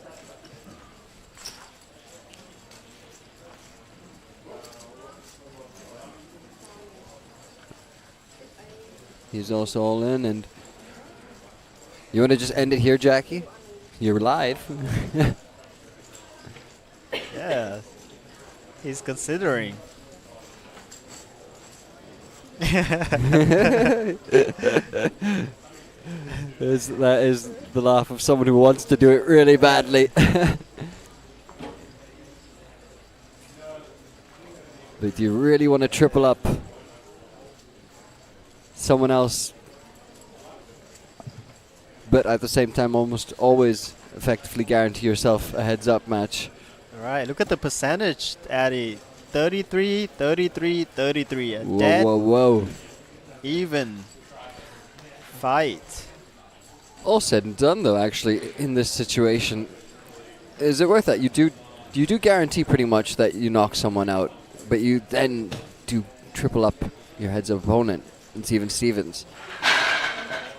Is eliminating the person worth giving up the chip lead? Probably not. When it's such a massive advantage in heads up, when you don't need to do anything. That's right. Either way, even if the covering stack survives this, of the pocket tens of AJ suited, it'll be extremely crippled. Has to fade an ace.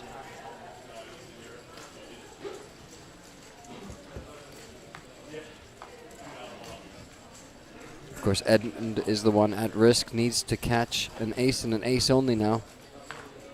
Here's the river. It's a king. Everyone double check. Tens are higher than fives? Yes. Okay. No, but Edmund is still alive with 2 big blinds. 2 big blinds. Sorry, I had it the other way around.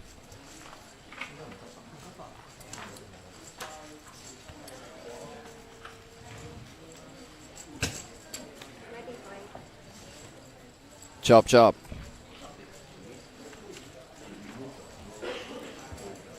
he's going to be automatically all in next hand, if the graphic is correct. But his butt is in the chair, so I like that. his hand is not going to be dead.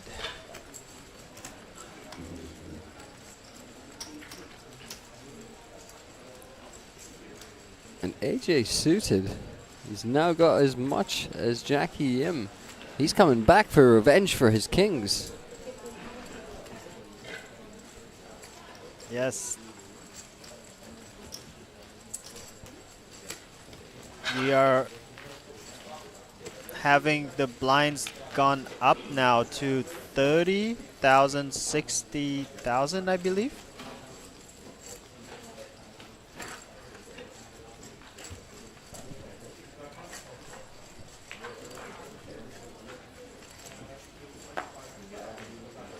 $15.30. Oh, 15,000, 30,000.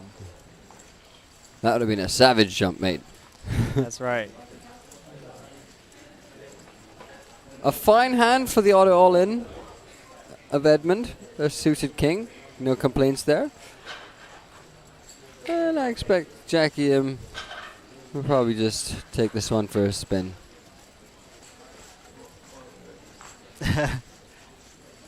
Big lick. No! Oh! That is shocking. Edmund looks just as surprised as we are right now. He's so He's shocked. like, am I raking chips in right now? What's going on?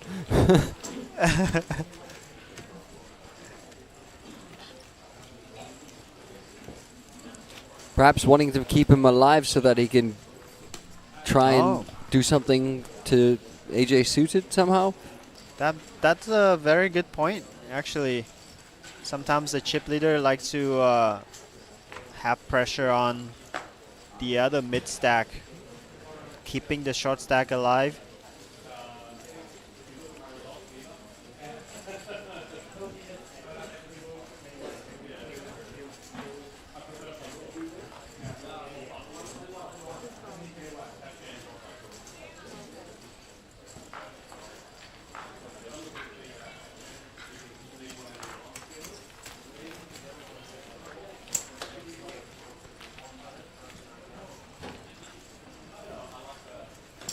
Edmund has a free hand now with 2 big blind. What hand you think you would go all in here with, Addy? With 2 big blind. Anything with a face on it. Okay, so Jack Deuce. Ooh. I don't know about Jack Deuce, but oh. Oh. Not good enough. Good fold.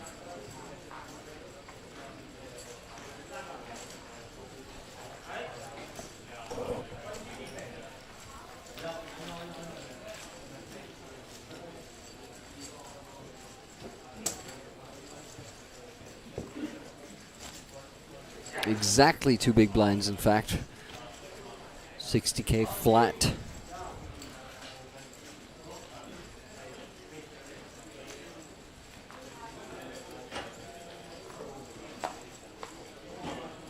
Not a bad hand. Above average.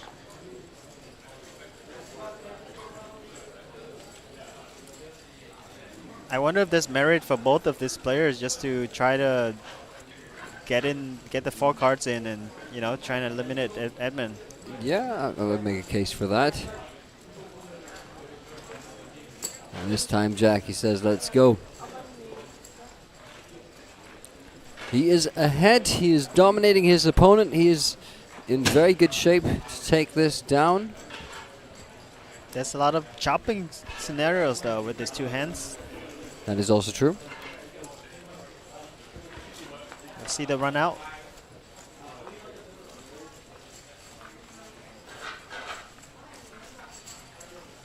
Some backdoor straight draw. Ambitious, but now possible. Now he just needs to find a duck to stay alive. No! It is the duck that he found on the river. Where do the ducks swim? Let's go, Edmund. What do you think of that, chat? What do you think of that? Amazing. Keeping Edmund alive.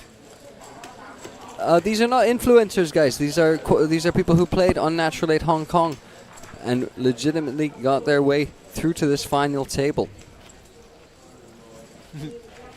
Sick indeed. This was played on N8 Hong Kong. 141 entries. And 6 people were brought down here. And how about that hand, guys? Thoughts on that? I want to see. I want to see. Edmund fans, let's go.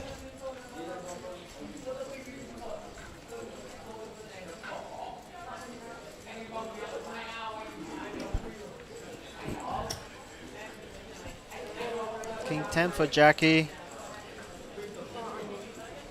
Raised to 75k, and Edmund picking up some steam here. Wow. It is going to be a flip.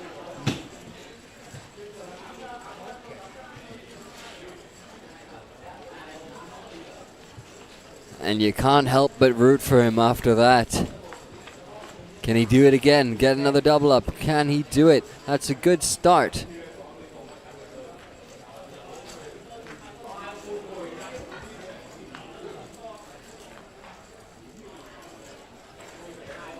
Sweaty turn. Jack now. Additional out. Oh, it came. Ooh, revenge.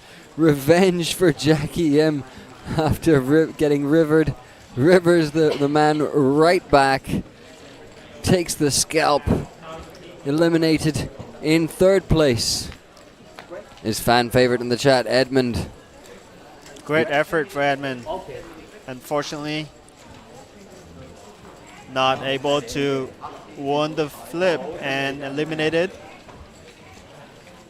Good luck in the main event, sir. Yes, sir. $500 richer as well. And now we are heads up.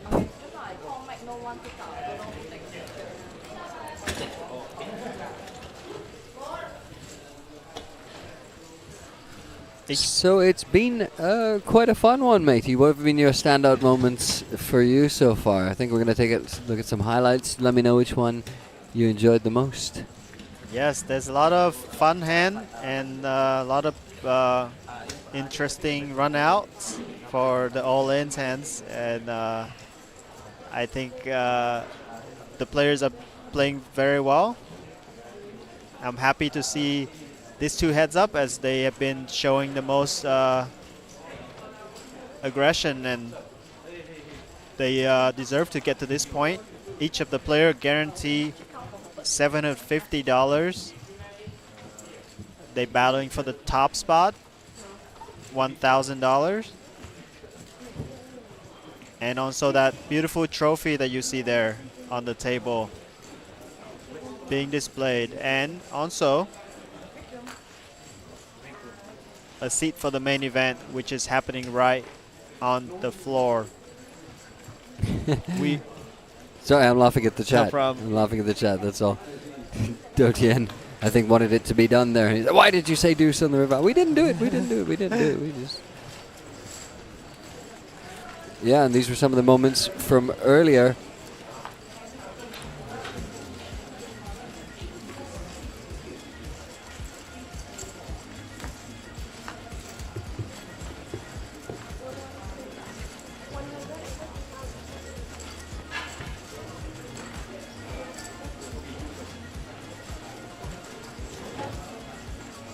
That was Edmund surviving Nolan versus Jackie Yim there. Ace high, good enough to get him a double up.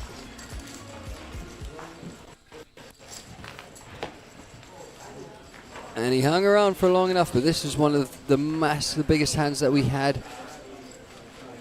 AJ suited here, picked up pocket kings, got it all in, and was devastated to find out Jackie Yim, the chip, who was not the chip leader at the time. This was the hand that made him the overwhelming chip leader. But this left him absolutely devastated, left him with something like 5 big blinds. Ran aces into kings. Brutal when this happens, but came back. He came back strong. Finds himself in heads up. And I think our favorite moment is probably coming up shortly after this as well. Yes, this is what poker dreams are made of. Picking up the rockets and having your opponent having the cowboys.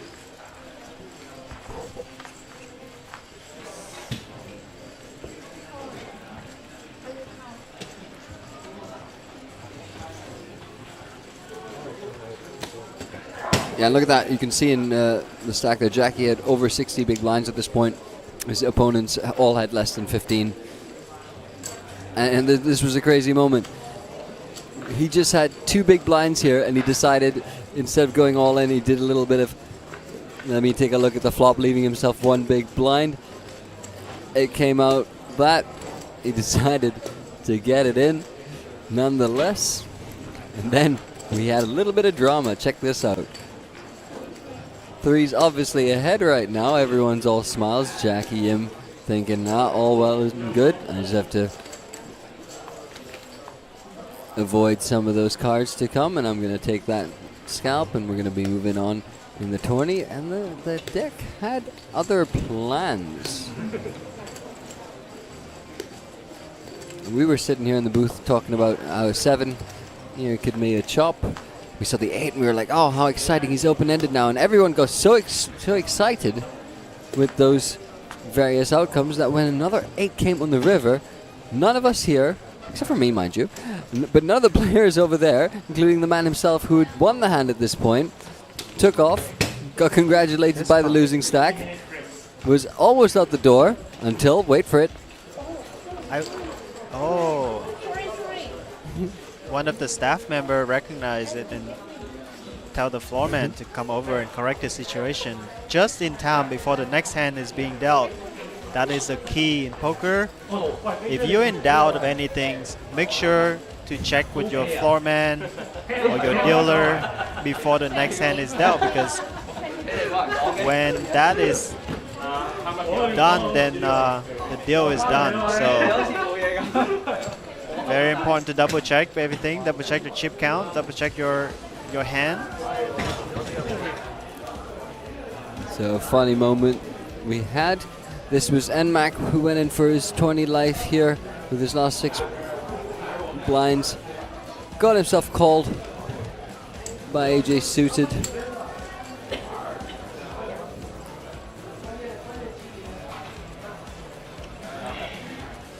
The run out was obviously not favorable to him. You're about to see why. In fact, it almost looked like it was going to get decent for him by giving his opponent a pair right here on the turn. Bang, a 6. You're like, okay, there's hope. It's hope. It's better than just 2 cards. He got picked up a little bit more love there. And then, sadly, for him, and not for AJ Suited, who made trips on the river there, we lost NMAC in 3rd place. 4th place. My bad. And this was the start of AJ Suited's sort of comeback to recovering a healthy stack for Heads Up. The last thing he would have wanted, my friend, was to be going up against Jackie Yim with like a 4-1 lead. That would have been tough.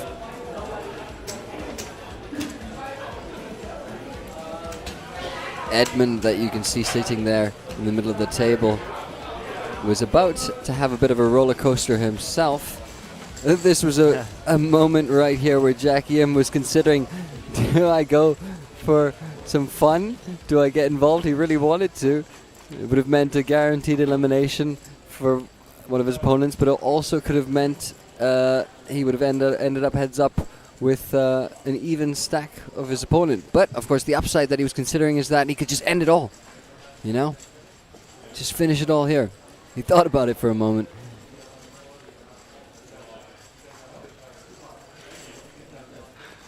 Yes, Edmund has survived a lot of all-ins today, and he got into this situation where he's facing a premium hand. It'll be tougher to overcome this. I don't remember that plate drop moment happening while we were watching it live. We were so zoned in on the poker at the time. Yeah, I don't think I remember that Yeah, either. yeah. That's what happens when you're enjoying the game. You just get completely laser focused.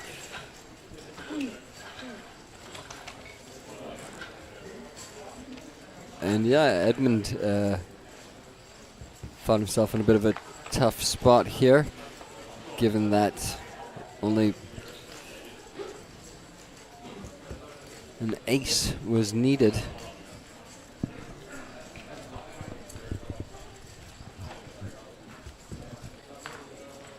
And of course didn't get there, and he was left down to just 2 big blinds. Now this was how the roller coasters started, first with a steep drop and then a rather rapid ascent in the next hand, which I believe we're about to see.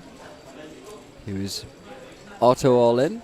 Jackie Im, Domination Nation, made the call. And then check this out, guys.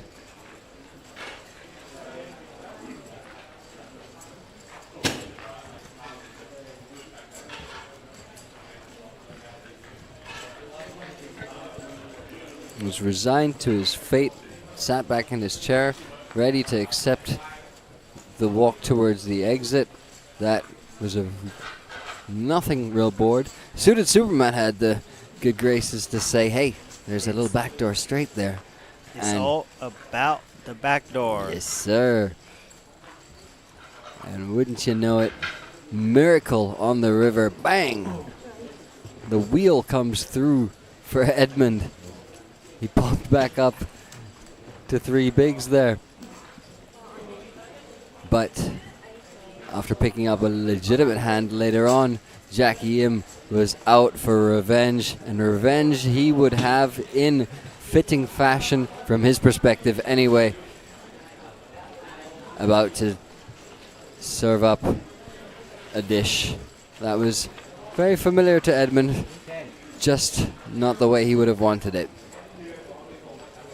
He dies by his own sword also in this hand, where losing to the backdoor straight draw that arrives on the river. And Smash that's it. all we wrote for Edmund's journey. Big fan favorite in the chat from what we could see.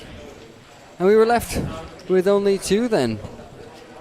2 solid players here representing the N8 Hong Kong crew.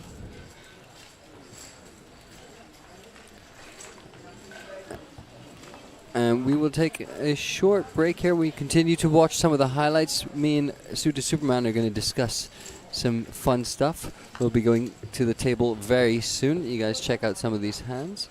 Get ready for final table action coming up in a very few moments, coming right around the corner.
Alrighty, and we are back. It is heads up. It is Jackie Im versus Edmund. Yim Kwan Ho versus Chung Wai Luk. Apologies if I got the pronunciations wrong. It's Myself, Aditya Badvani, joined by Suited Superman to bring you the heads-up action here from this final table. 1K is what they're playing for. 750 is what the runner-up will get. And the stacks are pretty close. Should be a fun one. Yes, heads-up battle is what it's poker is at its climax, where there's nowhere to hide. You are alone with your opponent for the title, and here we are at 15,000, 30,000 blinds level. Jackie with the chip advantage. But with the double up, AJ Suited can easily take the chip lead, and we have the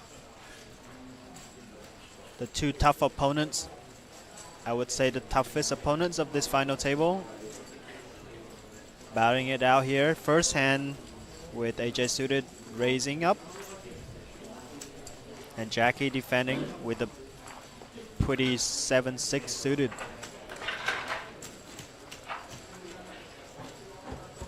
Oh, and look who's turned up in the chat again. Natural 8 mods are here to give away some freebies, I believe. If you want to take part in the survey or answer some of those questions in the chat, you might find yourself on the receiving end of some good fortune. Very strong flop for Jackie with top pair and a flush draw. HJ Suited with a gut shot himself to the wheel. May decide it's good enough to continuation.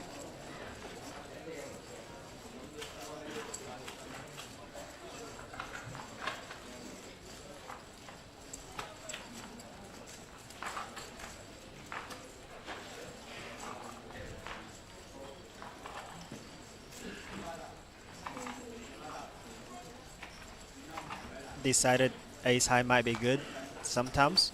Ooh, that's a nasty card though.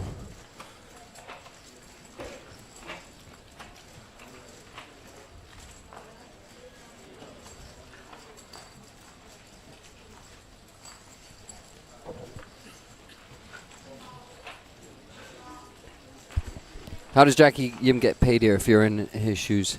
What's the plan? I think it's a good spot for him to check the ace on the turn, likely to hit ace J suited range more, as he did raise pre-flop, and also check back the flop, which consists of a lot of hands that he wants to show down, and ace high is definitely one of them. But Jackie also want to ensure that he get value, so decided to take the leading action. Gets the call from a jack suited, understandably, with top pair and a straight draw. That's no good.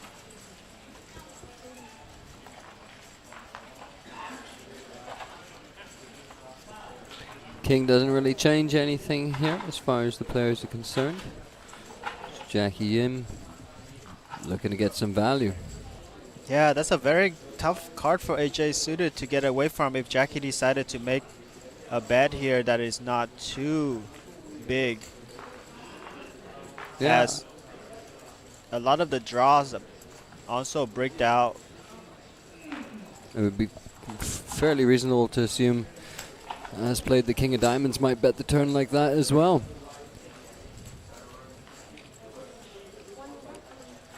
Goes Yes. out 100K.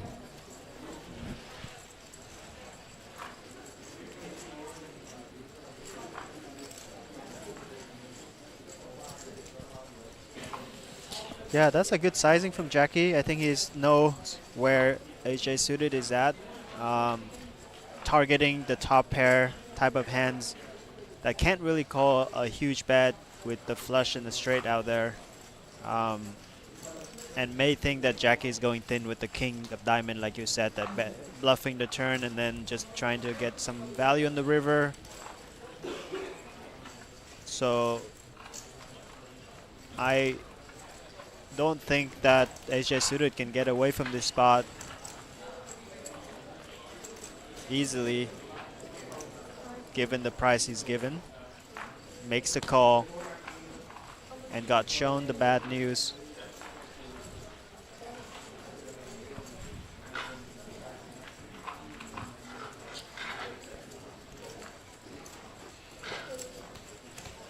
Very good line by Jackie and actually earned him a lot of value, making sure he get the value on the turn and the river. I like it. Yeah, well played him. Now with a 3-1 advantage.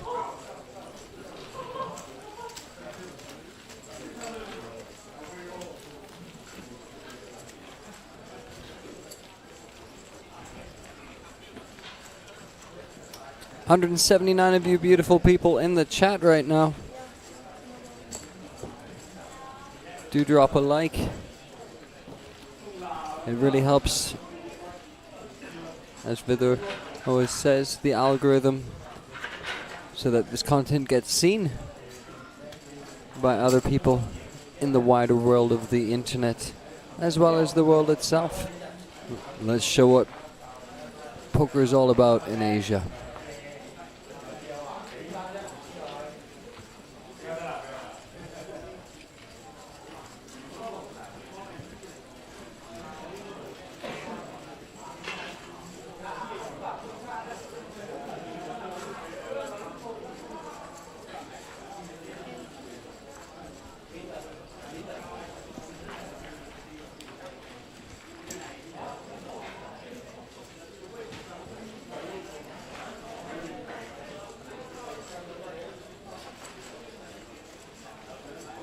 I like that Jackie doesn't give up, even the hand as bad as 6-2 offsuit.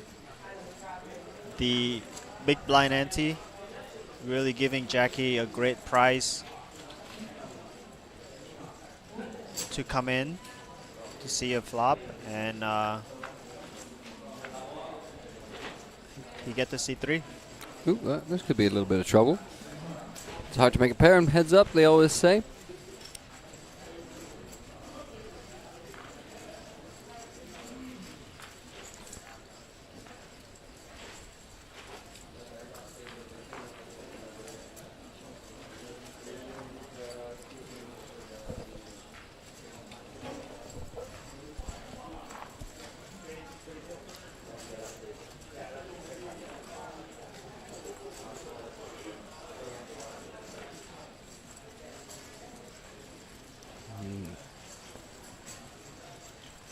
Nice little check there from AJ suited with top pair.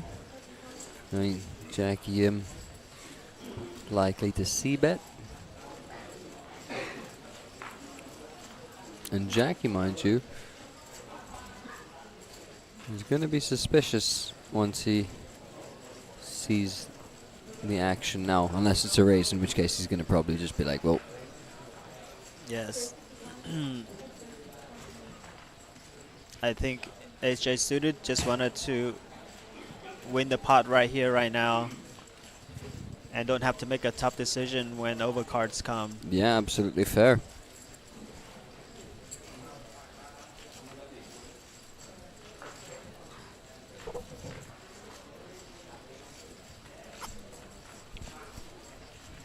Jackie have a decision. He is having middle pair, and there are still some straight draw available that HJ's check raising with. Some gut shots. And his hand is really perfect, not blocking any of that. Queen of Diamond is very bricky. Likely to see a follow through for AJ suited. With just a little bit over pot size left. Backdoor flush draw so available now. Surely doesn't want his opponent to get a free card, and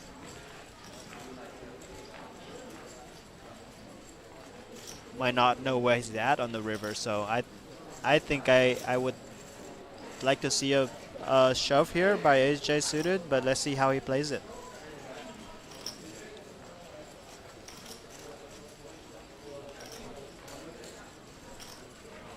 just over a pot-sized bet if he were to shove.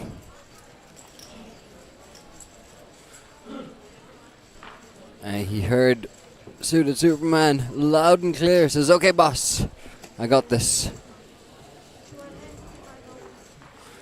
If you hit a queen, you got me. Not the easiest decision for Jackie, actually. He limps in this pot, and he would think a lot of the hands that contain a 10 from AJ suited might raise pre-flop, but you know, like, he makes a good fold. I think it's looks easier than it is. I think he's giving opponents a credit there in the river. Rightfully so. I tend to agree with you. And yeah, look at that. This could flip around very fast for Jackie Im if he's not careful. So he wants to stay where he's at, which is in pole position. Never at risk as long as you're ahead in chips.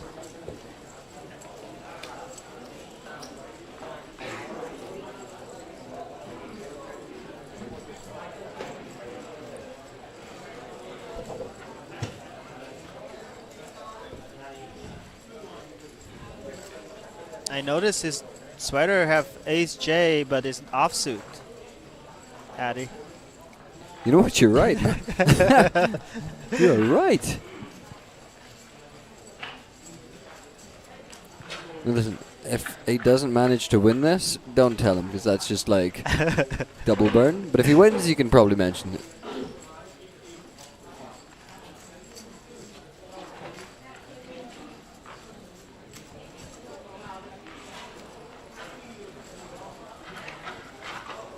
Pocket sixes for Jackie M. Kaboom? Question mark?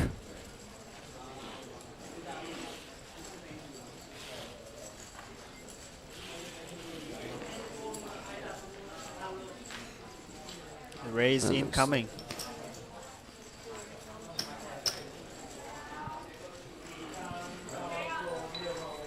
$3X.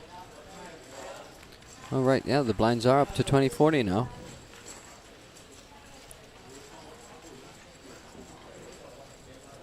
Yeah, I like the sizing. It's big enough from our position, and it's not too big that it doesn't give AJ suited a reason to go all in and thinking he might have some full equity. And pocket six is a very strong hand heads up, and I don't think Jackie would fold if AJ suited to shove over the top. So perfect sizing there, perfect takedown for Jackie. Continue to chip away, increase his chip lead,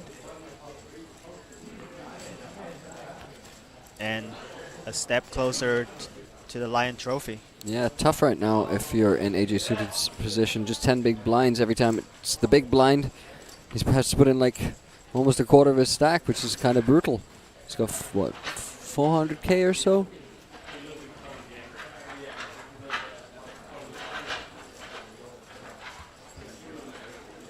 Jackie in with a suited ace.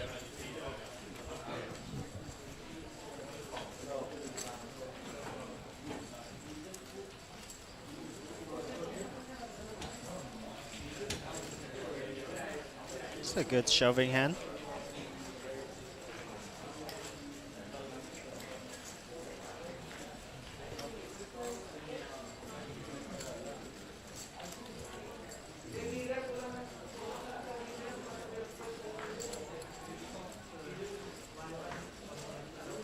And you're really hating to pick up 8-3 suited when it's your big blind. Yes, only in blackjack that you get excited about this hand.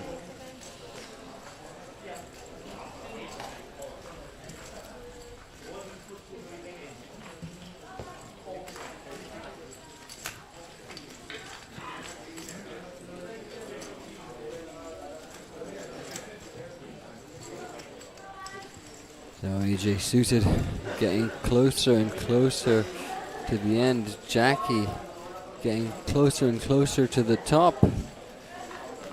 But if anyone has been a fighter on this final table so far, it has been that man on your screen right there, AJ Suited.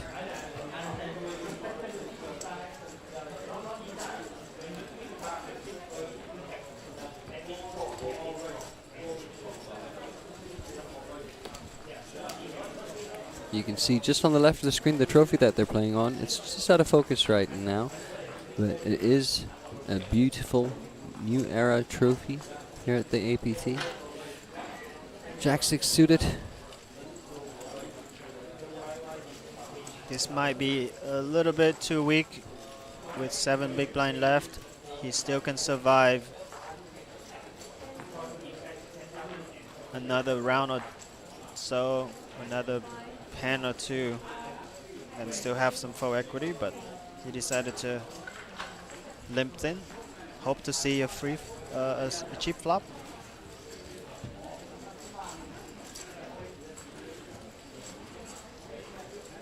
Let's see if Jackie's gonna let him.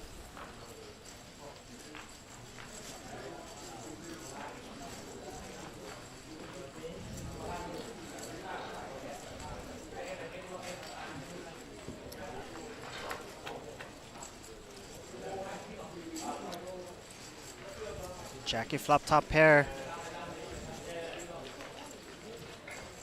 AJ suited with just Jack high.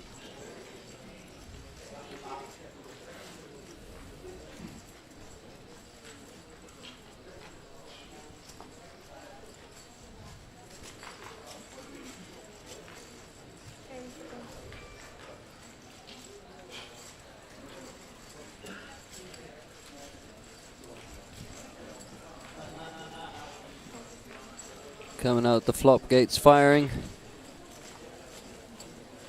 What looks to be 2 big blinds, yeah, 40k right there.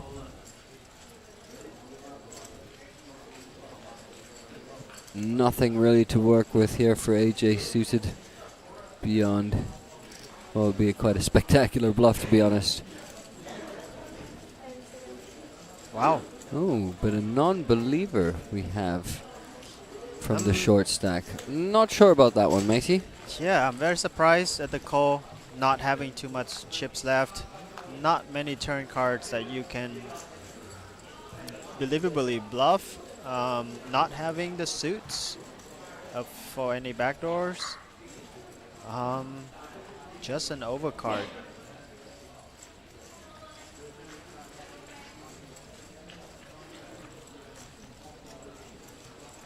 Let's see if Jackie can find a check to.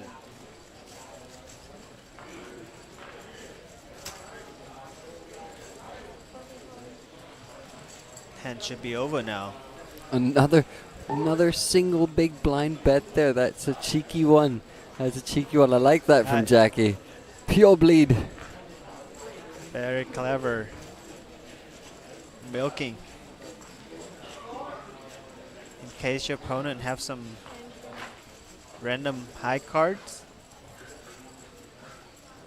Wow. Wow. Okay, he has got, and I mean, to be honest, at this point you're probably wondering, there's no way he can be bluffing here. Oh, but that isn't, well, I mean, now he has to sell quads, basically. Is it possible, Addy, that AJ suited think his Jack high is good in this spot? Thinking that Jackie maybe making the stab with a gut shot like 5-6. That's one way of looking at it. 5-3. I think he was maybe just planning to I think he just had his mind set on bluffing this hand and is taking a line that, you know, seems to tell that story. I think that third 4 coming off kind of ruins that plan for him, unfortunately. Because, you know, you put out another deuce on the river, maybe you put out sort of another, maybe a connected card. The story, it does make a little bit more sense, but you know, right now Jackie's just not going to fold a 10, so this is going to be a hard one to sell. Yeah, I'm not so sure. Wasting 2 big blinds there, calling down with Jack high. If you think Jack high is good on the flop and the turn, the river actually doesn't change much, and actually cut down a lot of 2 pairs combo. So leaving Jackie left with just a 10x type of hand, and but he decided to not make the call and get another hand. This time with only 135,000 left in his stack. Yeah, we're getting very close to that trophy going Jackie's way, but it's not over till it's over, folks. If anyone knows that, it is our man, AJ Suited.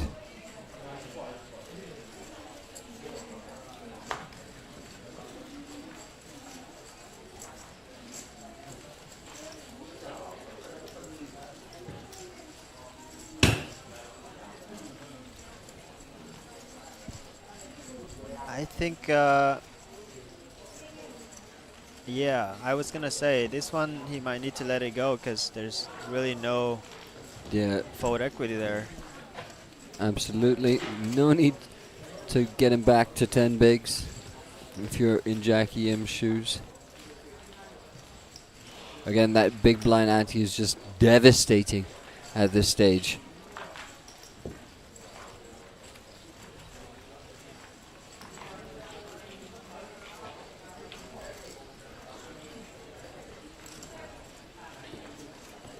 Card distribution is so important. Heads up, especially when the blinds are this big, so picking up hands is very key now. Very important, especially for Ace Jack suited, where he's 5 big blind with 10 high here. Will he go for it?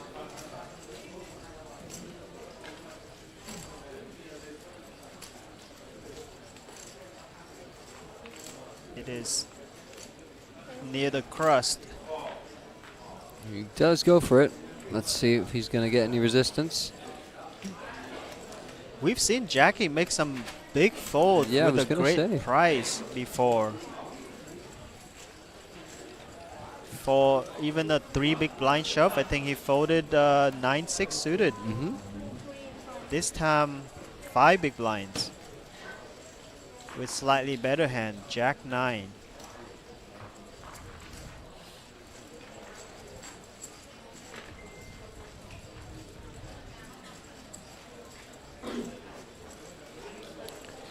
Alright, makes another fold. I guess he just wants to be as sure as he can be.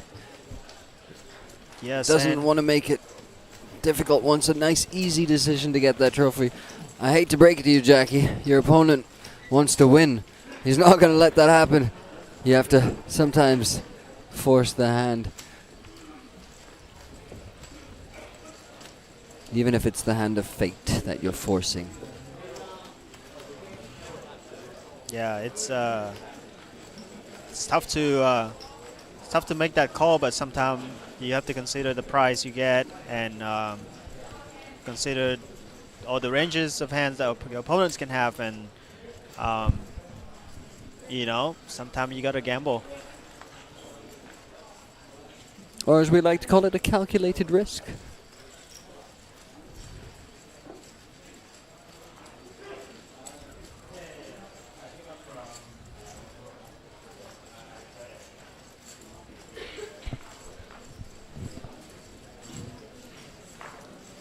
This should be a shove.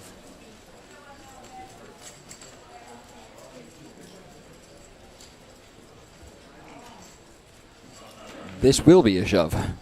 Yes. He mays.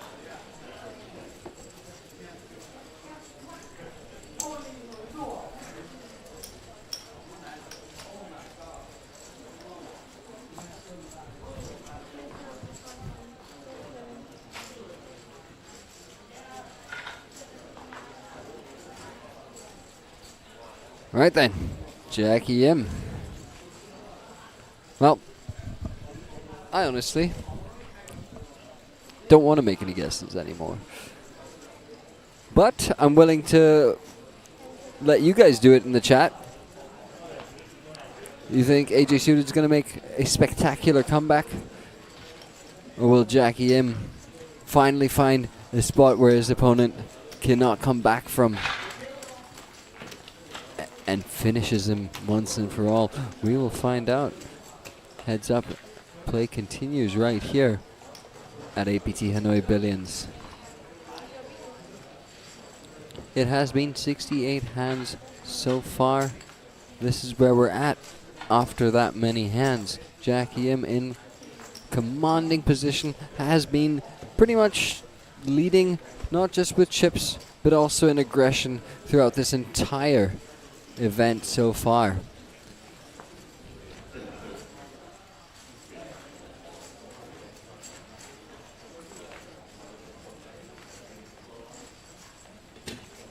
Jackie it off now on the button.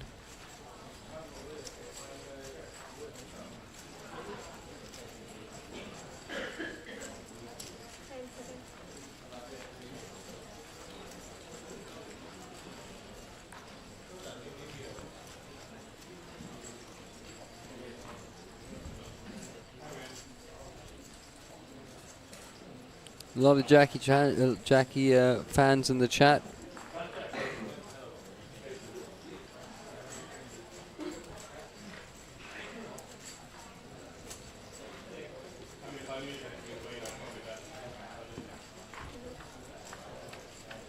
We are going to take a flop now. Here we go. King, 6, queen. Jackie does get bottom pair.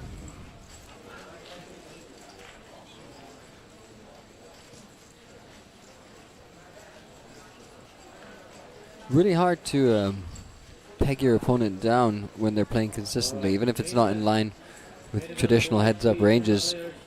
They both stick to their personal strategies very consistently.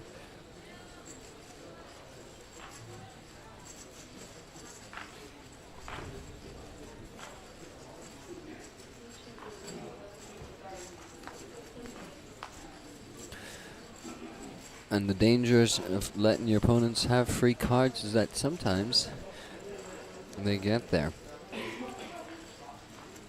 Although for both of them, the king and the queen, perhaps still a concern. Clubs certainly a concern for both of them. Again, we can see the cards, so that's all well and good.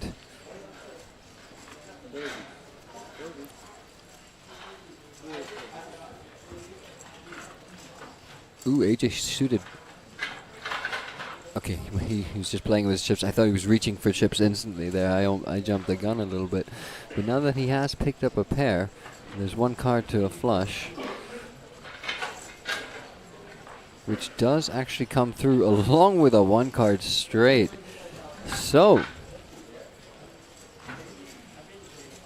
does Mr. Yim wave the white flag and just hopes his opponent has an ace high that's not a club at this point, or some other undercards? Highly unlikely, highly difficult, but he does wave the white flag, and Jackie does AJ suited think Jay is good enough? Does he turn this into a bluff?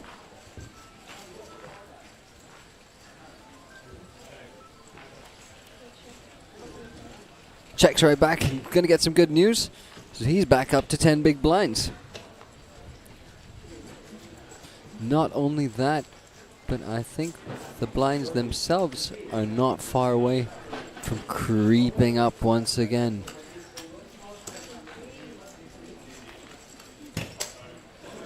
That is also one of the things about heads up, is when the blinds start catching up to you, it's not just you, it's to both of you. Narrowing the gap between the stacks, increasing the value of the blinds quite literally, in not just their value but their overall impact.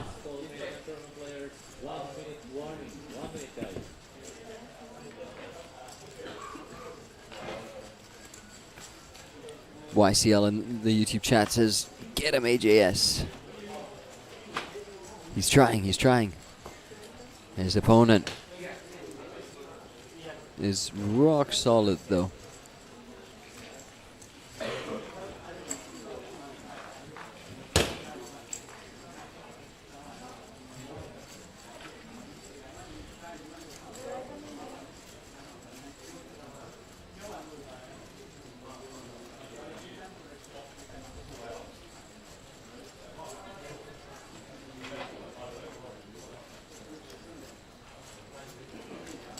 Reaching for chips there is Jackie M. Popping it up to 80K.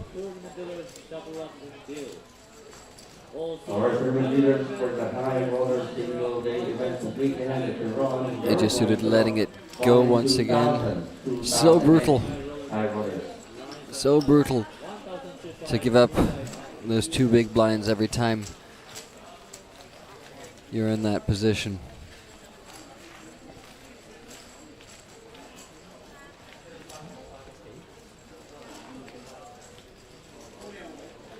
Jackie Yim, I think, feeling like it's getting close, feeling more comfortable because he's just not facing as much resistance as he might from more aggressive opponents. Not that AJ Suited can do much with such a short stack. He's doing well not to give his life away cheaply as well.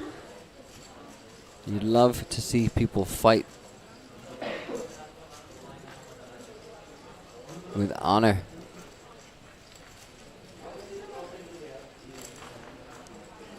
But I think 5 big blinds to pick up an ace on the button.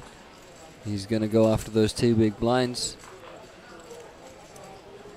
Imagine this goes all in the middle. There it is right now. Jackie Yim, 9-5 off.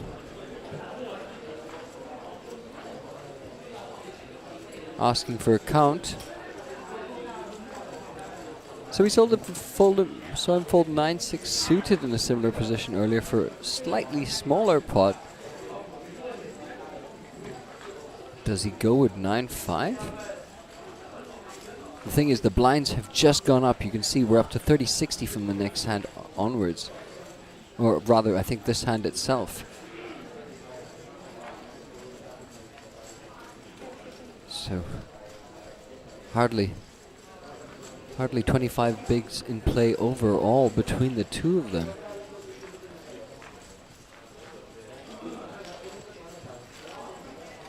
And there you see.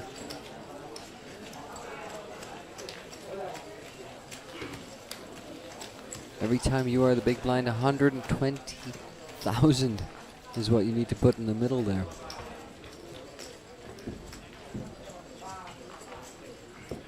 Patient Jackie M.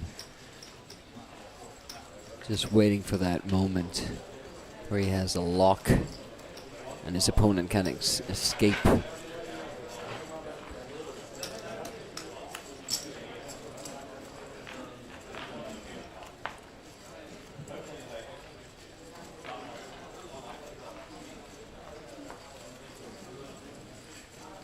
Six-5 suited.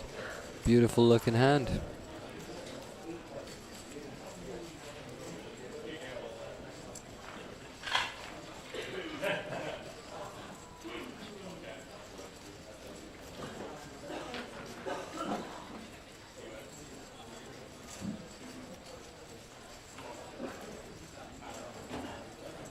Usually betting with those green and watermelon colored chips.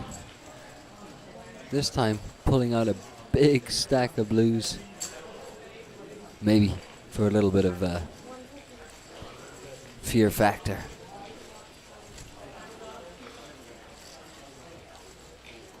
AJ suited with a suited hand.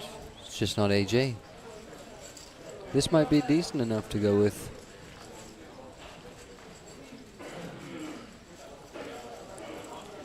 You're not left with much.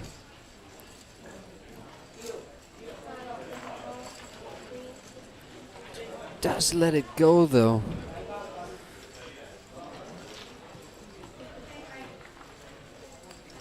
And the longer you wait, honestly, in this situation again with the blinds rising up, the more you start to leave it to chance, which is always a concern. Which is why you do make a case for widening the ranges when it comes to heads up, because you might as well be in control of when you want to take the risky spots, because you're going to have to at some point if you wait too long.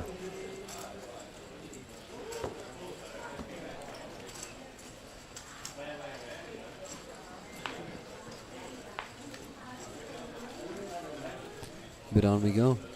In this rather intense heads up.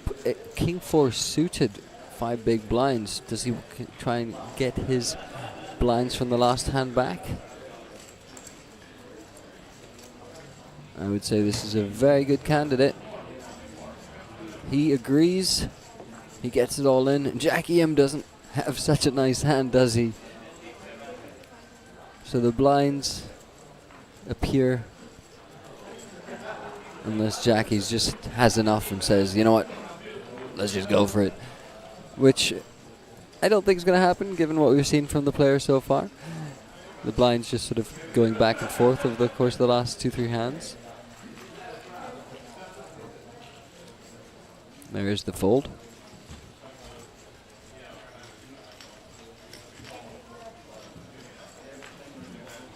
What do you reckon, chat? Is this going to make it more than 80 hands? Let me know in the chat if you think we'll go further than 80 hands. I think we're on hand 70-something, early 70s. We'll know in a minute when the graphics pop back up. What are your thoughts?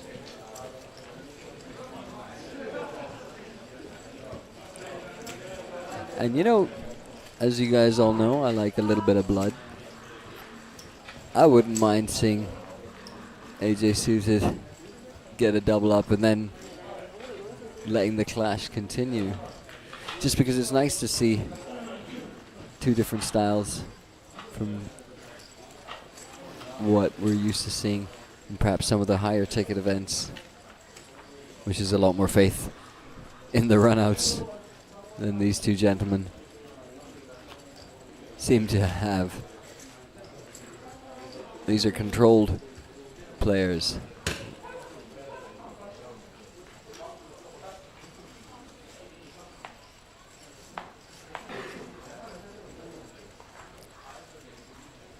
Much love to all 230 plus people in the chat right now supporting the players from Hong Kong. Jackie M, ace on the button.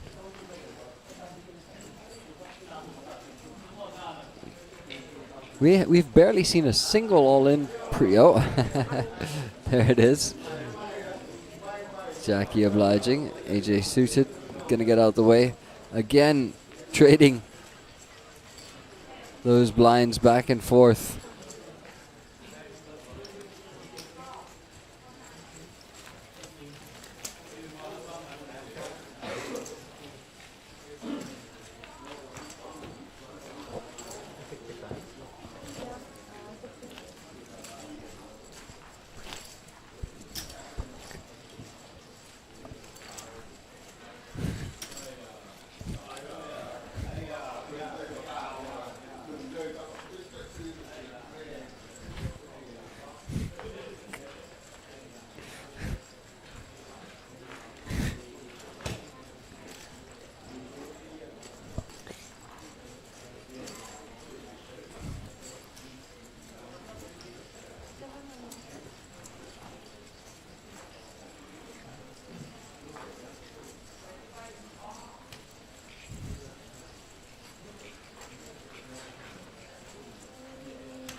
Well.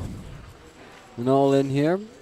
Jackie M looking like he's going to let it go again. And back and forth those blinds go once again. Now this is a rare thing to see in itself.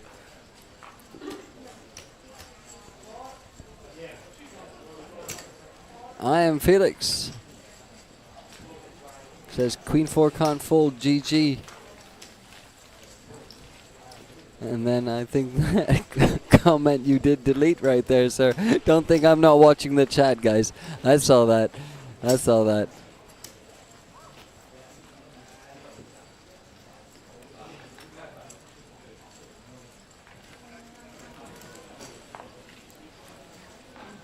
I was saying. What do you think, guys? Over or under 80 hands?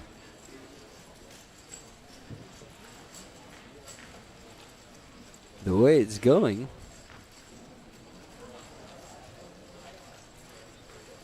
now if the pattern is to be believed,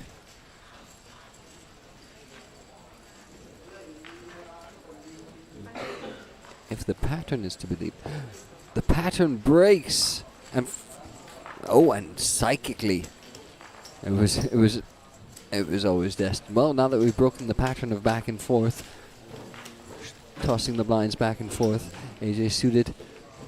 It's got 8 bigs.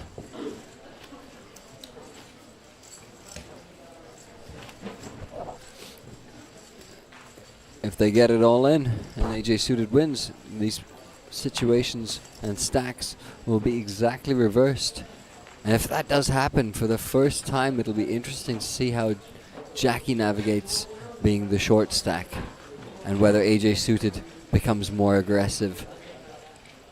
But that's speculation. We need to get there first. More importantly, AJ suited needs to get there first and show us what he's made of. For now, this cagey affair continues.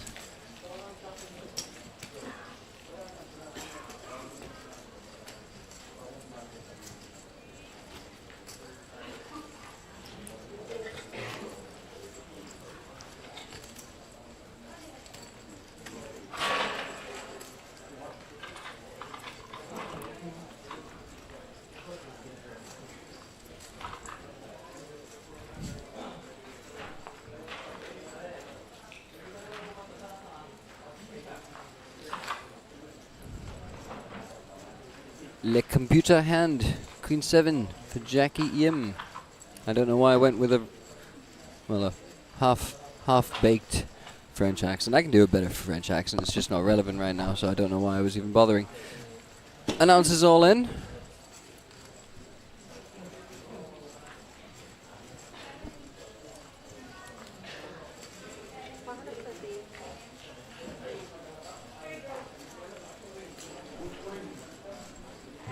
And it's ace king suited for ace jack suited. Oh, I thought Jackie Yim announced all in it. My bad, he just announced a raise to 130k. Well, any guesses what's going to happen now, folks?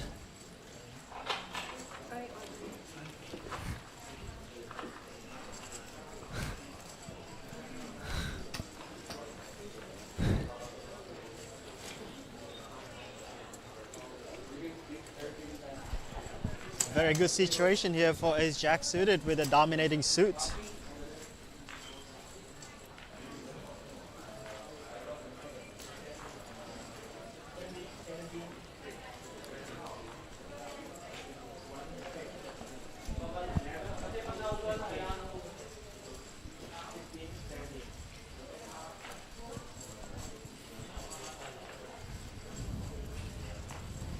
What goes through the mind of Jackie Yim now? I believe the word fold is a decent guess. Yes, Jackie feels like he does want to be sure about putting all the chips in the middle and having a huge favorite, and doesn't want to take much risk, and that might backfire, mate. Because I was explaining just that to the chat, you know, that the longer you... It's a sound strategy, but what we've realized is that as the blinds go up, you just start leaving it up to chance that's out of your control. And you might as well... Seemingly makes more sense to just get it in when you can still maintain an advantage, but when this, I mean, another level and it becomes quite crazy. I don't think we're going to get that far, because at some point something's got to give. It's gone back and forth a lot just pre-flop, with them literally winning alternate hands and just passing the big blinds around. Yeah. Ace Jack here just picking up a lot of good hands, and that's working in his favor. Let's see how he plays his hand. All in it is.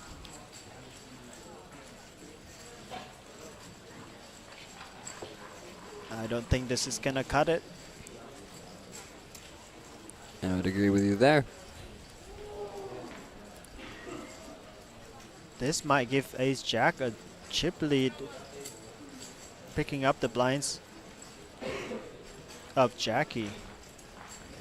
or they'll be very close. It'll be very close. It will be like 11, 12 in fact. So we've completed 79 hands. Going into hand 80 after this. If you guessed under, you were wrong. Dead heat now. Neck and neck. And I mean, we can sit here and judge all we want, but when you're actually out there, it is kind of difficult. And what's more important is Jackie can come back and he can learn from this moment as well. He'll feel a little disappointed because he had such an advantage for the longest time, and he might be wondering, you know, why didn't I close? How couldn't I close? Yeah, I like that early on in the final table he fought really hard to get to this point, to get to the chip advantage. But when he does have the chip advantage, he does want to secure that a little bit, and that's understandable. But with heads up, you do have to open your range a bit. Ooh. Another premium for ace-jack. Just well timed to get hot with the hand distribution. AJ Suited, on the other hand, has also played pretty solid as well. He's got it in when he's needed to. He's folded when he's needed to. He's played well. Both of these guys, they deserve it equally. Unfortunately, you cannot chop the trophy.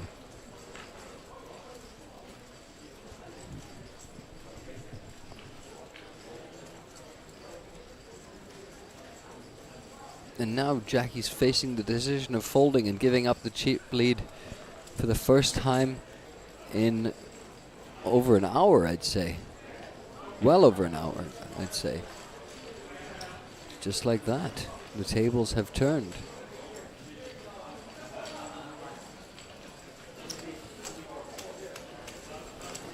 I'm Felix, says AJ Sunrun. Yeah, look, could be, could be.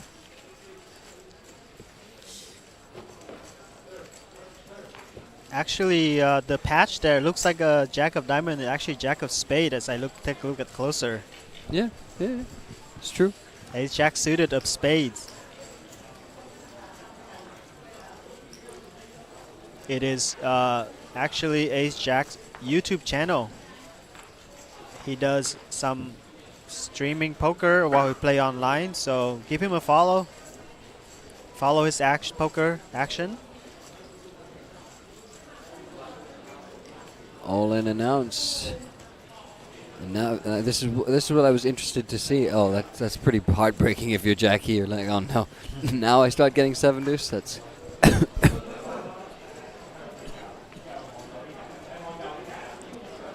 yeah, Jackie having a very rough patch with his cards, not having anything to battle back, looking for opportunity for anything before he's getting into the SOS zone. 9 big blind now.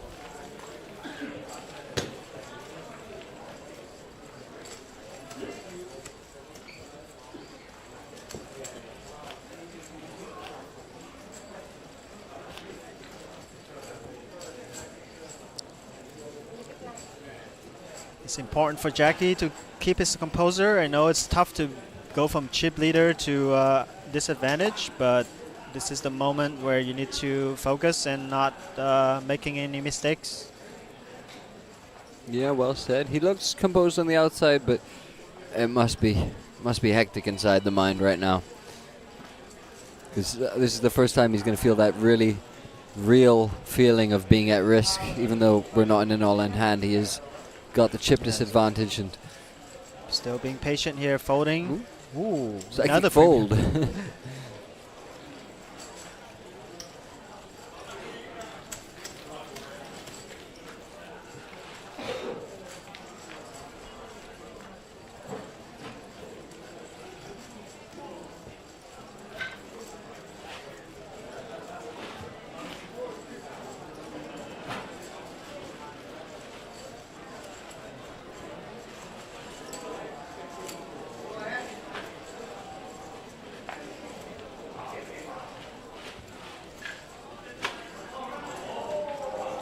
Nice hand here for AJ Suited. AJ Suited Wow. for AJ Suited.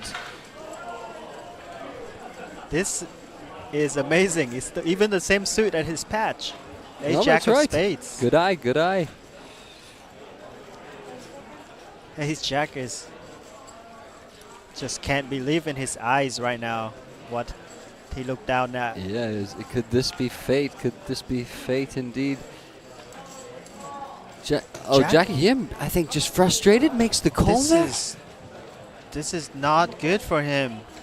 Of all the times, imagine, I think that was frustration, honestly. Yeah, I was kind of feeling that too as well, but I think... But what a story for the man named AJ Suited to potentially be on the verge of winning a tournament with AJ Suited. I think that's what he's saying right there himself. Let's take this very exciting flop coming up. Jack right there on the flop. That's a great start. You can hear the rail shouting, hold, hold, hold behind. 96% chance. Make 5 there. Opens a little bit of a door, but not much. Here comes the river. It's a 3. It is over. AJ Suited wins with AJ Suited. You know what, guys? That was amazing. That's just such a rare moment, and there you go. What are the odds of that actually happening there, my friend? What are the odds? Fitting story here for Ace Jack Suited. You take those cards home with your brother. It's meant to be.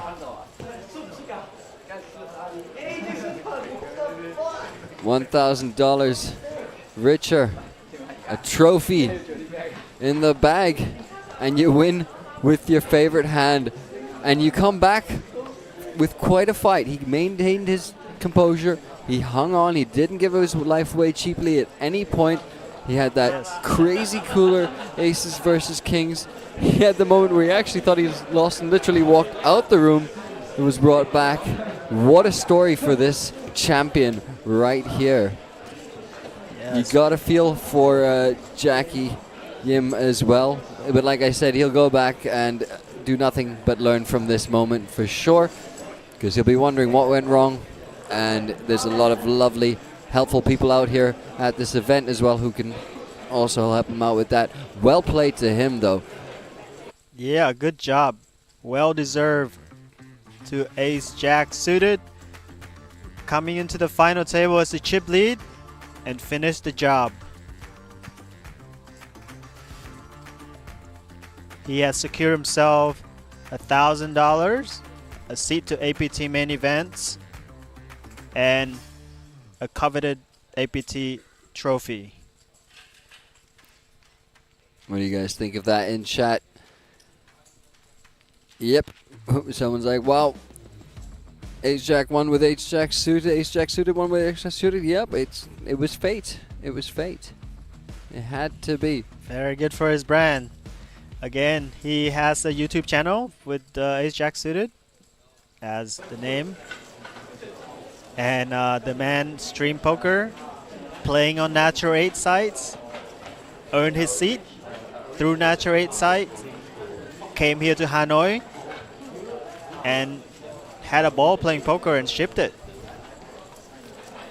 Look at the smile on his face. He can't believe he actually that he won with his favorite hand.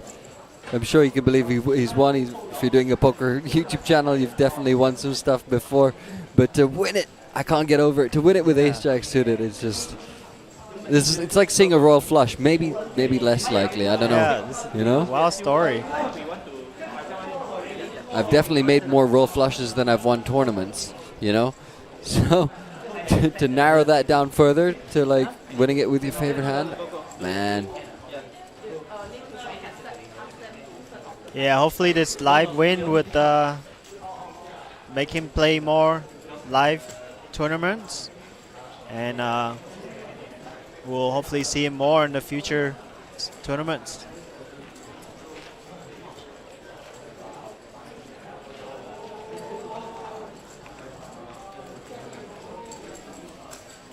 There's his buddies. Yeah.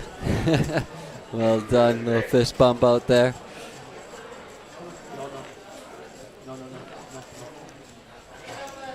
go. Time to let the fans know. What a view we have here playing poker at the National Convention Center. Just look outside the skyline with all the trees. It's an amazing place to play poker. Yeah, the venue is fantastic as well. Congratulations going around from the floor team as well. There's a lot of poker being played in the fall. We can see in the background there Punat Punsri from Thailand. And that's the Mystery Bounty, I believe, right? Yeah, orange screen, Mystery Bounty, High Roller. High Roller Mystery Bounty. That's some fun stuff. Exciting. Talking of Thailand, our next final table will be the Natural 8 Thailand. In just an hour or so. So stay tuned on APT YouTube channel for the coverage of that final table.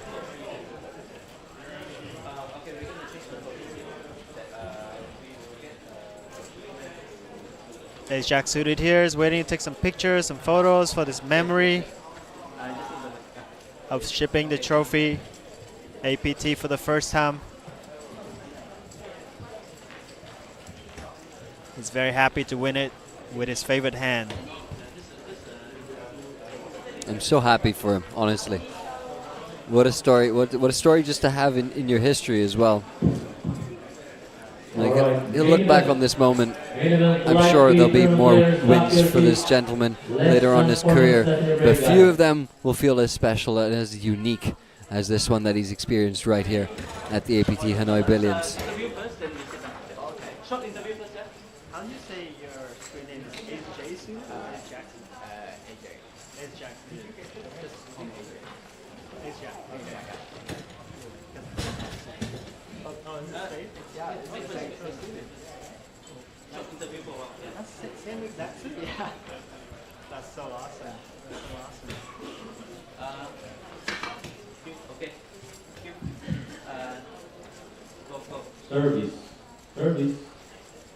Hello, I'm here with Ace J. Ace Jack, how are you feeling? You just won the Hong Kong Natural 8 final table here in Hanoi, Vietnam. How you feel right now?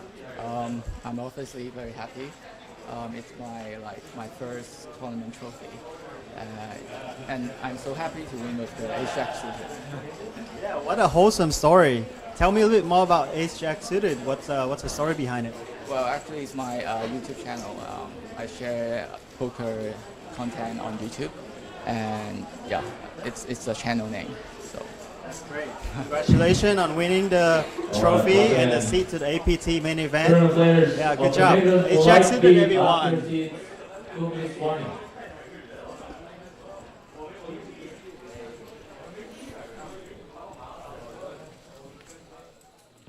Written in the stars, destiny indeed. Ace Jack Suited winning the N8 Hong Kong and APT exclusive tournament here with Ace Jack Suited. You can't make this up. What an exciting final table that was, Addy. We had it all. We have all the exciting moment. Even a player leaving the venue thinking that he lost the hand, got called back, and ended up winning it. Yeah. It's not many times you come back from losing kings over aces and then just come back to ship it, let alone how he did it as well. I was super impressed with how he played throughout the end there. It's been a super fun tournament to watch the action from Hong Kong. Looks like poker's in a good state over there. Look forward to seeing more from that. Sorry, my mic cut out there for a second. I just had to hit the mute button. I'm still sort of reeling from what we've just seen. I'm still processing it. Amazing. Just wonderful. Yeah, what an achievement from the man from Hong Kong, Ace Jack Suited. He's done it. He said he was nervous at the live poker, but I see him very comfortable. Just like he's been here before, and very impressive performance. Good job. Absolutely. Well then, do stay tuned. After this, we've got the Thailand edition of what you've just seen here, our lovely hybrid events here at APT Hanoi Billions. Do stay tuned for that. Don't forget to drop a like, share, subscribe, and all of that. It's our next stream coming up after this. We'll see you then. See you in a little bit.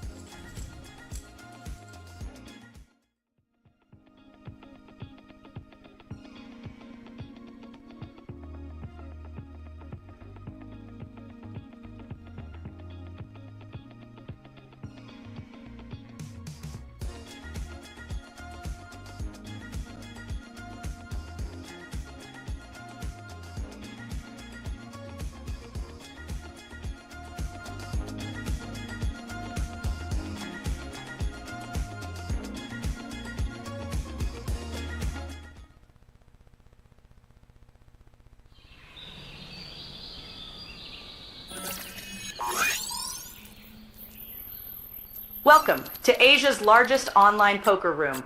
Our next generation poker software is now initiating.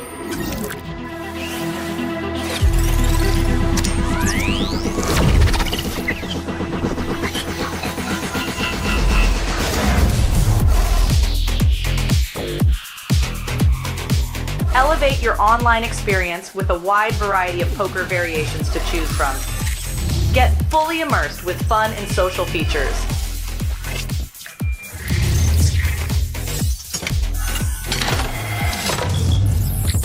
Level up your game with PokerCraft and Smart HUD. Unlock a wealth of rewards including cashback, bonuses, and jackpots.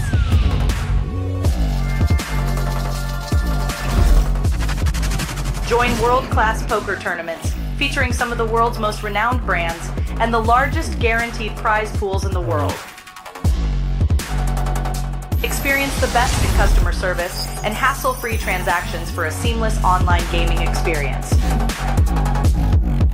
With online poker available on all your devices, you'll be able to play your favorite games anytime, anywhere.